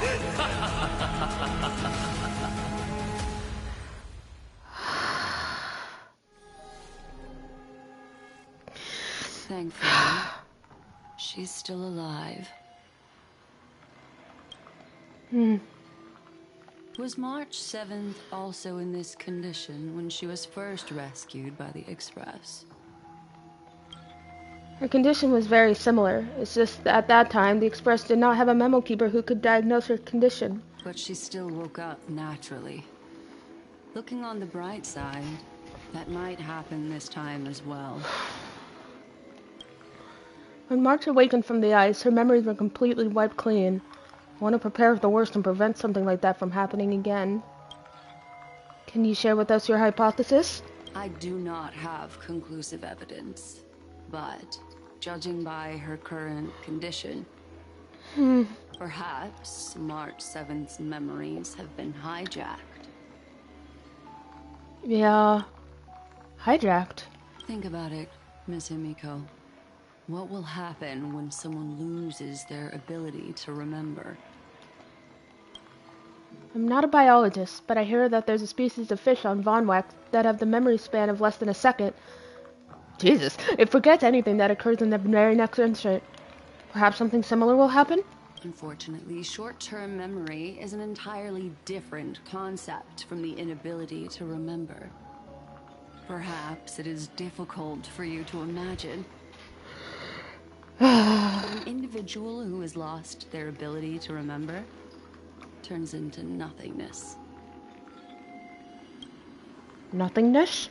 The belief of the Garden is that everything in this universe can be interpreted through memories. This is the driving force behind the continuance of this path.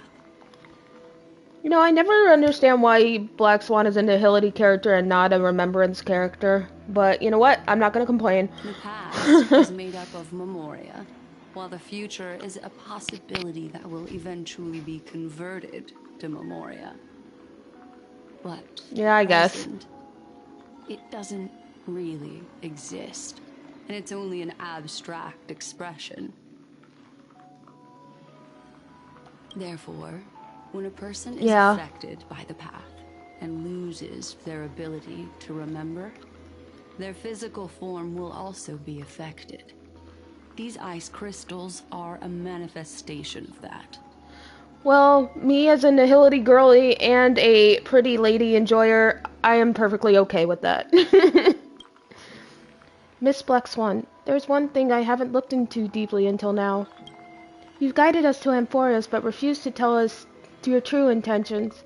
Collecting memories is simply not a convincing answer. Is Miss Himiko suspicious of me? I mean no offense. I'm merely speculating, but I'd appreciate your honesty if possible. In other words, now is the time for me to prove my innocence. I wasn't, That's not a problem, of course. The true reason behind my intentions is that Amphorius holds special significance. For some memo keepers of the Garden with extremist views, it is a perfect example. Perfect example? A world that can only be seen through the Garden's mirror means that memo keepers have the right to keep the world in their private collection. If those Pathstriders of Remembrance were to uncover the secrets of Amphorius first, they might unleash their wild ambitions and remodel more worlds into a similar form. So, the reason you did everything you could to convince the Express to come to this star zone is just to uncover the secrets and foil the plans of these people? I chose to remain quiet before, because I did not want to involve you in the Garden's internal conflicts. So what, is it infighting? Remodeling a world is no easy feat. These extremists likely aren't just simple Pathstriders. Do they wield the power of Emanators? You can be even bolder with your guesses. Damn, okay. That I'm talking about. They aren't just individuals. They are an organization that has already attached itself to the pinky finger of Fu Li. Could they be the ones who hijacked March 7th's memories? I cannot be certain, but at the very least, they are capable of doing so. Yeah. I am deeply sorry about what has happened to March 7th. But the deal that I propose still remains a fair one.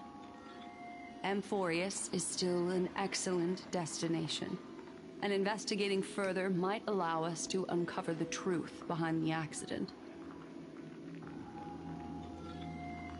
Miss Himiko, the wisest choice right now is for us to continue cooperating. What's wrong?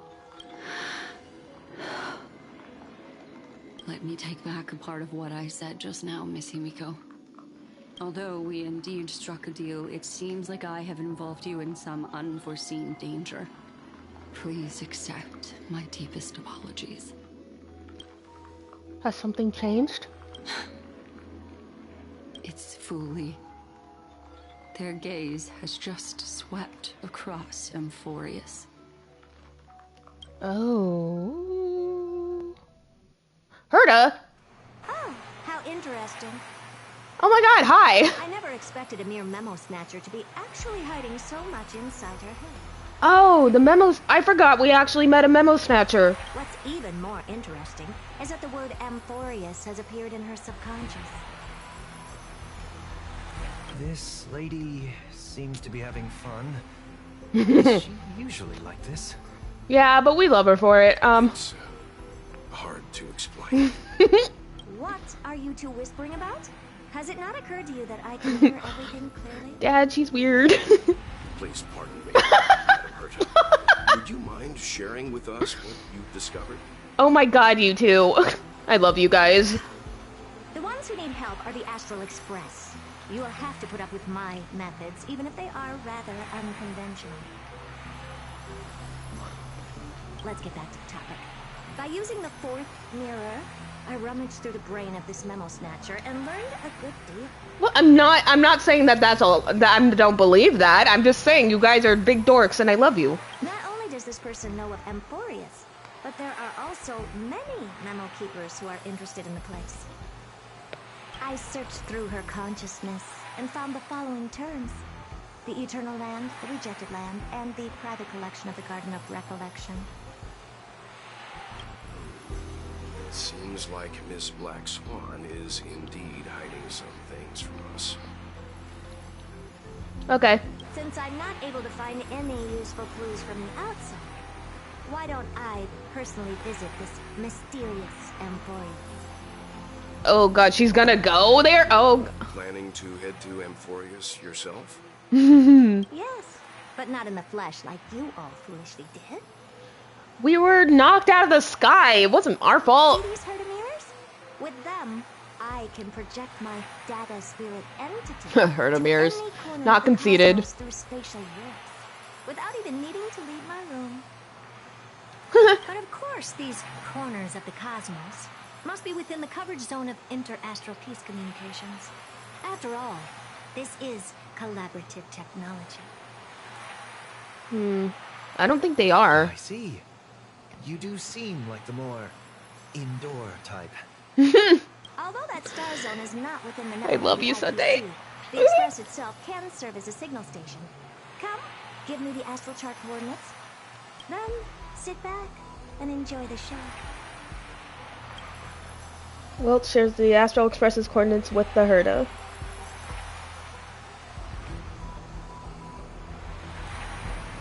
Alright, now that everything is ready, mirrors, get to work. Madam, watching you work has been an enlightening experience for me. It's hard to imagine that an outstanding scholar like you could maintain such a relaxed manner most of the time. Your calm and collected nature is truly a trait that I should learn. This rat. Why does everything that comes out of his mouth sound so snarky? Oh, poor baby. Thank you, Madam Herta. Companions are the lifeblood of the Astral Express. When things are settled, we will repay you for all your help. Well, this young man sure is courteous. Oh, I was gonna be like, young man, but then I forgot she's like thousands of years old. Or hundreds of years old. Hold on, I want to switch. I know it doesn't matter. I know you said it doesn't matter, but young man, isn't he like 80 or something?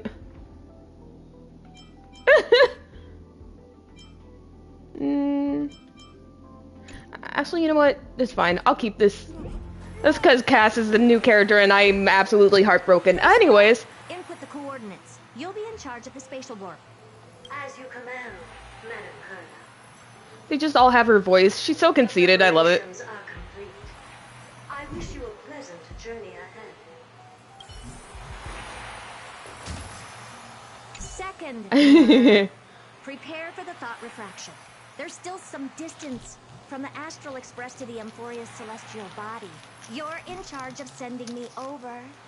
Well, remember, she is like really old, isn't she? But she just likes her body like this, so that's why she kept it this way. This time, raise the power to the maximum. Don't be stingy. She's really pretty though, so. Okay, I won't fail the mission, Madam Herda. So it's all right with me. Third mirror, you're in charge of generating the data spirit entity. I'm happy to help, Madam Herda. What kind of appearance are you planning to use this time? Good question. Let me think. Forget it. Just use my own appearance. There's no one there that'll recognize me anyway. As you wish.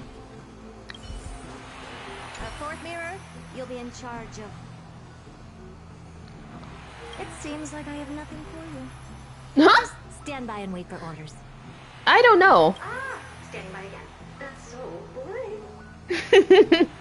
Next time, can you cut off a one step? All right. Preparation of the data spirit entity complete. Thought refraction at max power. Can't believe she's going. The first mirror. Let's get going. Have a safe trip, Madam Herta. May your journey yield good results. Coordinates input complete. Preparing to activate spatial warp. Destination: unknown celestial body. Amphorius. Spatial warp countdown. 5, 4, 3, 2, 1. Warp activated. Wee! Oh god, so bright. Oh, so that's Emphorius? Its appearances. You know why it's an infinity symbol? Because it's a loop. It's a okay. Second mirror. Prepare for thought refraction. It's time to send me in. Alright, please read the safety protocols carefully. She wrote the safety protocols. She doesn't need to read them. Can't you hurry up? Yes, ma'am. Oh god, what's gonna happen? I didn't expect it to be so turbulent. I should have asked the second mirror to use. Oh my god. Power. It's a flame reaver. What a magnificent sight. Is this the entrance to Emphorius? Let's see. Perhaps I'll be able to find a way in. Oh my god. What's this? A statue? It's ugly. I don't like it.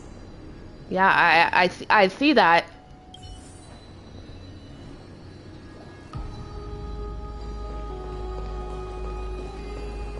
Oh, I finally found your traces. It's us. I was like, who is that? But it's us. How esteemed must you be for the great Herda to come out personal? Oh, you wanted to come by yourself. In return, get ready to become free labor for the simulated universe for the rest of your lives. We are anyways, it's fine.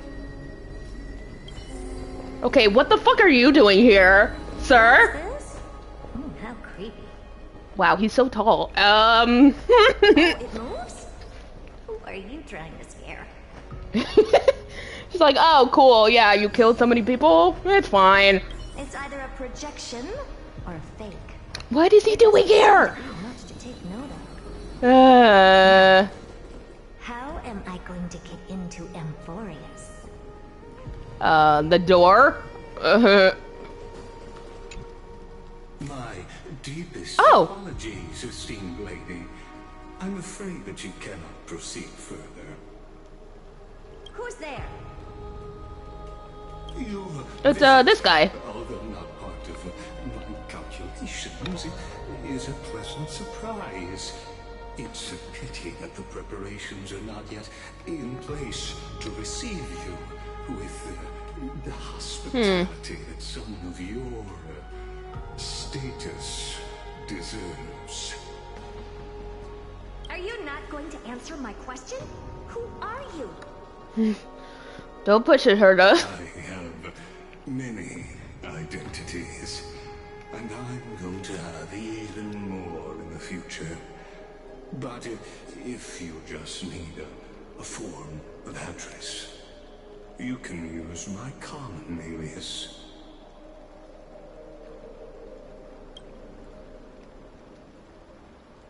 Oops. Oh, that's wrong button. Lycurgus.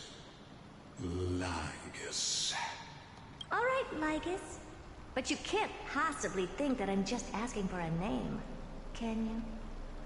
Regrettably, I do not have the authority to share more information. However, standards are always flexible. While not violating the ultimate agreement, I'm able to disclose this piece of information. As you thought, this is the entrance to Amphorius. Now, please, kindly turn back. Amphorius is not a world that you should be involved with. Regardless of what kind of magnificent achievements you have accomplished, this place will not open its doors so easily. You seem to understand me very well. Then you should know that I have no reason to listen to you. Your reaction is completely within my calculations. Despite my long years as a watcher, it seems like my assessment of human nature still remains accurate. From you, I'm able to sense a beautiful desire for knowledge.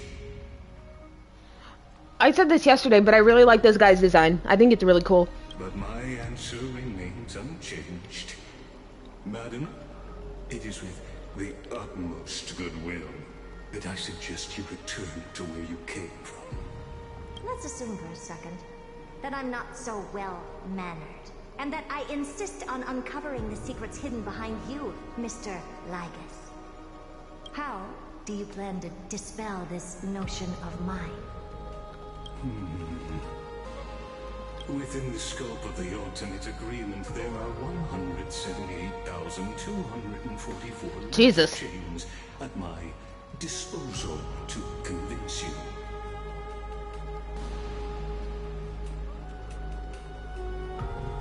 After filtering through them, I have determined that I only require 3 to attain the results that I desire.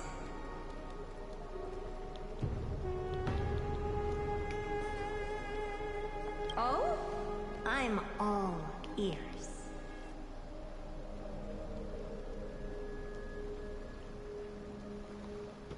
First, for reasons that cannot be disclosed, Amphorius is a completely isolated celestial body.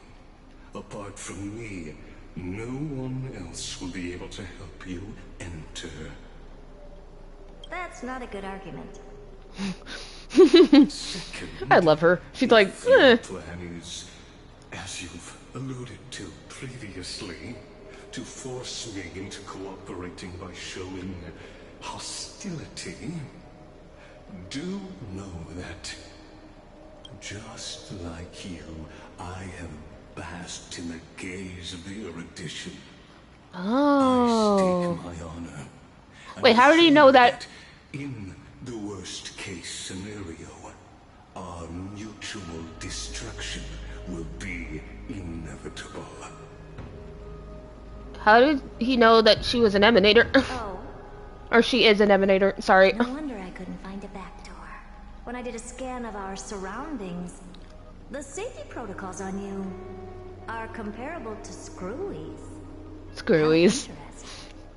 When is Screw ever going to be playable? No, I'm just kidding. I assume that you still wish to hear the third logic chain. Of course. Why wouldn't I? Third, even if you exhaust all your means and find a way to break through? Yeah, I guess. You will surely give up once you understand the consequences of your actions. After all, throughout your long life, as much as you would hate to admit, your conscience has played a crucial role. What a brazen robot. You think that you can actually understand me through your paltry calculations? But since you put it that way, why don't you tell me what these consequences will be? Oh, look, well, if it isn't the consequences of my own actions. It concerns the third path that is entangled with Amphorius. A path that you and your friends still very much lack understanding of. The destruction. I knew it! I knew it! If you ignore my warnings and persist in your ways. I knew it! I knew he was gonna be the third fucking Aeon. You will break the shackles of a Lord Ravager. We do that because of what Conan does. Their fury will engulf the cosmos. Oh no. Uh-oh. Oh no, that... Oh, hey, we did it. Cool. Woo! Okay, well, I'm, completely heartbroken. I know. Hold on, I wanna do something before... While I have... Yup, I do. That's just freaking, that just confirms it, and now I'm scared.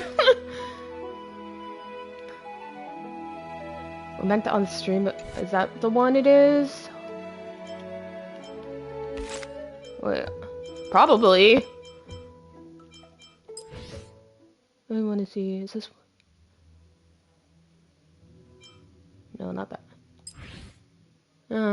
True. Okay, I'll look for it later. Well. Yeah, so they basically just... Argenti! Hi! Oh my god. Which one? Have you heard of space racing? A thrilling race among the stars can help calm high-strung emotions.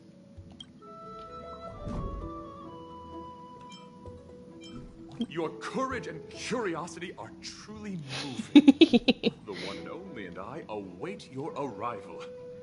Space racing is a battle of bravery and speed. Oh, yeah. When the engine's power reaches its peak, oh, passionate fighting spirit will also be ignited. The next time there's a race, if you and the express crew are interested in spectating, I will send everyone admission tickets. I hope that one day we will have the chance to meet on the racetrack. Okay, love Argenti so much. Anyways, so I guess that's it.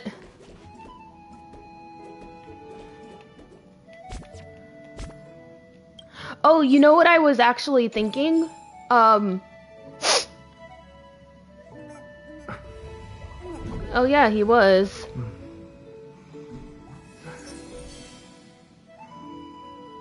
I don't know. I'm scared. No, I already did that. It would just... I think I need to, like, build her a little bit better, but, Nice. Yeah. What do you think? But, yeah, I just... The more I think about it, the more sad I get, because I don't want it to be a bad guy. But... You think so? Okay. Maxed out all the traces. Me too. I don't want to think about it. Oh, by the way. I was wondering, do you want me to start a Discord chat for all three of us so we can all talk? It's been in my head. Maybe. It's been in my head to ask, but I keep forgetting to ask.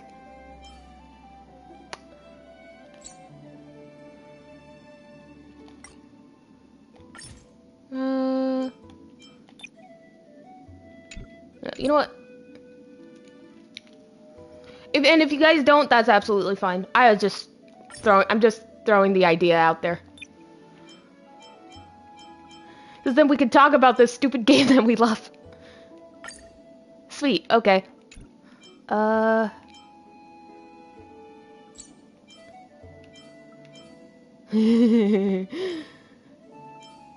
But, so, yeah.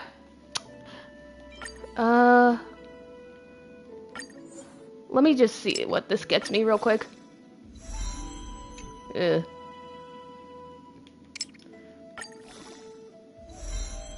Okay. Oh, I got 2 crit damage rolls? Okay. I might replace my, But man, guys, I'm just... Okay. I'm just sad. I didn't think Kaz was gonna leave us too.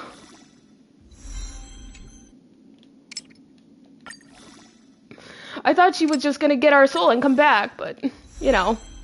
Oh my god. Yeah, I'm totally switching this one out. Not sorry about it. Oh, wait, I already changed it. Alright, so... Yeah. I know! Okay, I gotta stop. I'm gonna cry again. Anyway. Alright. I don't know what I will play next, but it'll happen one day. Anyways. Aw. Maybe, probably, yeah. That's my in-between Star Rail updates. And now we gotta wait for another, like, month and a half before that whole Aquila stuff. Cause Aquila's the only other Titan besides Kefli that we have to get the core flame for. Oh my god, that's so cool. That's so cool. He's like, hi mom, I'm here.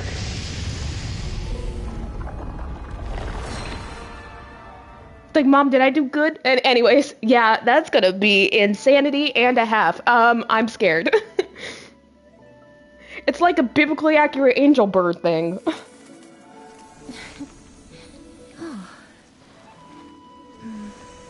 Alright, I really gotta, okay, I really should go because I'm starting to get a headache from my headset.